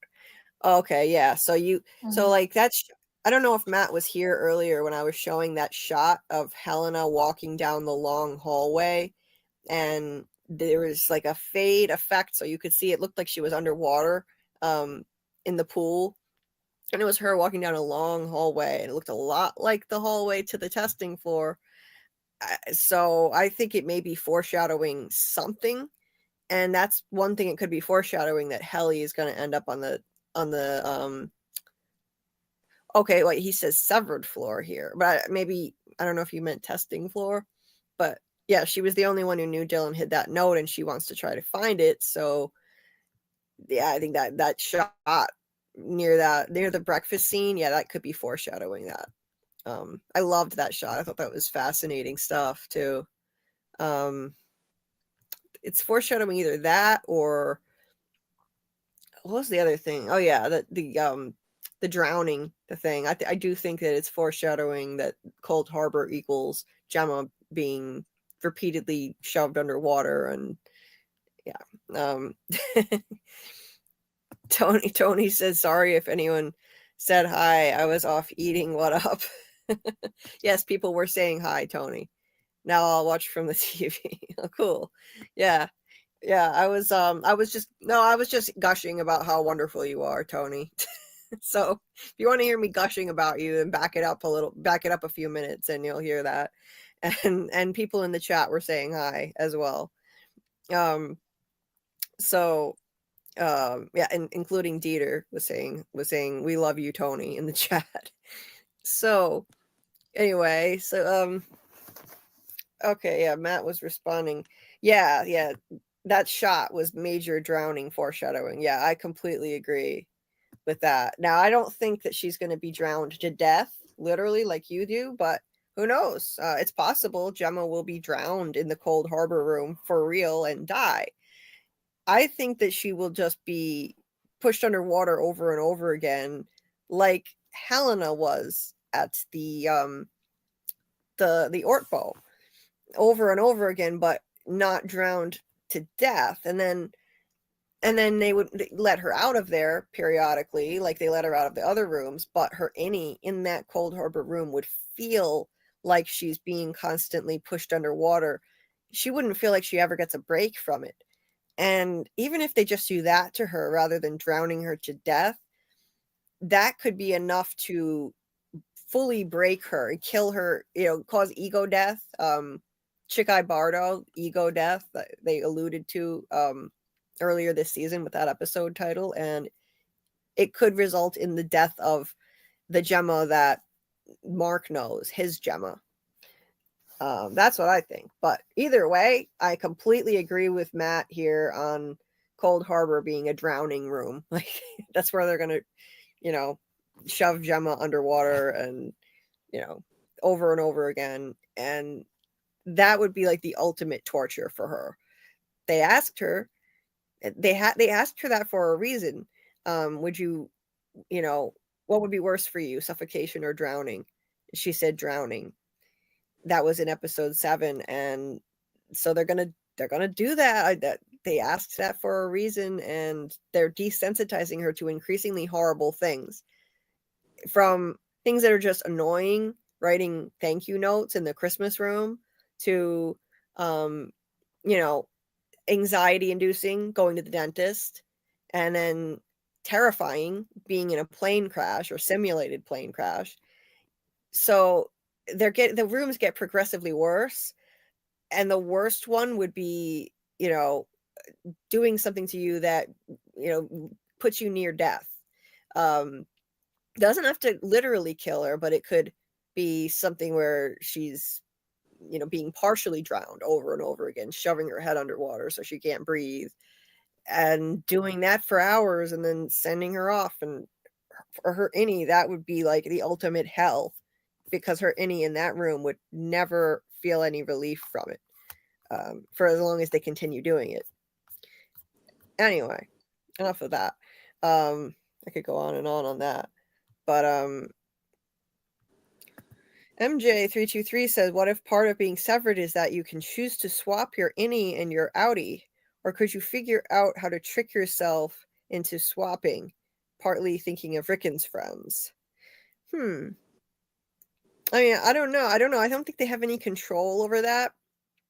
In season 1, I thought Rickon's friends were probably severed.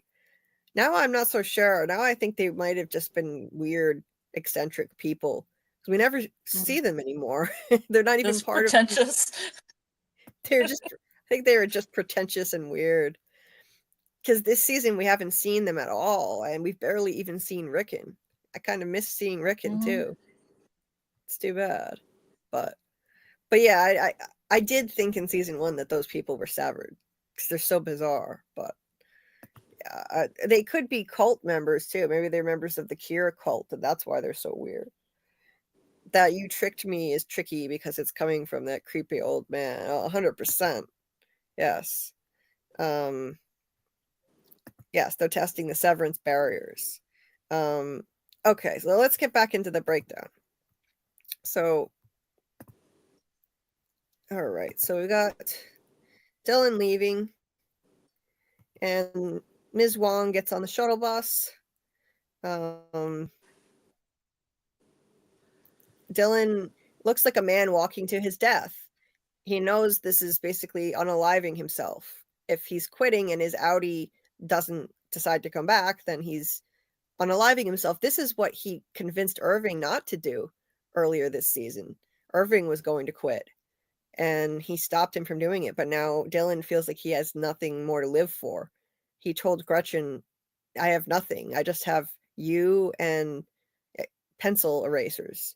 So now that he's experienced a taste of romantic love and affection, he realizes he has nothing else to live for in this place. So this is him trying to unalive himself, and you feel the gravity of it as they drag this thing out with him getting in the elevator, interspersed with more depressing scenes of Burt alone at the train station. Depression montage. Cue the depression montage. Yes. Oh my God. Jesus. It's a good thing I watched this with a watch party, because that made it fun just watching with friends. But Jesus, what a downer. I usually take a good hit of Yellow Jackets a couple hours later, and that gets my, I get revved up again. Yeah. And recall that episode 8 was Cobell's backstory, and that was depressing as hell too. Yeah. So, geez. The season has been a lot darker, but see, I don't mind darkness with like some dark humor. We need a little bit more dark humor. I know, right? Gallows humor, at least, is something. Yeah, there hasn't been as much of that this season. I would like more. Irving is on the train going off. Dylan, again, he has that intense face like a man about to unalive himself, or at least try to, but I do think his outie is going to choose to come back. But they make this so dramatic with the elevator doors closing on him, so you feel the gravity of what he's doing. It's equivalent to death for his Innie. And then this is what Banshee was talking about. This was a really interesting way they did this shot. It was gorgeous for one thing. And so it's Irving's train, and it then fades. It glitches into the export hall to the testing floor, like that. It glitches to that. So I've got to agree with her on this. When I thought she was saying they were sending Irving to his death, I didn't agree, but I mean, that Burt was. But Mhm. this I could get on board with, though. I think Mhm. this would get Irving back in the show, and this could be foreshadowing that Irving is being ultimately sent back to Lumen. Now, I'm not sure how. I mean, he's on a train Mhm. being taken somewhere. The train is going to the end of the line. I don't know how exactly that works, but The somehow testing maybe room's the end of the line. yeah, I don't know. Like, I don't know how that works. How they get him to Lumen then, if that's the case. That part I'm unclear on, but somehow this could be foreshadowing that he'll wind up back at Lumen. Maybe. I would like to see it, just so that we keep him on the show. Mhm. Otherwise, I don't know how else we get Irving back.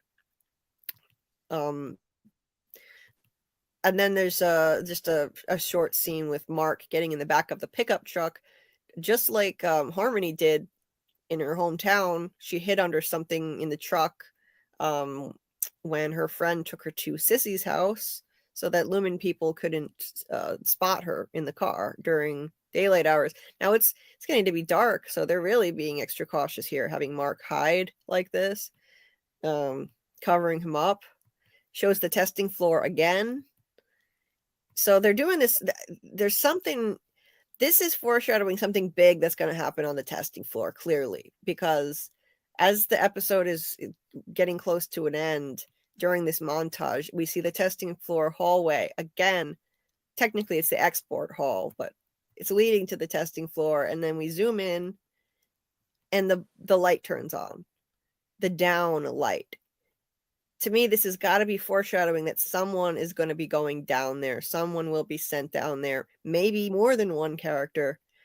I would Maybe have to all the say characters. maybe all of them. Oh, jeez. I don't know. Dylan suddenly opens up the elevator door and he's like, "Oh, I'm missing something. I have to go to the expert's hall." Yeah. Irving's turn around the train. Yeah. Turn the train around. Yeah, I don't know. This could be foreshadowing. They're showing us this stuff for a reason. This isn't just for the hell of it. Every shot in this show is intentional.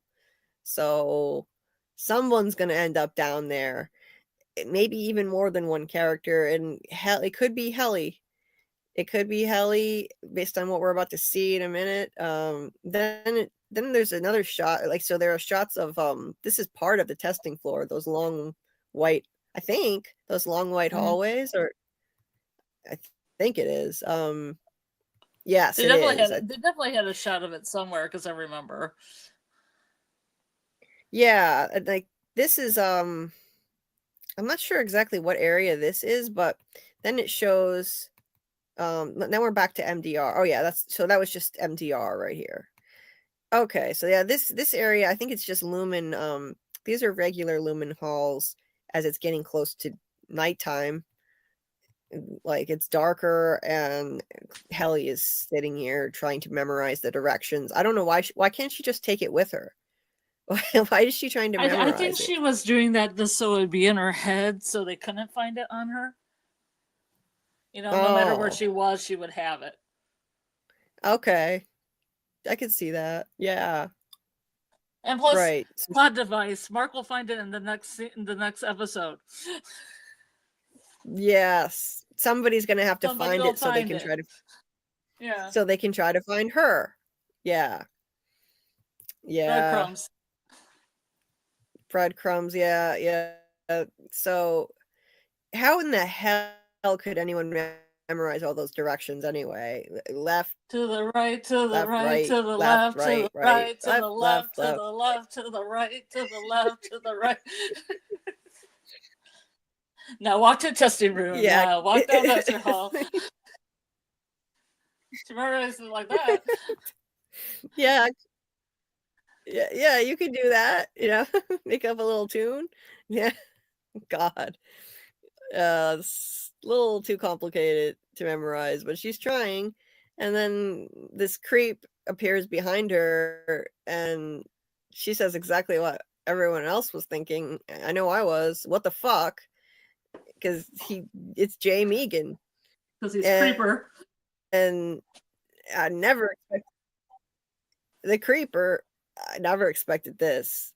He says, "You tricked me, my Helly." That is just so chilling. It's all kinds of ick. Yeah, it's creepy. He looks like one of those statues in the what is it, the what is it called, where the Propriety? you know, where they have the what, The Propriety Hall? perpetuity, that was it. Perpetuity. The perpetuity. Well, you remembered more than I did. That was close enough. The It's a little early for perpetuity it. wing. In the perpetuity wing, he looks like one of those statues just got up and came to life. That's Are what you he looks sure like. he and isn't started the talking. statue?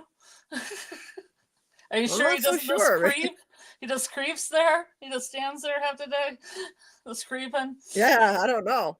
I'm not so sure. He's not one of those creepy wax-looking figures from Perpetuity Wing. Just came to life. Oh, this episode is called The After Hours, which is named after a Twilight Zone episode about mannequins who come to life. So maybe he's one of the statues. It looks like it. Anyway, when he says "you tricked me, my Helly," I believe that he means the Macrodat rebellion when she pretended to be Helena. So that's what I think he's talking about. There's no other explanation I can think of. And I think he's talking about that she's gotten impregnated with Mark when he wanted to be the parent of her babies. Oh God. God. You tricked me by making the gene pool wider. How dare you? Oh jeez. I hope not. New It could blood. have a double meaning and mean both too. Oh, it's just icky. Oh God. Are they really gonna introduce incest into the show, like with these two? Oh. Introduce? I mean, like current incest. There's probably been incest in the past in this family, but are they gonna do this with our characters? We all bruise so easily. Oh God. We all have the same jaw. Oh, well, I could see them doing it. The Eagans think they're like, gods or something. So I could see them doing incest to keep it in the family and, that kind of thing. But I definitely think at the very least he's also referring to the fact that she pretended to be Helena and he idealizes her. Who was it that said that originally? Who was it that said that was in the watch party? Was it? I want to credit the right person. That seems like he's saying this because he's idealizing the childlike version of her that he misses, and Helly is that. Helly is like that person, and he misses that. Someone said that in my watch party, and I don't remember who it was. Was it Lori? I was gonna guess Lori because I felt like that was something she said. It may have been Lori who said that. Lori, aka Real Cinema Therapy, she has an awesome new channel. She covers Severance. I think it was her, if I'm not mistaken, who said that. He so like this is like the idealized childlike version of is Helena, and I think that that's true. And somewhere along the way, for some reason or other, Helena has disappointed him. He doesn't even like the way she eats her eggs. He's picking apart the way she eats her eggs, as we just saw. So he's like, even though they view Innies as subhuman, he has this pull to Helena as Helly because she's like his little girl, that little girl who thought that these chips were so pretty, Daddy. Everyone in the world should have one of these. He talked about that in season one, like, like he wants that child version of Helena back. So he wants to control her. He wants to control, and he is controlling her. He's got her under his thumb, and yet somehow she's still a disappointment to him. Because she still has some agency. She's eating her eggs the way that he doesn't want her to eat them. Like, she's not literally doing everything he wants. Tiny rebellions. But most of Helena's life is controlled by him, and we saw that in the beginning. Yeah, I think her swimming was strictly timed, her breakfast was timed, and but she took that one little bit of agency in eating her eggs the way she wanted to, and he didn't like that. So, and then she's put in a car and sent to Lumen every day. I don't believe she severed herself willingly. I think they coerced her into doing it and doing that job. She didn't want to go back. Because it's freaking awesome. Oh yeah, she just took this job because Severance is freaking awesome. Yeah, okay. I don't believe any of that. And remember, she didn't want to go back in after Irving tried to drown her, and they still made her go back. She didn't have a choice. So yeah, even though he's got complete control over almost everything she does, somehow she's still a disappointment to him, and he idealizes this childlike version of her. So then that's the last we see of that for this episode. So we're left to wonder what is going to happen there. Huh? Cliffhanger, yes. And Mark under the tarp, just like Cobell when she was in her hometown in the pickup truck. They're going through a tunnel again with the tunnels. The tunnel imagery. They did that with Gemma walking through a tunnel, or it looked like a tunnel. In episode 7. They look like what the ruins in Frome would look like if they were completed, and not falling apart. It does, yeah. Now here we get our Twilight Zone reference. Oh, my Twilight Zone loving heart loved this so much. The guard for the cabins. This is the Innie birthing retreat, and there's a guard there, a security guard. Looks like Devon is pretending she's pregnant. She's got her hand on something, like pretending she has a protruding stomach. The security guard shines her light in, and so let me see. Cobell says, "We're going to Cottage 5." The guard says, "I don't have anyone scheduled." And Cobell says, "She's one of James. No one's to know. Miss Marcia White, 9th floor." That is a reference to an episode of The Twilight Zone called The After Hours, one of my favorites. The main character's name was Marcia White, and she was told she was looking for a gold thimble she was going to buy for her mother, she said, or something. Somebody told her go to the 9th floor, the specialties department. And after Cobell says Miss Marcia White, 9th floor, the guard says specialties department. Then Cobell says, "I'm looking for a gold thimble." So this is some kind of code that they've worked out. This is code. So this is it's some kind of system they must have for bringing, I'm guessing, women who Jame has impregnated to the cabins. It's so gross. But I guess that's what's going on here. And so even though it is not scheduled, this is how Cobell can prove that, yeah, she's one of James. She speaks in code. And it says that, yeah, Miss Marcia White, 9th floor. The guard says specialties department, and then Cobell says, "I'm looking for a gold thimble." That's what Marcia White said she was looking for. She goes there. When she goes there, she buys the gold thimble, and there's literally nothing else on the whole 9th floor. And then she winds up basically stuck there. Like when the gold thimble is cracked. She goes to return it, and there's nothing there except a bunch of mannequins who come to life, including one that looks like the saleswoman that she bought the thimble from. Yep, the saleswoman who sold her the thimble is a mannequin too, and they all tell her, you were supposed to come back 2 days ago, you had a month to go out and live in the world, and now it's someone else's turn. So that was the twist of the episode.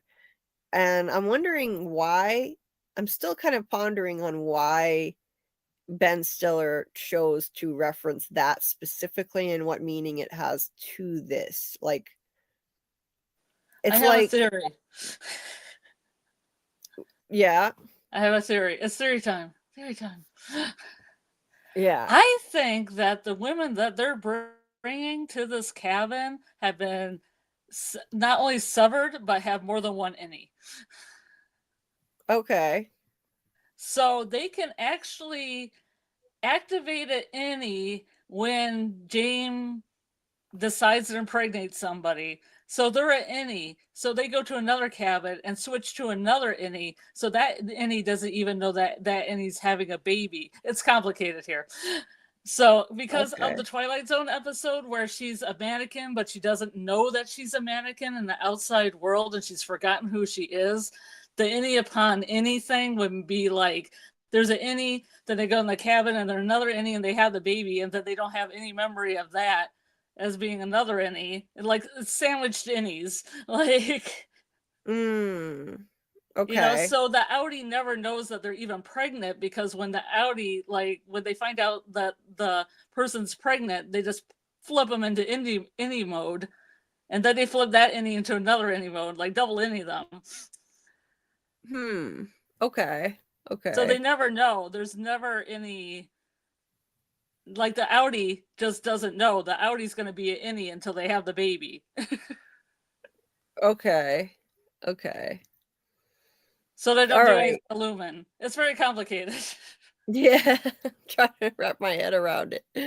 It's complicated. But they wouldn't even know. Like the outie wouldn't even know what was going on, because the outie would just be out of commission. It's like the Stefford wives thing we're thinking of in season 1. And then I think, was Gabby double innied? Maybe she isn't even the outie, because we know he had the conversation when she was still calling her Gabby at the gala, and I thought, well, maybe she was severed and she's an innie and an innie, and she's not an outie anymore, like what they kind of want Gemma to completely be.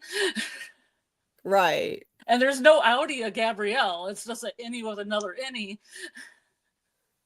So would she ever get to be her outie though? Like, when would she I don't know. Okay. Maybe if her husband lets her.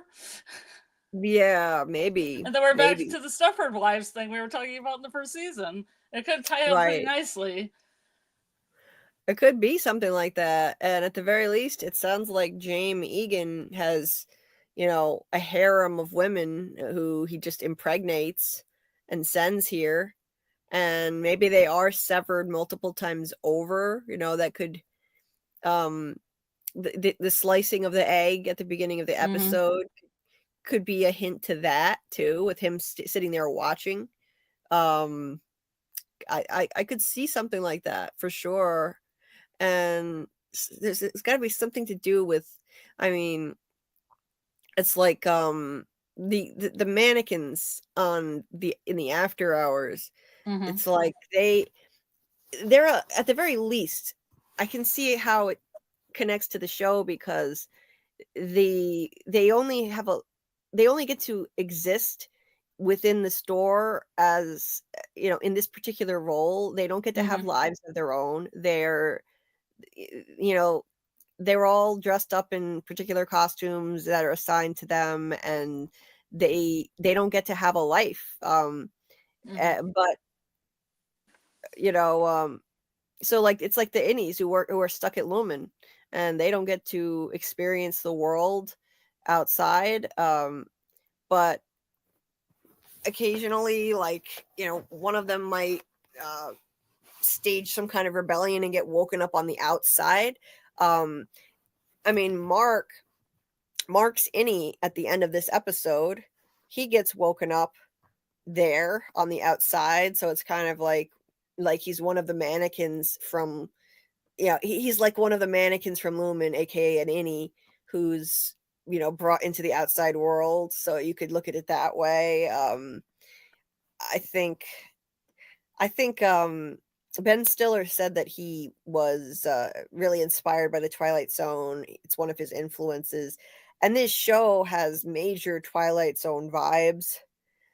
It's also been compared to Black Mirror. Episode 7 of this show screamed Black Mirror to me. The whole episode with Gemma, that reveal on the testing floor. So I loved the Twilight Zone references.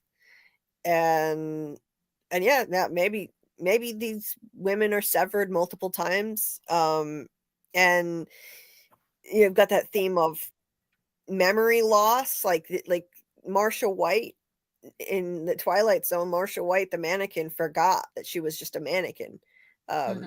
She forgot who she was. And so, yeah, it's interesting. I love the reference. So see, you would almost have to do it twice though in a female body though, because the outie is going to be pregnant too. Yeah. And if they want the baby, if he's making like a little like Cure Army or Jame Army or whatever, and they just want the baby, they're going to have to do something where she doesn't remember any of it. Yeah. Or else they're just making some kind of deal that they get the babies afterwards. Like they take them to the cabin and the Innie has it and then it just goes away. But then what do they do? What are they trying to do then? Why is he impregnating these women? What do they want with these babies? I wonder. Like, I don't know. Just more people to mold. I mean, is it like some weird Elon Musk shit where he thinks he's, like, he's just trying to like spread his seed as much as he possibly can, or Nick Cannon, is it something like that? Why is Jame Eagan knocking up all these women? There's a big question there. AA says, I think they're building a child army. Yeah, maybe. More kids to work for them, like we did find out in this episode that Ms. Huang has parents, but it would probably be easier to get more kids to work for them if they didn't have parents in the way. Maybe they can't get enough parents to agree to it. So there's that. Lineage, Dieter says. Lineage, Julie, lineage. Yeah. Good night, Doc.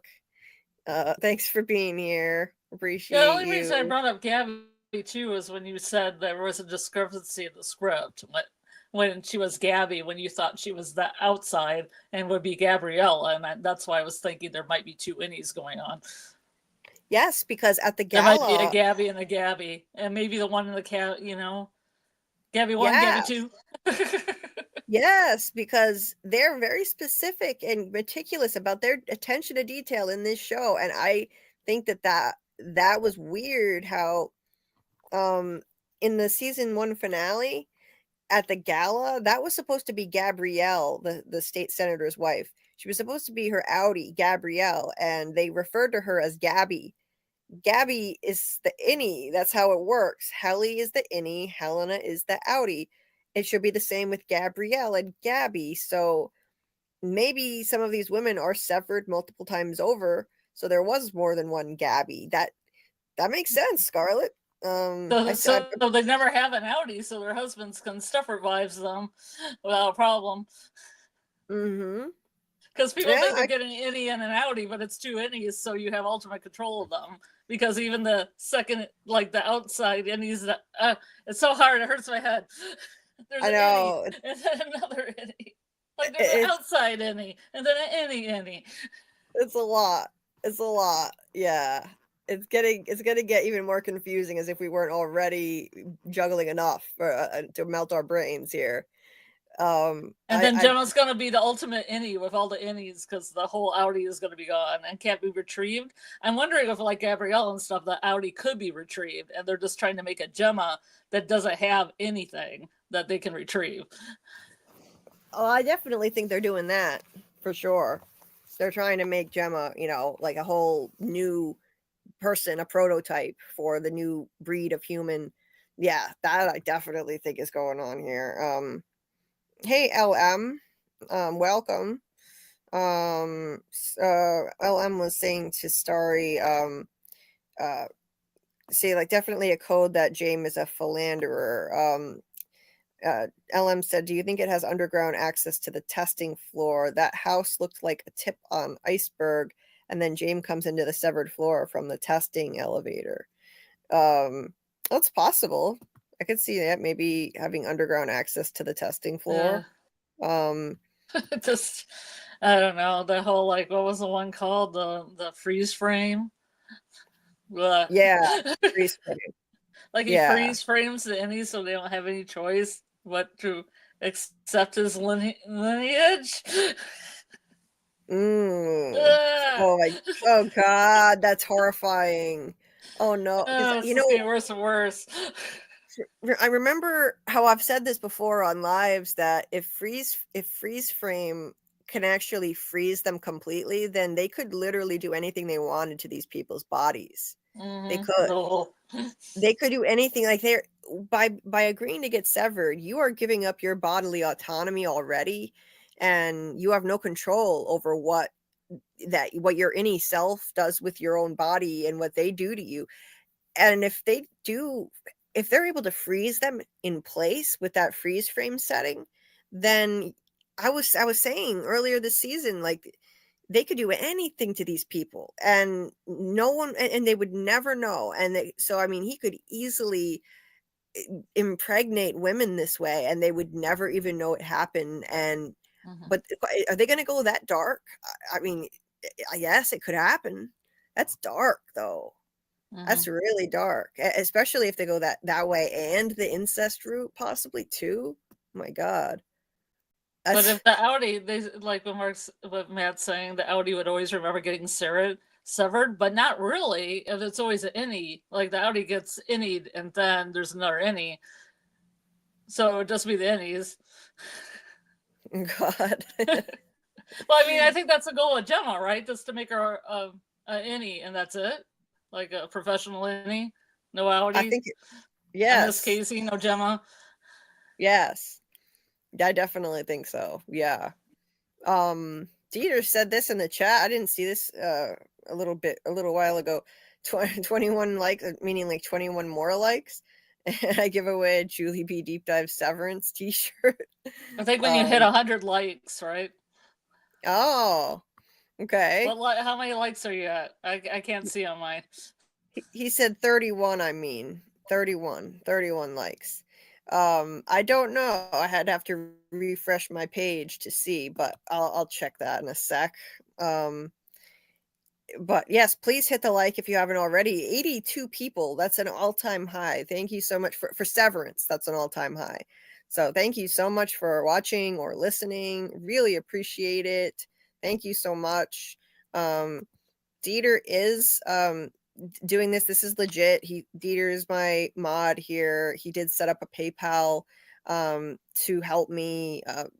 I had no idea what the hell kind of laptop to get, and I'm tired of getting duds that don't work right, and I can barely do what I need to do for this channel on this lousy $200 laptop that I have. So Dieter set this PayPal up, and he picked out a couple of different laptops for me to pick from. So he's already got one in mind that I think will be ideal for me to actually be able to get my work done faster, which will also cause me less pain because I'm battling a pain condition. And it's like, I'm sitting here forever waiting for pages to load, trying to edit videos. It's like, sometimes I feel like I'm back in the America Online days when we like dial up internet. It's not that bad, but it's slow. So thank you, Dieter, for your support. I appreciate it. Thank you to people who have donated thus far. And yeah, if anyone is so inclined, that link is there. Dieter's been dropping it in the chat.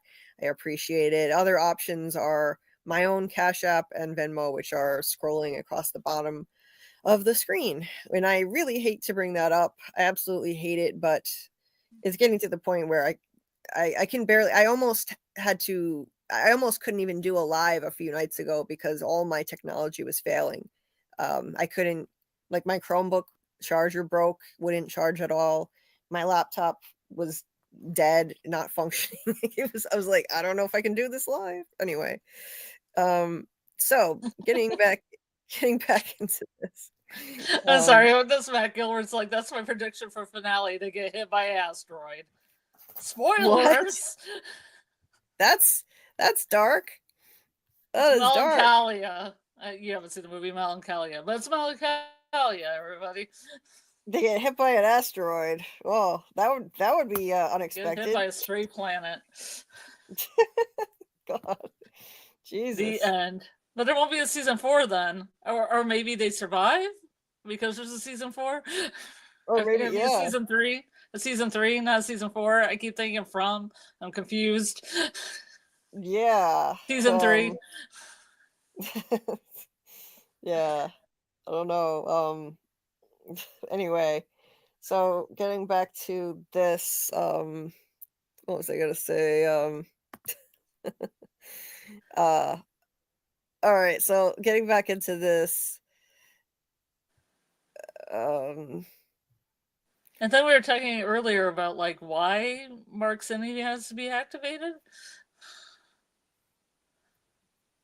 Why? Yeah. So Since he's been we're getting to that scene now. Yeah. Right. So we're getting to that scene now. So after they say their little codes back and forth to each other, so she lets them in.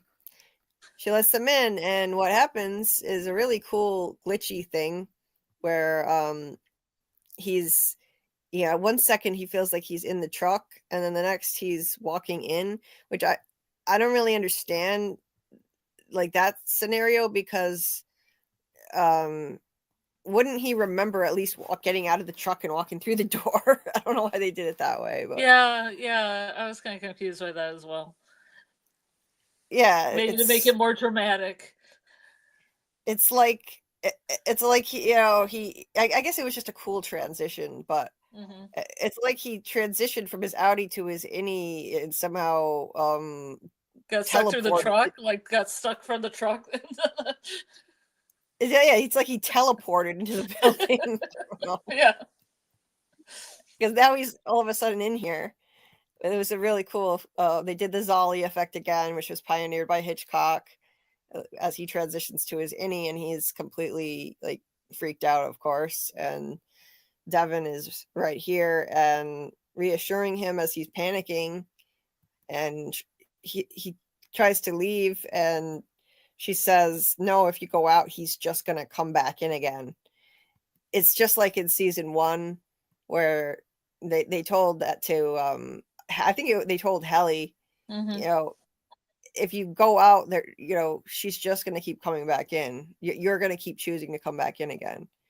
And if you come back, it's because you chose to. So she, and he did such a great job of like showing, like Mark's innie and outie are so different in their mannerisms and facial expressions. All of a sudden, he looks like his innocent innie again. He's all freaked out. He's not that cynical, jaded looking Mark. He's just like a deer in the headlights.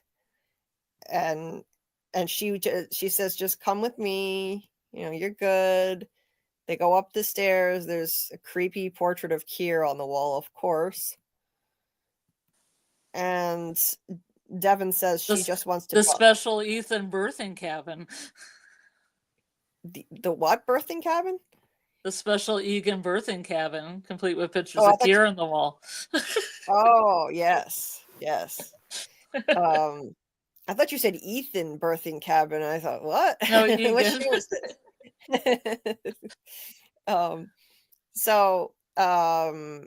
So Mark says, "Where am I?" And Devon says she just wants to talk. And I love this shot. This is so cool. Firewoman. Yeah, she looks like Satan standing there with the fire behind her, backlighting her. They did that effect with Burt too, a similar effect of Burt sitting at his table at dinner this season, and he looked like Satan. He had the fire behind him. That was such a cool shot. I love that. I think they showed us that in the trailer too. It's imposing. She looks scary. But I think she might be there to help now. I don't know. They bring him in there and he's freaked out, and she's just standing there. By the way, notice how everything is perfectly symmetrical in here. This show it uses symmetry so brilliantly, and it's everything has it's duality. The symmetry is there to show duality, the theme of duality, severed selves, dual selves. So, you see aerial views of things are always symmetrical. This room is laid out symmetrically. Like, they do this with a lot. Doug Hughes, who plays the man in yellow on From, he told me, like, I gotta look up this song on YouTube that he thought I would love. And then when he started watching Severance, he said, this is so weird. He happened to already recommend this song to me called Symmetry. And then he watched Severance and he said, this could be the theme song for the show. It's by Jane Sibbery. And it's called Symmetry, and it's so fitting. It could totally be the theme song for this show. And it's an awesome song. It's so cool. I love it. But look at that. See, there's a chair and a chair. Looks like two kind of like eyeball on top of where Cobalt is, like an all-seeing eye. It does kind of look like an eyeball. Yes. Lord of the Rings kind of thing going on above her. It does kind of look like an all-seeing eye. It looks kind of like a torches. Goat eye. It looks kind of like a goat eye because the pupil would be like a line. Goat. It's an all-seeing goat eye. But look how it's like there's a wood chair and a wood chair parallel to each other. Then you've got two chairs parallel like that, exactly the same. Two lamps, exactly the same. Two lights. It's perfect symmetry. Yeah, I just love that. This show is visually just a feast for the eyes. And yeah, so they come up to her, and I don't know why this was really necessary, but Devon asks Mark, do you remember the last thing you told me?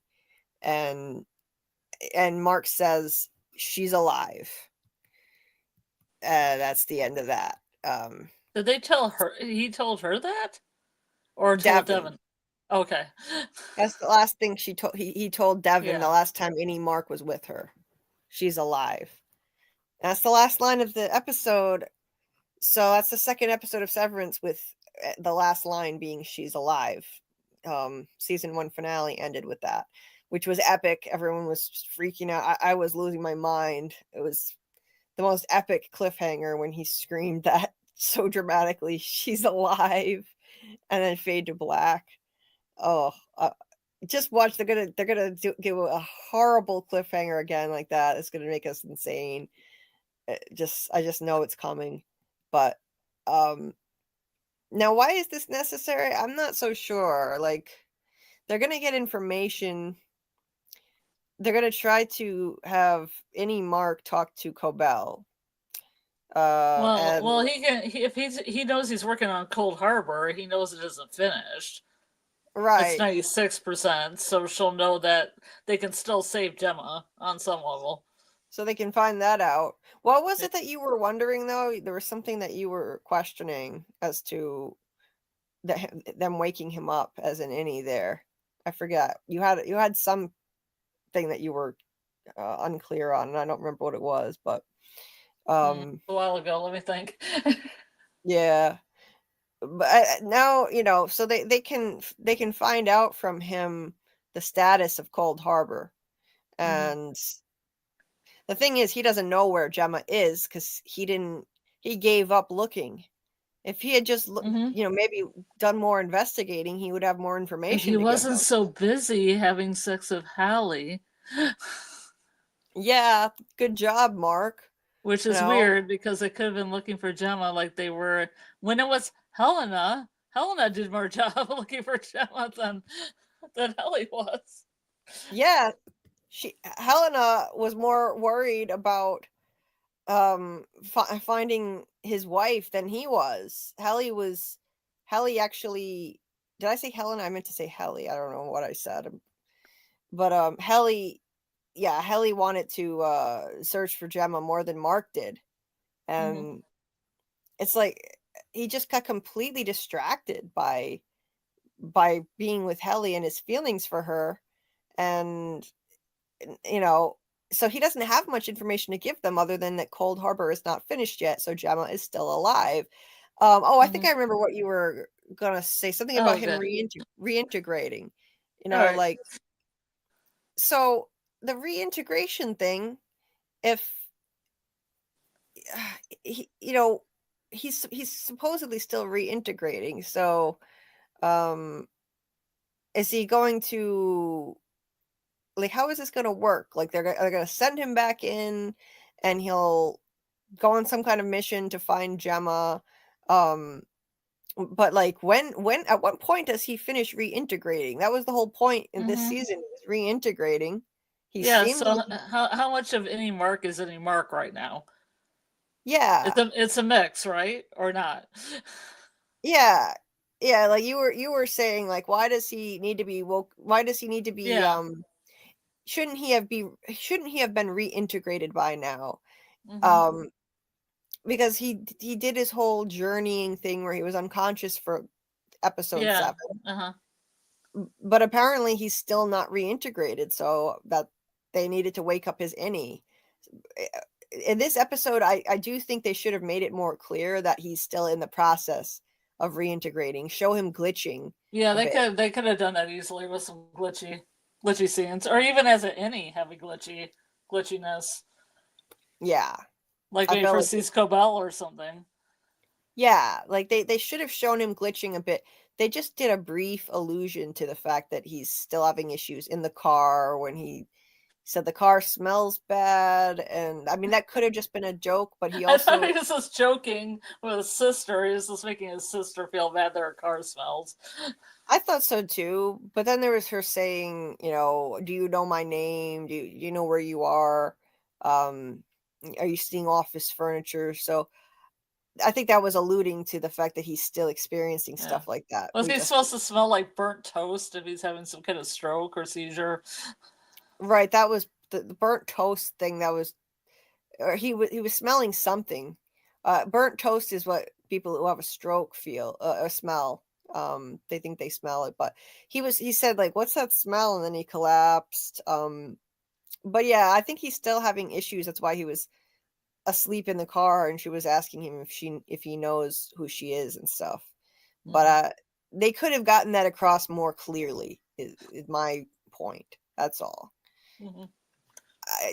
When is he going to be reintegrated? Is it going to happen in the finale? Like, maybe Cobell can finish the job somehow. I don't know how exactly, but Cobell is the one who invented the chip. So if anyone might be able to figure out reintegration, it's her. She has no equipment, so she's going to have to go elsewhere. Right. I mean, she was fixated on trying to figure out what he could remember and what he couldn't in season 1. If anybody can help, it would be her at this point. Ragabi, I think, is gone. She's done. Let's see.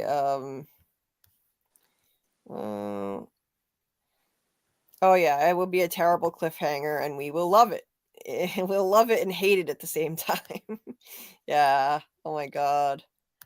It's gonna be rough though. I know it's gonna be something huge. You know it's gonna end on a cliffhanger, and I'm sure it will be renewed. It's gotten excellent reviews. I'm sure it's still doing well and popular enough that it's gonna be renewed. What immortal hand or eye could frame thy fearful symmetry? It's Tiger, burning bright. What is that? Tiger, burning bright. It's a poem. Oh, okay. Blake, yeah, I do believe. It's early, but I do believe it's Blake. Hadn't heard that. Matt said it's Severance all the way. Everything is symmetrical. I've not seen anything like it since Kubrick. Yeah, I love it too. It's so cool. Well, Wes Anderson's pretty symmetrical. And it's so fitting for this show because of the theme of duality, the dual selves. So that's why they're putting that in our faces all the time. I love it. And it's aesthetically so pleasing to the eye. We like to see symmetry. And actually that's a big part of this song called Symmetry. It's, you know, just for some reason, humans just really, it's like, it's something that's so pleasing and it's satisfying to see. We like things to be symmetrical and balanced like that. So yeah, I just love it. I love the aesthetic of this show. It's so cool. Anyway, Matt I was guess saying, Cobell could be a tiger burning bright with all the fire behind her. yeah, she could. Matt was saying Mark, Innie, and Mark can talk to each other. I assume there's a camera to record and play back. They'll communicate like that. Right, because in the featurette at the end of this episode, one of the showrunners was saying that Mark's Innie and Outie can finally have a conversation. And this could be a way that they can do it. They can record messages to each other. Like Helena did with Helly in season 1, and she said, "I am a person you are not." They could do that kind of thing, except have a productive conversation. So not say that. Yeah, not like that. A productive conversation. They're gonna be like, "I want Helly. I want Gemma." Okay, we're gonna have to duke it out here, buddy. Yeah, seriously. It's gonna be tough because they have competing interests. Like obviously Innie Mark cares enough that he did want to find Gemma, just knowing that she's his Outie's wife. He already cared about Miss Casey and was worried about her, but he doesn't have the memories of being married to her. He has feelings for Helly. That's who he's developed a relationship with. So he's going to naturally be pulled more toward her. And Outie Mark sure as hell isn't going to be interested in Helena. No matter how much she flirts with him in her weird, creepy way. Blech. that ship's never sailing. So you might as well stop. If you're shipping Helly and Mark, you might as well stop it, because that's never happening. That ship it's as good as sunken at this point. Because I mean, even if Helly and Helena could be reintegrated so that Helena, let's just say best case scenario, in the end, Helena and Helly are reintegrated so she has Helly's memories, and even in that scenario, she would still, half of her would be that despicable person who violated Mark. Unless the Innie makes the Outie better when they're reintegrated. I guess, but I mean, she gets the best parts of Helly. But like, she would still be that person though. Like I think she'd have all her memories of both selves, and she'd still be that person who violated Mark at the Ortbo. That terrible person. So I don't see any happy ending for Mark and Helena. I don't see any happy ending for Mark and Gemma either, to be honest. I think Gemma's either gonna die, or more likely for me, I think her Outie will be dead. So I don't know. I don't know. Happy ending, everybody. I don't know. I hate to be a pessimist with this, but I just don't, realistically, I don't see how he can have a happy romantic ending with either of them. So had so much optimism in the beginning of this season. Yeah, I know, right? It started off more hopeful. It's pretty bleak now. Matt Gilbert said Innie Mark will get into an argument with Outie Mark. Oh yeah, I could see that. They'll fight over the women they love. Like, no, I love Helly. I want to be with her. No, we need to save Gemma.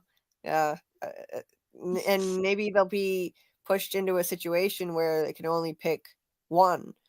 You can only save one of them. I don't know. I really hope it's going to be about more than that. This show has so much depth. I don't want it to be just about some kind of romantic Sophie's Choice situation. So it's too much like a soap opera for me. Okay, yeah. Matt. Column by Blake. Yes, please like and subscribe and tap the bell for notifications. Sometimes I run late. I do have a pain condition that causes me to be late to things. Sometimes I have to just listen to what my body's telling me to do. So if you hit the subscribe and the bell for notifications, then when I'm running late, you'll get a notification when I'm actually live. And when I put out videos, I'm going to be doing a deep dive into this episode. In the next couple of days, I'll have that out. And I mean, it's going to be a pretty big task I have to do, but honestly, my overall theory for what the end game of Lumen is has not changed. So I basically am going to be reiterating stuff I've said all season long, but with more stuff to add to it now. Just building onto it, adding more based on the new information we got. And then my theories for what's going to come in the finale, what the fate of Gemma is going to be, Lumen's end game, and the situation with Irving and Dylan. Everyone is up in the air right now. Like they were all kind of left on cliffhangers right now. Helly is with Creeper Jame Eagan and possibly in big trouble now. Dylan is quitting. We don't know if outie Dylan will come back, if he even can come back. Irving is off on a train.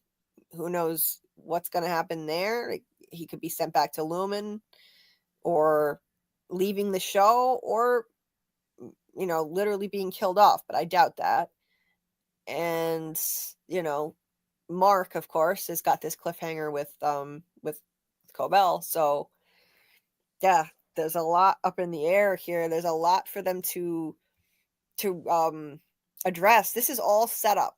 This is all set up for what looks like it's going to be a pretty blockbuster finale, and it's 74 minutes long. I love it. That's fantastic. But keep in mind that is including like a 4 to 5 minute featurette at the end, plus opening credits, closing credits, and previously on. It's a 30-minute episode with a preview of another show on Apple TV for the rest of the time. Oh, if they better not fucking do that. They better not fucking do that. What else is coming on Apple TV? The Studio. It's just Seth Rogen's The Studio for the rest of the time. I don't know if that's on Apple TV. That might be on Hulu, but I swear to God, I'm getting deja vu. You remember what happened with From? Yeah. Especially because it was 74 minutes, and that actually is a number that's used in From. And you think, okay, there's a reason for that. There's not a reason for it.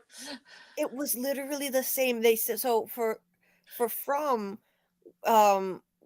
We were told that we were getting a 74-minute finale, exact same number as this.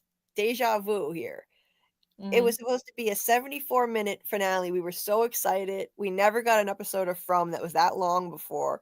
And then around the 58-minute mark or so, it ended, and everyone was just like, what the fuck? It's over? That's it? Where's the rest of it? And it turned out MGM Plus was afraid everyone was going to cancel their subscriptions, so they tacked on a 15-minute preview of a new show, which backfired spectacularly, because From fans were so pissed off that they didn't want to watch the show out of spite. So yes, now Earth abides. Now I'm turning off the channel now. Yep. Screw you, and Earth I refuse abides. to watch Earth Abides because of that. Screw Sorry, Earth Abides. You were probably an okay show. I'm sorry, but it had to be done. The Fromily can be a petty bunch sometimes. Principles. It's the principle of the damn thing. Yeah. Yes. It's the principle of the thing. Screw Earth abides, yeah. So if this show were on MGM Plus, I would be legit worried right now that it's happening again. But it's at least it's Apple. So it's not likely that they're going to do the same thing. Apple has loads of shows. This isn't their only show that they're desperate for people to, you know what I mean? Like, they have other shows that they're not going to have to worry about people canceling their subscription after Severance ends. They have lots of shows that they roll out. They're killing it. So I think we're going to really get a 74-minute finale. I really do. I don't think they're going to fake us out and do a bait and switch this time. which is great because they set up a lot of things here, a lot of loose threads. Irving, Dylan, Helly, Mark, all of them, they're loose threads right now, and there's a lot set up, and we need that to be paid off big time. So I'm glad to see a nice long episode, especially since one episode was the shortest ever this season, which was Cold Harbor, the Cobell one. That was like 30 something minutes long. It was crazy. And yeah, it was barely even 30 minutes when you cut out the extra stuff. So anyway, thank you for joining us, LM. Thank you. I appreciate it. And hey, better late than never. Thank you for joining us. And if you want to join our watch party, the Discord link is in the description. We're going to watch the finale when it drops at 9 p.m. Eastern on Thursday, and then I'll show it a second time, and we'll have a voice chat about it.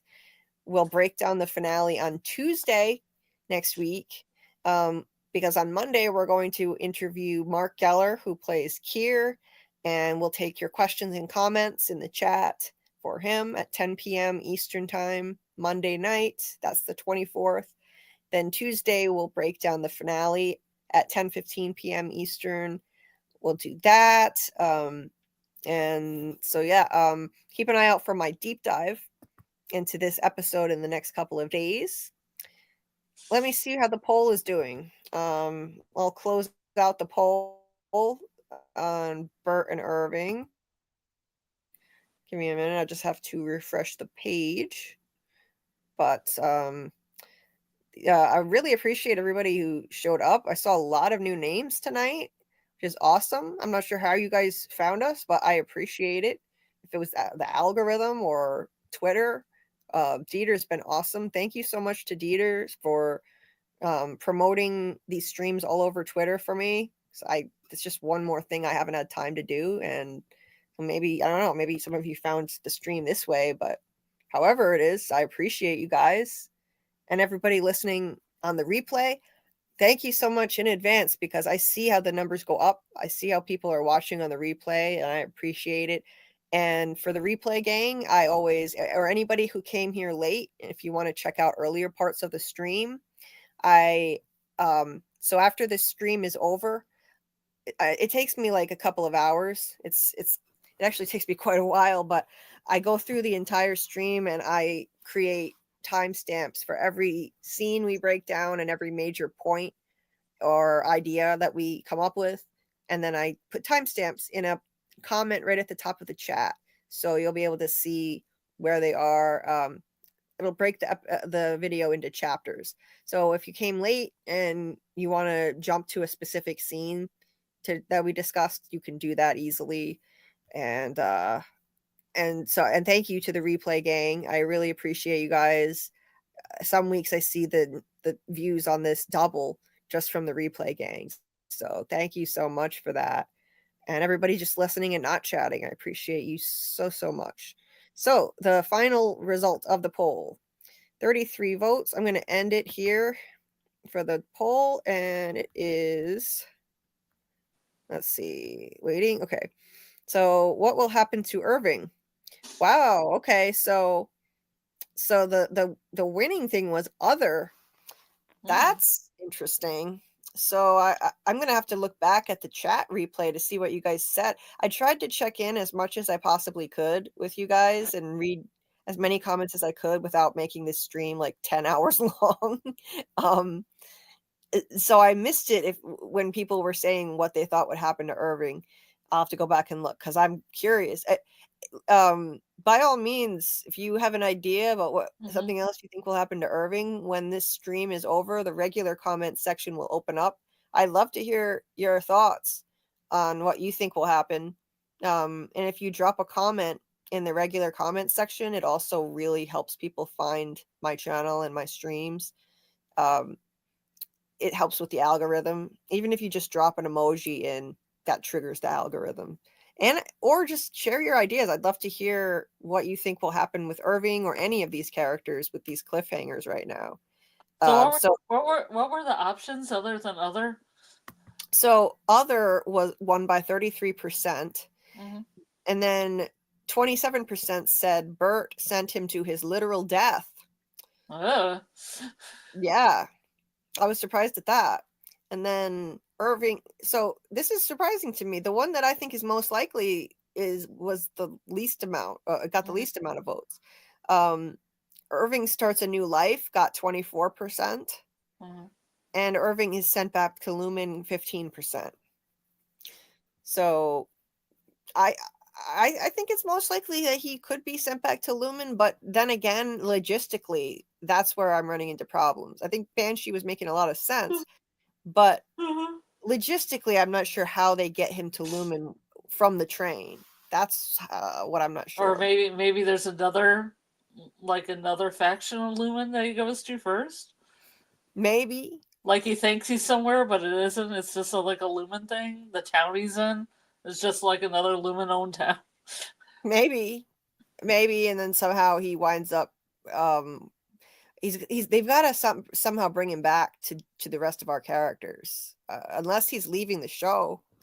So, or maybe I mean, honestly, when he was sitting there on that train riding off, he didn't have the look of somebody who was determined or like upset about anything. Like he didn't look like a man on a mission anymore. Like he was gonna still continue his operation against Lumen from afar. He had a look on his face of being at peace with, like, this is the way I think it's gonna be now. Like he looked accepting of it. That was the feeling I got from his facial expression. Like he's accepting his fate. He didn't look like, oh fuck Lumen, I'm on a mission, I'm gonna, I'm still gonna work on this. It didn't look like that to me. Yeah. So I don't know what they're doing here. I don't know if he's leaving the show. When they did a promotional thing in Times Square at the beginning of the season, the only cast member who wasn't there was John Turturro. They had maybe they didn't have Christopher Walken either, but they had the rest of the MDR team. They had Milchick, Cobell, but Irving was missing. Made me think maybe he's leaving or something. I don't know. But anyway, that's... I had something to say about it, but I was waiting for you and I went totally out of my head, and now I had an idea. I'm sorry. And I can't remember. I'm sorry. I rambled. Irving. I had to do Irving, and Irving was happy. Oh my god, I forgot. Sorry. Irving. Yeah. You keep talking, it'll probably pop back in my head. And then I'll just yell it out like a... Okay. LM says, I agree with Julie. Either Gemma or Helly have to go. If Gemma dies, her core personality, it opens a way for Mark to be with Helly. If Helly sacrifices herself to hurt Lumen, he can be with Gemma. Yeah. I think it's going to come down to that. And the opening credits are a clue to that. At the end of the opening credits, there was a glitch. There's a glitch where this could be foreshadowing that Helly winds up on the testing floor. I'll just show this before we shut it down, because this is really pertinent to what we're talking about. Where is it? Opening credits. Right here. So in the opening credits, there are multiple clues that foreshadow things that happen in the actual season, and we've seen several of them already. For example, there's a... I know. Okay, go ahead. Thanks, Matt. 1,000 times thanks. We'll never figure out who called Irving in the telephone booth. That's what I was going to say. We don't know who called Irving in a telephone booth. Okay. All right. Thank you, Matt. That's it. God damn it. That's right. I want to know who Irving was talking to. Who the hell was he talking to? Because Matt said phone booth. He said phone booth in his chat comment, and I was like, thank you for phone booth. Okay, gotcha. Will we ever know? We probably won't know, right? We won't know. Why did it happen? Probably not. I was thinking, I really liked Real Cinema Theory's theory that he was talking to Cobell, and Cobell was plotting with him in some grand plan against Lumen, and that's why we hadn't seen her, and there would be a big reveal when she came back, and unfortunately it didn't happen. But and unless he goes to the testing room and Cobell's like, yes, and I called him all along and he came back to the testing room. yeah. How? Yeah. We have no idea. How? Yeah. I don't know. Matt said I think he was calling Carol from that phone booth. Who the hell is Carol? I don't know who Carol is. Who's Carol? The real Code Knox said I think he called Ragabi. Could be. What else? Let's see. I think he knew what he was saying when he said I'm ready. He was trying to make Burt remember. Oh, yeah, maybe. Matt said Tuchero said there's a clue in the pilot episode. I checked. He talked about Carol who preceded Petey. Oh, okay. Yeah, okay. Got it. Yeah. Maybe he'll meet Carol. Maybe. Whatever town he's going in, Carol will meet up with him. Yeah. Irving has no, like AA points out, I thought of this too. Irving has no clothes, no personal items except radar, and he's just fine. Maybe radar is all he needs. Starting a new life with nothing. Yeah, it was weird. Burt wasn't like, hey, pack a bag. I know. Seriously. I mean, even if he was going to shoot him, he could lull him into a false sense of security with packing a bag and everything and make it even worse when the assassin comes. Seriously. Yeah, I don't understand why he didn't have him pack a bag, but LM maybe because Lumen is always watching, and if Burt had escorted Irving out with a suitcase, it would have given away that he's not really taking him to get knocked off, bumped off. What the hell? My cat is trying to eat my cat will eat literally anything. I had a box of donuts sitting open here, and she was literally trying to eat a donut. It's like a Garfield cat you have. She tries to eat spaghetti, too. Yeah, like a Garfield cat, like lasagna. I have a Garfield cat. She's a piglet. Kelly, yeah, as long as radar is okay. Yeah.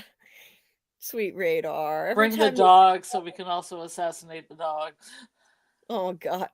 Every time they show radar, it just my heart melts. Old dogs, just it's just heart melting. Burt told Irving, this train goes as far as you can possibly go. What's that? A train to the end of the world? Cryptic. This falls off the edge of the world. The flat earthers out falls there. Into a canyon, blows up. Yeah. The dog survives somehow. Radar walks out of the wreckage. For the flat earthers out there, maybe he just falls off the edge of the earth. Yep. Yeah, that was kind of creepy.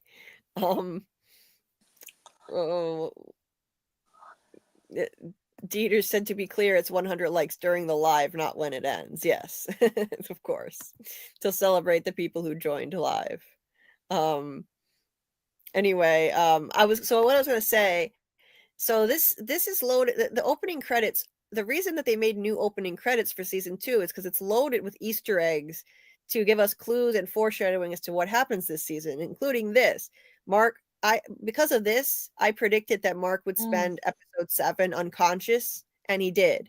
He spent the whole episode unconscious, and meanwhile he's starting to reintegrate. So these two, his outie self and his innie self, were facing off here. So that was foreshadowing, and it came true. And there were other things, like all these faceless babies. I think they're faceless babies in suits, no less. So I don't think they represent real babies. I think they represent the severed workers.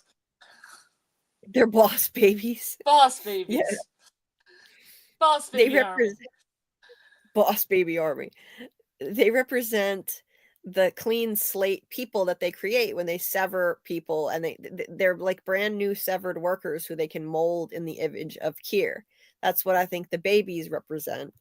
And ultimately they want to mold these babies into the image of Kier, like we see at the end of the credits when there's if I can get there, when there's a baby that has Kier's face. Mhm. And it's taking a long time to load. There's some snow on its Anyway, head. yeah, it's taking forever to load though. Come on. It's yeah, here we go. Did you ever see Boss right Baby, here. Julie? No, but I've seen like the promos for it. Yeah. That's a baby with Kier's face on it. It's hard to Mhm. see, but and I think that's symbolic. They're trying to mold innies and severed people into the image of Kier. Ultimately trying to make people like Gemma is like a prototype for the new version of human. Now, there's other stuff though. So I think what they're doing here, they're foreshadowing some kind of choice between Gemma and Helly, and it could be more sinister than just a romantic choice. You know, maybe Mhm. only one can live, or you know, like in this part here, I had to slow this down. This is something you can only see if you slow it down in slow motion. But his reflection turns into Helly in this shot, and then that Helly reflection scurries away. And then his reflection turns into Gemma in that gray outfit. Then that reflection scurries away. That's the Gemma one right here.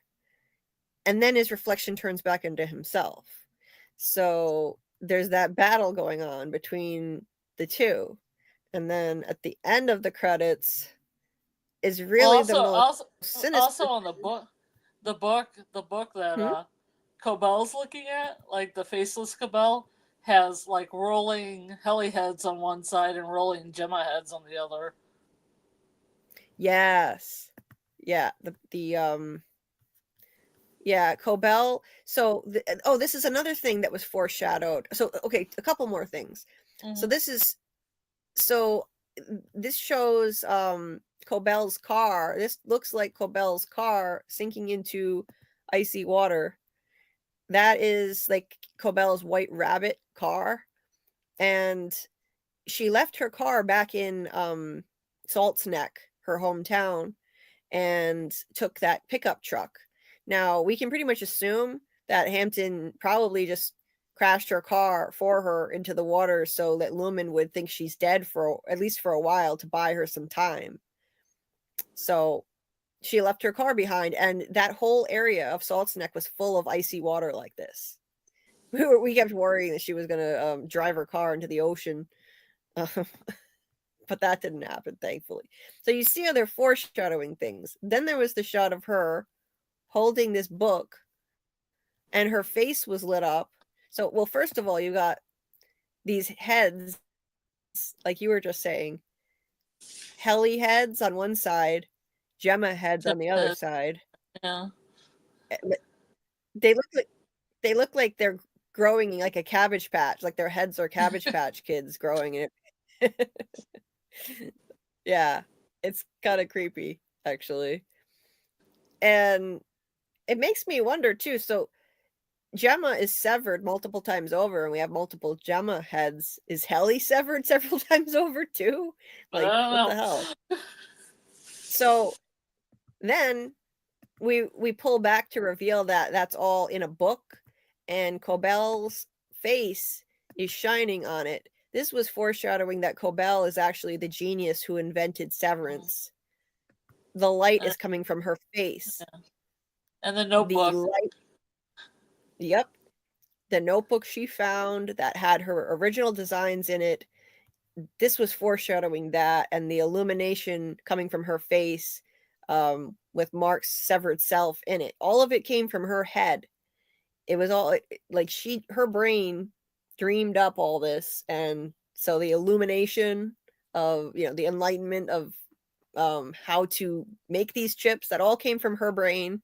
That's what the light symbolizes. That's why she's holding the book here, and Mark's severed self is in her head. Her head dreamed it up. It's amazing the foreshadowing that they did with this. So all that being said, I think we should be a little concerned about what they show at the very end, which is up here. What they show at the very end, Gemma, and excuse my extra stuff here, I never cropped it out, but Gemma is in it glitches. That's the testing floor elevator. One moment it's Gemma, and another moment it's Helly. So right now we just left Helly with Jame Eagan, and that she ended up on the testing floor. We saw, for some reason, this episode decided to show us the hallway to the testing floor with the elevator light going down. So that to me tells me someone is going down there. Someone is going to be sent down there. Either that, or maybe some of the MDR people, or like Mark goes back in and he makes his way down there looking for Gemma. But someone is definitely going down there. And if this is any indicator in terms of foreshadowing, then I think it's going to be Helly. Helly was planning on looking for it. She was trying to memorize the directions to get there. This is something subliminal that you'd only see if you slowed it down. It was like a split second, and you might think you saw her, but you couldn't be totally sure until you slowed it down. So yeah, I love how they did that with this season. I think that's probably where we're heading next. Helly is going to make her way down there looking for Gemma, maybe, or Jame Eagan could send him down there. I don't know why he would do that to his own daughter, but he might. I don't know. Like, you tricked me to the testing floor with you. How dare you eat your eggs? I don't know. Not raw. Yeah. How dare you eat your eggs hard boiled? Yeah. So she goes out in the rooms with this variant, like the airplane, but she has to try to eat eggs on the airplane. She has to write out thank you notes about eggs. Yeah. Oh God. They're all egg related. Yeah, seriously. Remember when we first saw this and slowed it down, and I was like, that was Helly, and you said no, it's Gemma. I was like, no, it's Helly, and we were like, oh, it's both. Yeah. Yeah. It's both. So now I can see it. Now when I see it, I can see it, Yeah. Back and forth. Yeah. Because I put it in super slow motion. It's the only way I was able to get those screenshots. Anyway, yeah, I just wanted to point that out because it's definitely pertinent to where this finale could be headed before we shut it down. 2 more likes, though. 2 more likes. Oh, 2 more likes. We only need 2 more likes if anyone else has not liked the video yet. And also, Matt, I saw those Pixies lyrics you put up there, and I like Kim Deal era Pixies. Thank you. Oh, really? Pixies are the ones that did the From theme. Oh. Yeah, that's right. The Pixies did that K Severance cover. Yeah, that's right. Yeah, so yeah, we're close. We're close. So we had to wait here for 2 more likes. How dare you? I mean, it's a tough choice, Gemma or Helly. I mean, I feel like Helena is not really redeemable after what she's done and what she's been complicit in.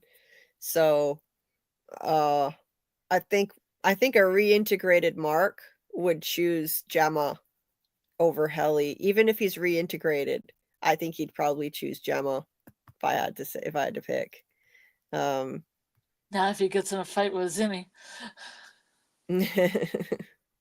Kung Fu fighting. Yeah, Kung Fu fighting. With himself. With himself. Against his own body. With himself. his his own body with He just starts himself. punching himself in the face. Stop punching yourself in the face. Yeah.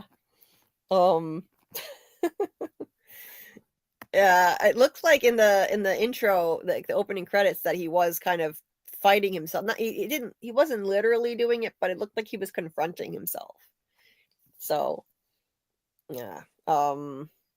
Yeah, man, that was the Pixies that covered the K Severance for the From, which I enjoyed. But I enjoy Kim Deal area Pixies a lot more than non-Kim Deal area Pixies. Yeah. I feel like I said. Yeah. So yeah, we're at what, 78 likes now? That's great. I thought that we were close to 100. I'm sorry. Yeah, not quite. Not quite, but that's great though. 78 likes is terrific. I mean, if we were 2 away, I would go out of StreamYard and like the video and then come back. Yeah, if you're it's that okay. close. Yeah, we're not that close. That's okay. 77 likes is good. Hold on. Dieter. Yeah, I can see. I can show the picture. Hold on. If my Chromebook will permit me to do it. My Chromebook is very slow about loading pictures in Google Photos. It took a while to do this earlier, but I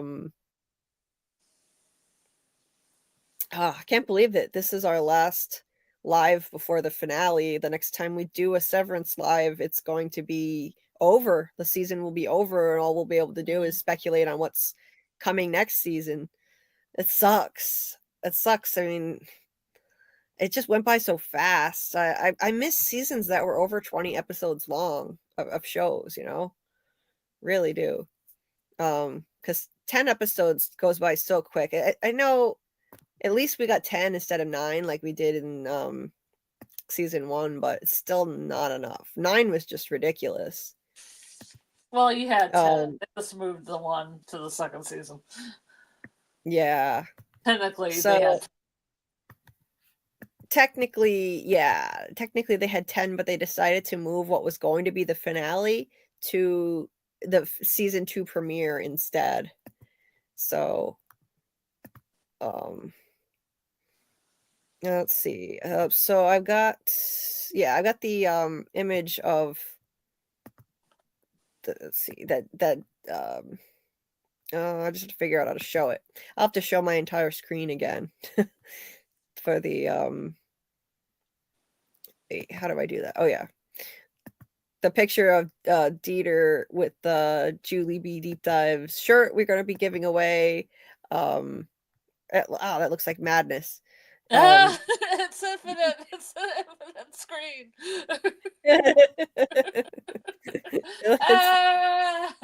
Like staring into the abyss. I stared into the abyss, and the abyss stared back at me. Can you see that now? Is that better? Yes. Yes. So that's Dieter with his Severance JulieBDeepDive shirt right there. And we're going to be giving one away next week in our finale stream with MagickwithaK Etsy shop. As soon as the stream ends, I'm going to edit the description of the video to put her shop in there, and the coupon code, which is JulieBDeepDives 15. You can get 15% off anything in her shop. She has all kinds of cool Lumen merch, like I showed you guys earlier. T-shirts, mugs, tote bags, notebooks, candles. She's got some fun candles. So you can use I'm going to put the link in the description of the video that'll automatically apply the coupon code for 15% off if you want to get any Severance merch. And we'll be giving away one of those shirts in the last stream that we do for the season. It won't be the last Severance stream, but it'll be our finale breakdown on Tuesday next week at 10:15 p.m. Eastern. And on Monday, again, we're going to be interviewing Mark Geller, who plays Kier, and we'll take all your questions and comments for him at 10 p.m. Eastern this Monday. And we won't be done after that. We'll still do a couple more Severance streams in the following couple of weeks. We'll do a stream on the UUR, which will be fun to help with our Severance withdrawal, as we're getting used to being without the show, and just more discussion of the season overall, and what could be to come in season 3. I was gonna say season 4, but that's from that we're looking to season 4, not 3. Hey, Laura Butler. Thanks for popping in the chat. Appreciate you. Yes, chat is awesome, Scott. 83 likes. Thank you. Thank you. Yeah, Dieter, I don't have any dirty tabs open to close them. So if I did, there'd be a problem because I always have a lot of tabs open. But no, I don't have any dirty tabs to close. Thank you, Scott and Dieter, for all of your support, helping be amazing mods and cheerleading for likes and subscribes. Thank you so much. I really appreciate it. With all these new people here too, so many new names tonight. Wow, this is the most new names I've seen in one live. Chilling me softly. I like that. I like that name. The trailer looks like Mark's twin is about to pop out of the elevator. It does kind of. Yes. There are all kinds of clues in that trailer. Like I just pointed out all the ones that have already come to fruition and some that I think will happen in the finale that are going to be relevant to the finale. So yeah. Out of the elevator, like there's this balloon with Mark's head on it that pops out. I know that. Helly is better. I mean, I can't help but be biased toward Helly because we know Helly better. And I like Helly as a character so much. I would choose Helly, but the problem for Mark is Helly essentially is Helena who's, violated him, and, she's complicit in all these horrible things her company has done, including what she knows. Think about this. Helena knows all about what they're doing to Gemma, and she approached Mark and had this conversation with him and pretended she didn't even remember Gemma's name. She called her Hannah, and she's like, oh, what a shame, car accident, right? She was so young. She knows damn well that her company has Gemma prisoner, torturing her down there against her will, and so I just don't think Helena is redeemable. Even if she reintegrates with Helly, she's not redeemable. Even though I have empathy for her and I think she's been coerced into being severed and all kinds of stuff, regardless, she's complicit. She could do something to fight against her family. At the very least, she didn't need to violate Mark. That was her choice. I don't buy that she was sent in there by Lumen to get impregnated by Mark. I don't think so, and I don't know why Mark's DNA would be that special that they would want him that bad to impregnate her. And even if they did, she didn't have to comply with that. So I don't know. That's the problem. Helly and Helena are, you can't separate them. You can't just cut Helena out of Helly like a cancer. Helena, they're a package deal. So the best case scenario is they get reintegrated, and she's still half Helena, so I think he would have to choose Gemma. The only other way would be is if they never get freed from Lumen and he can just be with Helly down there forever. So yeah, that's the way I see it. But yeah, obviously I like Helly better. Helly's a great character. That's the thing that sucks though about how she's inextricably tied to Helena. Anyway. Yeah, she's evil. Helena is evil, but I have empathy for her. I do think she's kind of like a prisoner under James' thumb, and yeah, kind of being exploited by her father. Hopefully not in perverted ways. All these roses, Dieter and Scott. You guys are so sweet. You really are. Leave my Helena alone. Have you seen her dad? No, I look, I have sympathy for her and empathy for her. I do. I don't think she's evil. I really do. I have sympathy for her 100%. But I do think he did get violated because he didn't know who he was sleeping with. He thought that that was Helly. So yeah, I mean, he willingly engaged in that act, but it wasn't like a cut and dry literal, R word, but Yeah, it is. It's called R by deception. it's not like, it's more complicated because it's within the context of a sci-fi show with something that doesn't even exist, Severance, so it is more complicated, but I would say it's still a violation. And it's quantified because she's his boss. He's like, and he's kind of like an innocent child, really. I mean, it's even worse. Yeah, she lied It's to even him more about, gruesome. yeah, like Dawn said, she lied to him about who she was. They have two different sets of memories, which makes them like different people. So, and in one of the featurettes, I don't know if it was Ben Stiller or Dan Erickson who said that Mark and Helly both feel violated. So Mark feels violated when he finds out that was not Helly he was with, and Helly feels violated because Helena pretended to be her and did this with Mark using her. Well, it comes along the lines of like your body committing a crime when you don't have control over that. Right, exactly. It opens up all kinds of ethical questions too. It's this whole innie and outie thing that doesn't actually exist. It opens up all sorts of questions. Is it okay for the innies to even consensually do things? The outies can't consent to what their bodies are doing. And when the outies do things, the innies can't consent. Yeah. It gets messy, but at the very least, the worst thing is the scenario we saw where an outie is pretending to be an innie. At least if they're innies doing this together, they're both innies at the same time. They know that they are, so they're not deceiving each other about which version of themselves they are. So that's preferable to what we saw. It's but anyway, I feel like that was rape by deception, still rape by deception, Matt. Yeah. I'm not gonna fight. I'm not gonna debate on that one, but it's still a crime.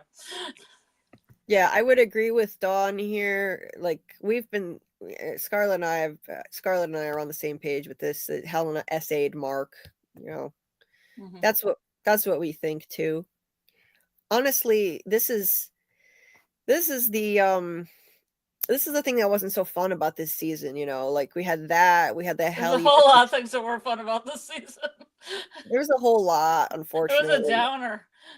It was more of a downer, I gotta say. I enjoyed it. I think it was beautifully done, but it was more of a downer.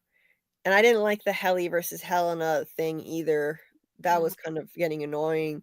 But anyway, Dawn here says, I don't usually do lives, but I've been seeing some of your other videos here and there. Oh, thank you. Thank you for checking out a live and contributing so much to the chat and the discussion here. I appreciate it. It's fun, joining in the conversation. I love hearing everybody's ideas and theories.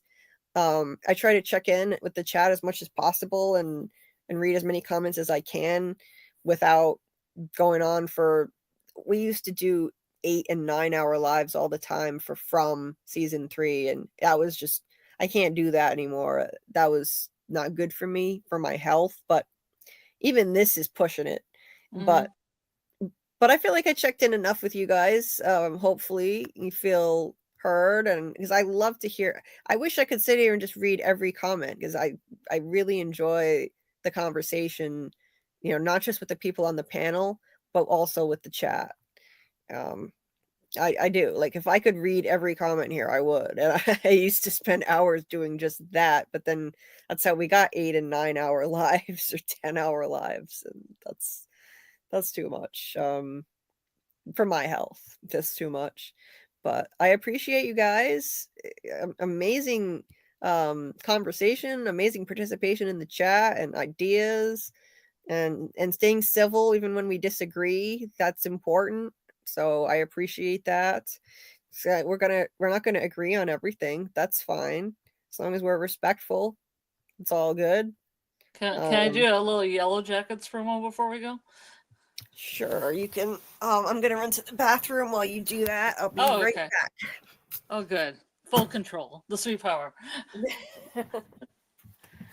So, if anybody in the chat likes Yellow Jackets, and I know there's at least a few of you in here that actually do, you can listen to me and Jamie Ruby do a probably usually about a 3-hour breakdown and theorizing about current episodes of Yellow Jackets on her channel, Sci-Fi Vision. And that usually takes place at 11 o'clock EST on Sunday nights. But last week, last Sunday, which wasn't too long ago, we had a interview with the actress that played Aquila. And it's a really good interview, and you can also find that on Sci-Fi Channel's page. I don't know if Dieter could put down that link to that. And then on March 27th at 7 p.m. EST, we're having an interview with the actress that plays Jen. And then that Sunday, we will have a breakdown of the next episode after it would be episode 7.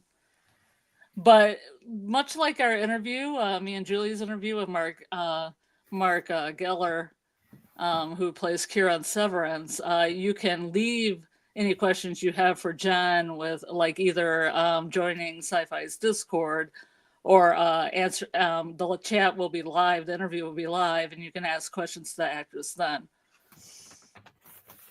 It'll be a fun time.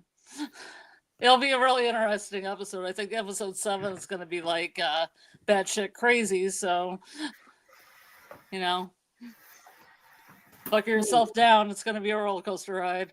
And I don't want to give too much away if people haven't seen it. But, you know, I'm going to say every episode of Yellow Jackets has surprised me. And there are a couple things in this last episode that I didn't think, especially in the last like 5 seconds.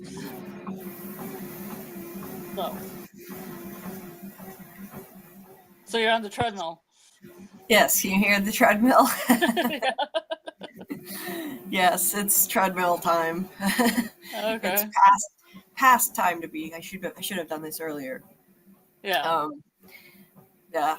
It's 4:48 a.m. here, but this is my life, guys. I have to do the treadmill every couple of hours for pain management reasons for my pain condition, and I should have done this a couple of hours ago. But thank you for liking the stream, Headless Ned Shorts. I appreciate it. Thank you so much. Thank you for liking it, Hockey from Away. It's awesome. Yeah, final push. I don't know if we're gonna make it. I don't think we're close enough, but we did great though. We did great. Yes, thank you mods and everyone for keeping it interesting and classy. Yes, LM. Thank you, 100%. I really appreciate it. Again, good night, Dawn. Thanks for coming in the chat, and hope you can join us next time. If you have questions, you want to ask a question or join the chat, and we'll highlight questions and comments for Mark Geller on Monday, who plays Kier. You can also join my Discord. The link to that is in the description of this video.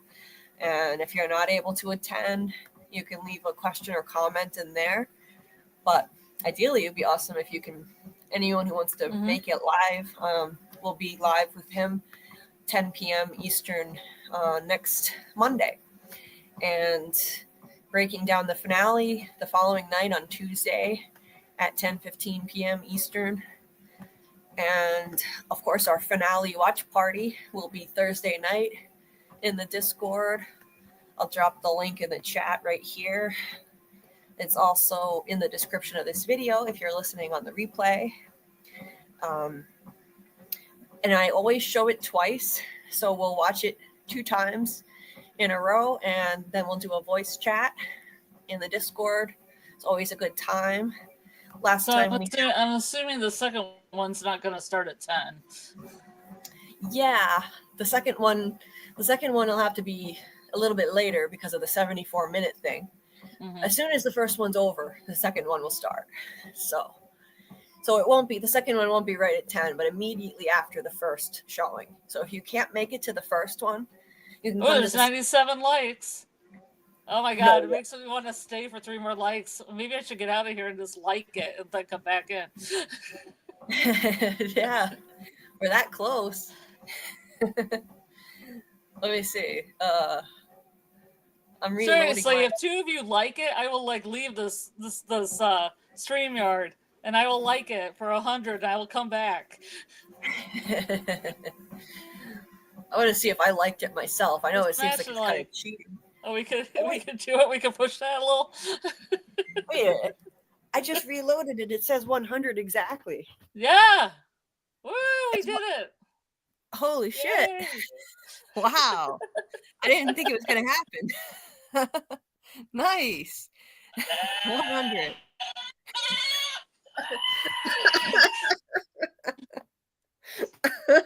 The goats. The screaming goat gets me every time. Did you hear it? Like the clips I sent you, like the screaming goats? Yes. It's so great. Nice. Thank you. Thank you so much. Thank you very much. Oh man. Okay, that's they're awesome. gonna have to do the giveaway now. We're gonna have to do a spin and wheel or whatever. Yeah. Okay. So okay. So there's a StreamYard tool here that it's very easy to do a giveaway on StreamYard. Let's see. I just go to StreamYard giveaways, and then I need a code word for people to put in the chat. What should it be? Kier? I was gonna say scary numbers, but Kier's fine. Yeah. Or Hold scary. on.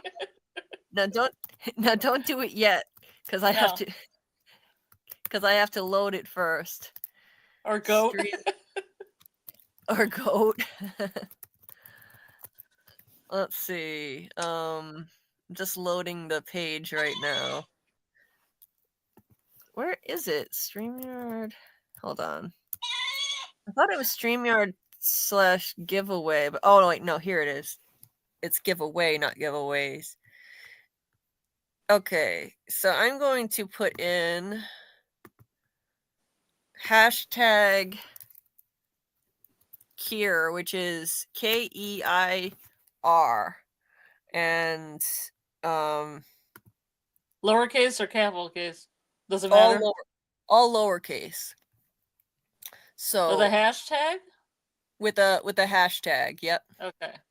With the hashtag, all lowercase, KEIR. So if you want to win a T-shirt, just type in hashtag KEIR. Uh-oh. Okay. Julia's gone. So let's see here. I have no control, and I have no control to make any giveaway thing, so hopefully she'll come back. Okay.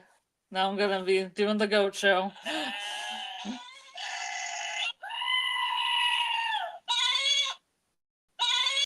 Sorry. Sorry about that. My cat kicked me off of StreamYard. She stood on my... Your cat knows what's good for you, Julie. Make sure you put a hashtag in, Michelle. Yeah. So it'll be hashtag small K, small E, small I, small R. I'll demonstrate it, but I won't. If I draw myself, I'll draw again. Make sure it looks like this. Hashtag lowercase KIER. Like that. But I'm not entering it. If I draw myself, I'll draw again. So yeah, anybody that's done it another way, just redo it. Like, nope, alpha, it's KIER. Uh-oh. We probably picked a bad word for it. Yeah, maybe I picked out the wrong one. Hashtag ER. That's why I wanted to do scary for scary numbers. Maybe I should have done a different one, huh?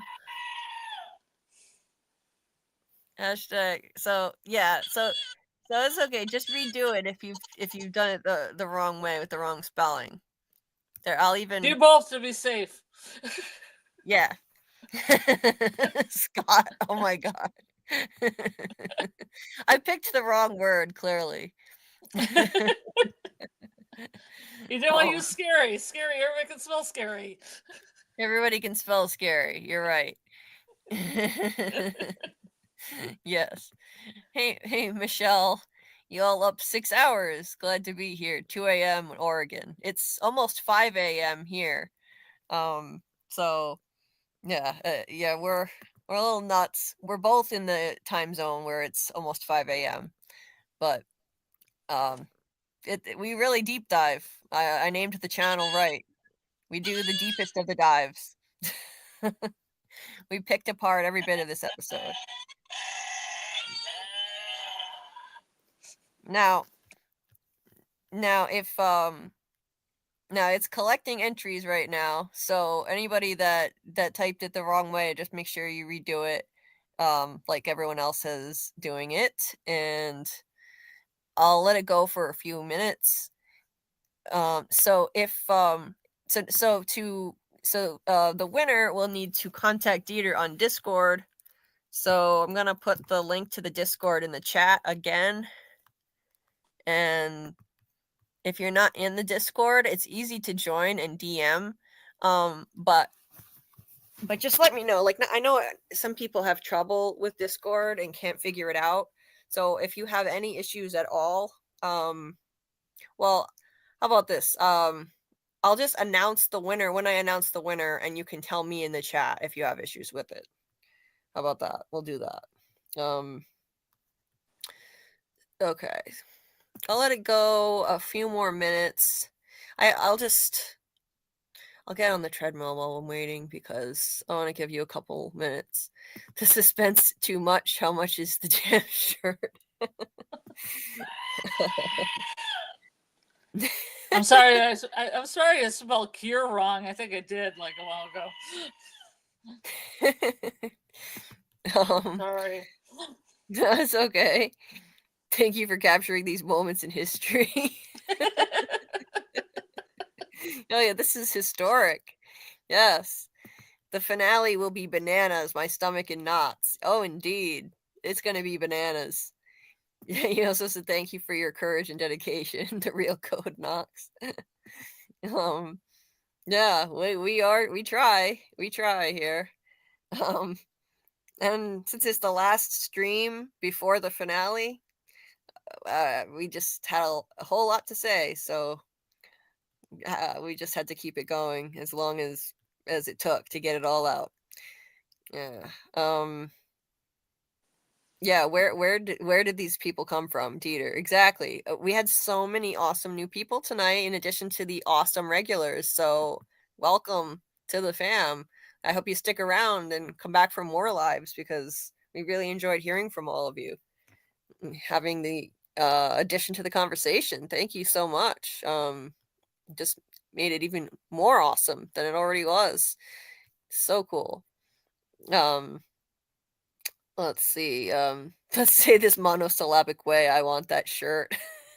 Monosyllabically, as Milchick would say. I'm like Sissy. I sell old shirts to the poor. Yeah. It's on me, so it should have been goat. No, it should have been goat. Dieter, you're right. Yeah. I didn't even think of that. It should have been goat. I wasn't even thinking. I'm tired. My brain isn't working properly, and yeah. Oh well, we're not going to start over again now. That's for sure. So spell it both ways, just in case she spells it wrong when she swings the wheel.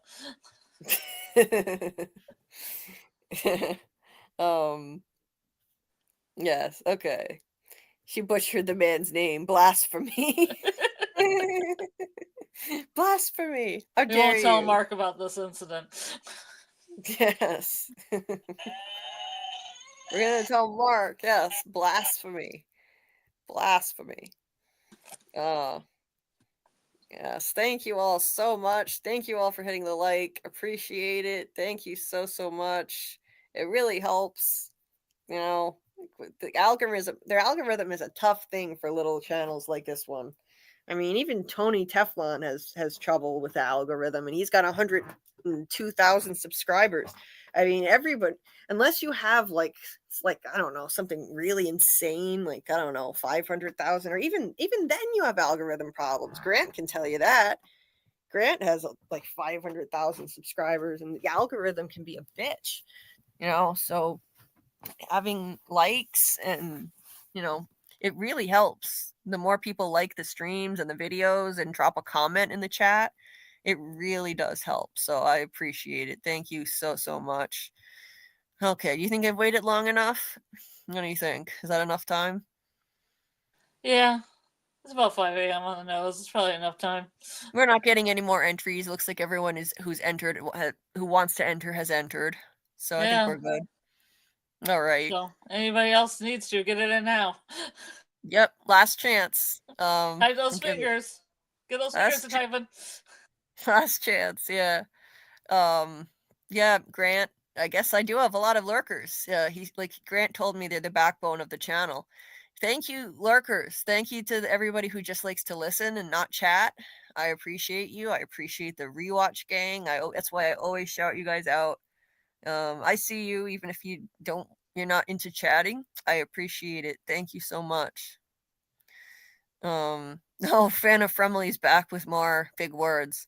The overwhelming and all-consuming desire I harbor for that particular garment transcends mere material longing, for it represents not just an article of clothing, but the very culmination of my deepest aspirations, the singular object of my yearning, and the epitome of sartorial fulfillment I have ever sought. Oh my lord. Maybe we should have had an essay contest instead. That would have been first prize. Oh my lord, that would have won. That would have won, I've got to say. You win the internet at the very least for that. Mackie, you got to spell it K-I... Okay, yeah, you fixed it. Never mind. I was going to say, but Mackie fixed it. Yes. That was amazing. Yeah, you win the internet for the night at the very least with your epic, beautifully worded comments. It really warms my logophile heart, I can tell you that. Anyway, all right, I'm going to do the drawing. I'm going to share my screen while I do it because it actually looks really cool too. You can actually see it this time.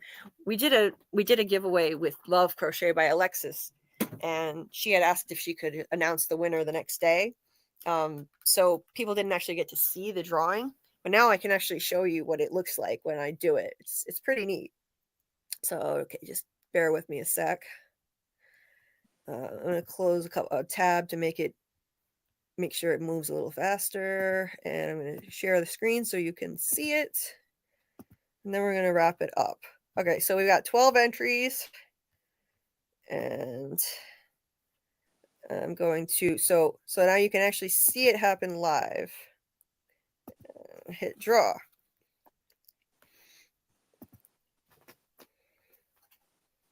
Now if it draws me, I won't, I'll draw again. Okay, there we go. We got a winner. Yeah. The real Code Knox is the winner. All right. Yes, I think, yeah, I forget what you were saying about that too, but that's awesome. Congratulations. Thank you for liking the stream, everybody who liked it. Yeah, the real Code Knox is the one who was saying, let me say this this mono slug. Yeah, sure. Well, you got it. You got it. Yes. So congratulations. Thank you, everybody who liked the stream. And thank you, Dieter, for doing this spontaneous giveaway. That was very kind of you. Thank you. And the real Code Knox, you've been an awesome participant in the discussion tonight. Welcome. Hope you come to future streams again. Thank you for being here. And we're going to keep doing more Severance streams. We're not going anywhere just yet. Even after next week, we'll do a couple more. Dieter says, I just woke up. What happened? You know what happened. Anyway, congratulations.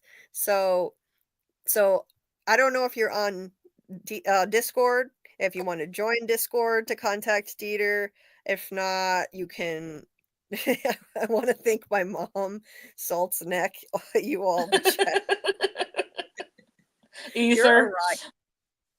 You are a riot. I love it. You're hilarious. So if you are okay with joining Discord and you think you can navigate it okay, the link to the Discord is here, and Dieter is in there. You can DM him in there. But if you have any issue at all with that, another way you can just reach me directly, and I will reach out to Dieter. My all my contact info is on my channel page, including and in the description of this video. At the bottom is my Twitter or X account and my email address. If all else fails, there's just my JulieBDeepDives@gmail.com. So that's multiple ways you can get in touch with us, so you can get your shirt. That's my so it's at the bottom of the description of the video, but that's my Gmail, my business Gmail account right there. If you have any issues at all navigating Discord and getting in touch with Dieter, just send me an email. All right, awesome. Sounds good. Okay then. So I think it's time to shut this thing down. As much as I hate to do it. As much as I hate to do it. We gotta get off of here. It's been over 6 hours. 74 people still here. Amazing. Thank you all so much. Grant, everyone who didn't win can devour feculence. Oh, that's fantastic. No, that's not I true. wish I knew how to do raids so we could raid all our people into somebody else's live. Yeah, I wish we could. I wish we could too. See you, Matt, going for a stroll. Well, have a nice stroll. Be good at it. Yeah, see you next time, Matt. Maybe we'll see you at the watch party Thursday night. Well, it won't be, I don't know what time it will be for you, where you are, but for us it'll be Thursday night. Thank you, Scott and Dieter. You guys are amazing. Yeah. Jeez. No need to thank us. You're helping us out a lot. 104 likes. That's amazing. For some reason, even though we get a lot of views and a good amount of people in the chat, the likes are always kind of low. I think people just forget, you know. I know I do. So thank you. You guys are amazing. Thank you for all of that. Thank you for all the support. Go full Hollywood Emmy speech. Yeah. Till the music plays you off. The most subtle comment of the night is Samuel's smoking Molly Collie is kind of sus. Yeah, I saw that. There's something weird. That's a bunch of... You think? A little bit sus, huh? Just a little bit. Yeah, I think I need to do. Well, I mean, the lady knows what she wants, I guess. You know, somebody's gonna know what you want. Yeah, there's something wrong here. I'm gonna take care of it. Thank you for reminding me. I forgot. Life goals. Yeah. Thank you, Samuel. Thank you, Samuel, for reminding me. I forgot to do something about that.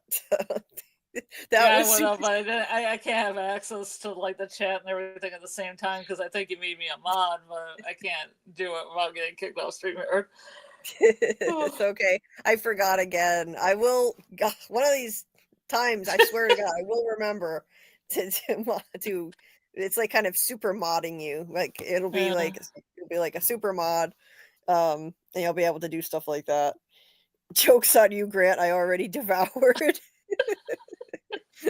That's great. You guys are hilarious. Thank you for making me laugh and having these great conversations.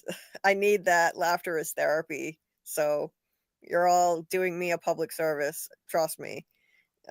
Really appreciate you guys.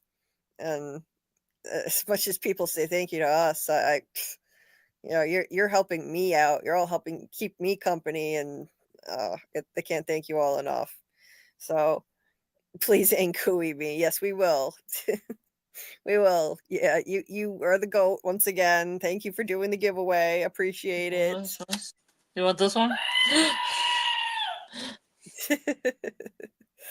Yeah. I love the screaming goat. That's my favorite. I would have sworn that was a human screaming. That's so crazy. Good night, Jehovah Sins. But you have seen video where the goat actually screams like that, right? I do. Yes, I have. I have. Yep. They make real human noises too. Like you see some of those clip, you know, blah blah blah. You know, a bunch of clips all together. Yeah. So all make real human noises, and you're like, oh. It's kind of that's freaky. I had no idea goats had that ability until you alerted me to that. That's crazy. It's nuts. And Grant, you'll be glad to know I did finally apply for monetization. So I stopped dragging my feet on that, and yesterday I applied for monetization. Unfortunately, it will take an average of about a month for it to get approved. Right now it's in the review process, so I am working on that. I could have done it back in October. I'm an idiot. I should have done it then. I had reasons, which I won't get into, but I had reasons why I didn't. But I realize now that I can do it, so I'm like, I knew I could do it technically back then, but I had other reasons why I didn't. But I'm in the process of hopefully getting approved for monetization within the month. They're just reviewing it, but I have all the qualifications. You just need 1,000 subs and like I forget how many thousand watch hours, like 7,000 watch hours or something. I had that in October, but better late than never. So I only had to do like 10 lives. Yeah. Yeah. I could be getting ad revenue, and look, I wouldn't be getting much. This is a small channel. It's not going to make me, believe me, it's not going to make me much money at all. It'll be a tiny little pittance. But hey, but it pay the bills, right? It pay the fees. It might be enough to pay for my YouTube fees, you know. I do pay for stuff every month. StreamYard, the YouTube, the what you use for your thumbnails. Exactly. All that stuff. All that stuff adds up. $45 a month for StreamYard, $15 a month for my thumbnail website. I pay for Apple TV to do my watch parties. I pay for MGM Plus. I paid, you know, a lot of money for 2 different webcams, one of which I forgot to return, so now I'm stuck with, and you know, 2 different ring lights, one of which I'm stuck with because I forgot to return that too. All of this kind of stuff, and so even a little pittance will be better than nothing. So, and it would be cool. I can have memberships. People can become members and do like custom emojis and super chats. People have been asking for super chats for a while, so I should be able to do that hopefully soon, maybe in a month. Who the hell knows what it'll be on? I'll be covering it'll be welcome to the dystopian nightmare live, everybody. We're talking Handmaid's Tale. Like, no, I'm not doing that. Like, everybody ready to go all dystopian, dark and disturbing? Let's go. Let's deep dive into dystopia. Oh my god. I'm not going to be doing lives for the Handmaid's Tale. I don't think anybody would want to show up for that. But I might do videos. I just imagine myself having to binge 4 seasons of The Handmaid's Tale and probably being, you know, in the fetal position on the floor, rocking back and forth by the time I got through. That would be torture. No, that would be like psychological torture. Nobody could handle binging The Handmaid's Tale. Trust me. Like 4 seasons of it. No. It's barely palatable to watch 1 season at a time. So yeah, I mean, I read the book. It's probably enough for me, really. But yeah, I'm not going to be doing lives for that. I might do videos, episode breakdowns, but So yeah, by the time I get approved, if I get approved for monetization, who knows? There won't be much out there for me to cover right now, but hey, by the time From season 4 comes around, I'll be ready at the very least. And Stranger Things 5 is coming in October. Welcome to Derry still says 2025 and no date. We've been waiting on a release date for I don't know how long, but there's other stuff out there on the horizon. And yes, I've got 1.72k subs or something like that, Scott. Yeah, I picked up a few hundred more from Severance, so that was cool. I got most of them from the From fan base, which is amazing. Built the channel on From, I got up to like 1,500 thanks to From alone. But I want to dive into a whole lot more challenging series. I'm just waiting for the right ones to present themselves. I might look into The Last of Us. I never saw season 1. I am going to look into it and give it a shot. It might be a good idea if it's a popular show. I may have no choice but to cover popular shows that I'm not as excited about as Severance and From. So we'll see. We shall see. But anyway, yes, the Fromily. Thanks to the Fromily, this channel reached the threshold for monetization purely based on the Fromily in a month and a half. The Fromily is amazing. I just can't thank everyone enough in the Fromily. A lot of you guys are also the Severance fans too that are watching, and I appreciate you guys so much. Yeah, Last of Us is great. Not great, but okay.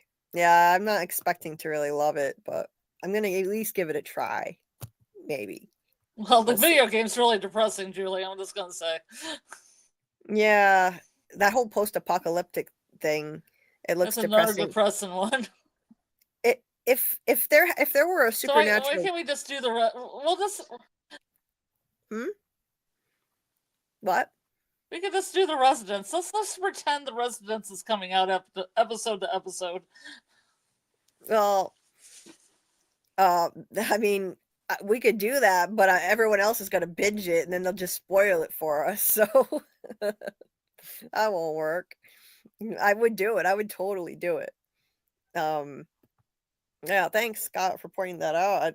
Yeah, they did go up.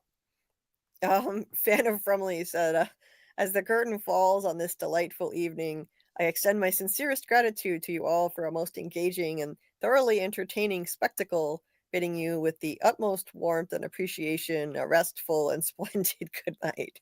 Well, that's a fitting way to sign off, Fan of Frumley. I love it. I love it. Again, the logo file in me loves it so much. Well, thank you, Grant. Thank you. I really appreciate it. All your advice on that. Believe me, I can use all the help I can get. So thank you so much. And thank you, Miss Jays. I put a lot of hours into this. That's for damn sure. And it's more than you think.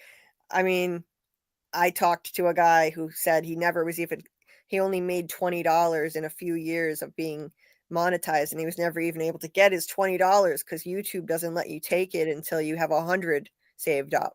So you can even get his $20. Sounds like an Amazon thing when you do self-published books. Yeah. So yeah. So I don't know. But hey, even a little pittance would be helpful because I don't have much money coming in. I'm not rich, believe me. We're barely staying afloat here. Dieter has more AI poetry. Julie and Scarlet, the stars now gleam. Our Severance musings, a lucid dream. With reverence deep, we say goodnight till fate restores the morning light. Very fitting to close that out. Yes. I could dive into Silo. The problem is it's not current AA. I need something current for the algorithm. Like if you don't cover something current, then it can kill your channel. So I want to cover something current at all times. But yeah, maybe just making Handmaid's Tale scripted videos could help with that. So, and then maybe do lives on other stuff. Well, thank you, Dieter. I appreciate the kind words, and I'm so happy you found my channel too. You're amazing. you do lives and videos every week, you will be making money. Well, that would be great, Grant, because I could definitely use some extra money coming in. Believe me, I don't have much. Okay. All right. I think that's a wrap. So our next live will be Wednesday night for you From fans. It's not going to be From based, but it will be a special edition of From the Man in Yellow Story Time with Doug, but it will be Deadline Story Time with Doug, where we will actually be talking with Doug Hughes and his writing partner Marcia Cash. They've written plays together for 34 years, and they're going to be discussing their play Deadline with us, which we've been talking about for weeks and weeks now, really months. We're finally going to be talking about it, and those of us who have bought the play and read it will discuss it with them, ask questions. So if you've read it, you have questions or comments, you can ask them. I'll highlight them all. And if you haven't read it, there is still time. On playscripts.com, you can read a free sample, which is 32 pages long. And if you want to buy it, then there's an e-copy. You can get an e-copy. It's 70 pages total.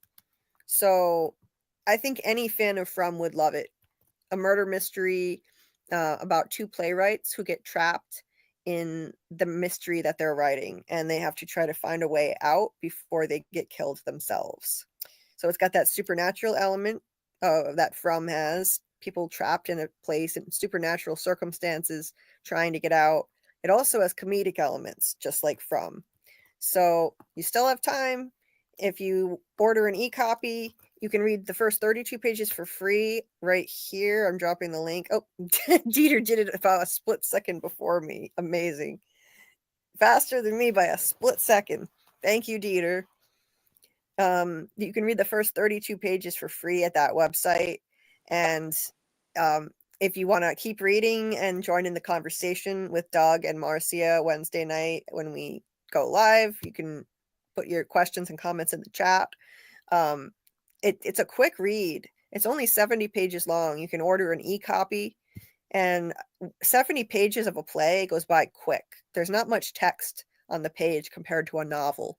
So you can easily breeze through that before Wednesday night if you want to join in the conversation. It's an awesome read. If you've seen any of my lives with Doug Hughes and you like his sense of humor and personality, then you would love this, because it's so Doug. It's hilarious. Even though he wrote it with Marcia, it's of course a team effort. They both wrote it together, but you can hear Doug's influence in there. You can hear his voice, and the characters are basically Doug and Marcia, but he gives them different names, Don and Mara. It's essentially them. And yeah, so that's Wednesday night. And it's going to be at a different time than usual. I should mention 9 p.m. Eastern, not 10, not 10:30, 9 p.m. Eastern on Wednesday. It works better for Marcia, so we're going to accommodate her. And so I hope to see some of you guys there. 9 p.m. Eastern on Wednesday, we'll be talking with Doug and Marcia. Doug, who plays the Man in Yellow, of course. But we'll be talking about his play Deadline. It'll be a special stream just for that. And then Thursday will be our watch party for the Severance finale in the Discord, 9 p.m. Eastern. Link to that is in the description of the video to the Discord. And yeah, sorry, Dieter. No, I don't expect you to be there. Don't worry. That's way too early for you. Anyway, so we'll see you on the other side of the finale of Severance. I can't believe it. It's already coming on Thursday. So thank you, Dieter, for looking that up. I appreciate it. Thank you, Scarlet, for hanging in all this time. And Grant Sorry, and Ben. Mackie. Oh, yes. Time to wake up. Mackie Val. That's for Mackie. I didn't forget about you. That's just for Mackie. Yes. Anyway. Dieter says, I'm coming. You're not my mom. I just said you don't have to. I didn't say you can't. I didn't say you can't. You're welcome, Grant. Always happy to have you anytime. You know that, anytime. Happy to have you. Thank you for joining. And thanks to Banshee Breakdowns who joined. She did awesome too. And so everybody have a good day or a good night. And hopefully we'll see some of you guys in the watch party on Thursday night in the Discord. So yeah, we're gonna get some rest now and yeah. And see you next time. I wish I had a sign off for this, like something I could play, but I don't. So just gonna Praise here. Oh, Mackie says Oh. LOL night everybody. We summoned him back. Love you all. We'll love you too, Mackie. We love all of you guys. Thank you so much for all your support. We appreciate it. This has been an awesome stream for the second to last penultimate episode of Severance. Yeah. Oh, wow. 114 likes. Amazing. Thank you. Thank you. Thank you. And we'll see you Thursday in the watch party, some of you guys, and hopefully some of you in the deadline stream, 9 p.m. Eastern Wednesday. Oh yeah, please keep an eye out for my Severance deep dive on this episode, which will be out in the next couple of days. And our next Severance stream next week with Mark Eagan, Mark Geller. Shows how tired I am. Mark Geller, who plays Kier at 10 p.m. Eastern on Monday. Yep. So, all right. Yes, please like and tap the bell for notifications. And yes, I will inquire you later. So, what else was I gonna say? You should use Irving saying "you smug motherfuckers." Yeah, that could be the sign off. You smug motherfucker, and just end. Oh, that's it. That's what I was gonna say. When the live chat ends, if you have a moment to just drop a comment in the regular comments, that helps with the algorithm so people can find me, even if it's just an emoji. That would be appreciated. Thank you again, and have a great day or a great night, everybody. Praise Kier. And praise Kier. Chosen one, Kier. Kier, brilliant one. Kier. Go to bed. Bye, everybody. Bye. Eat some eggs.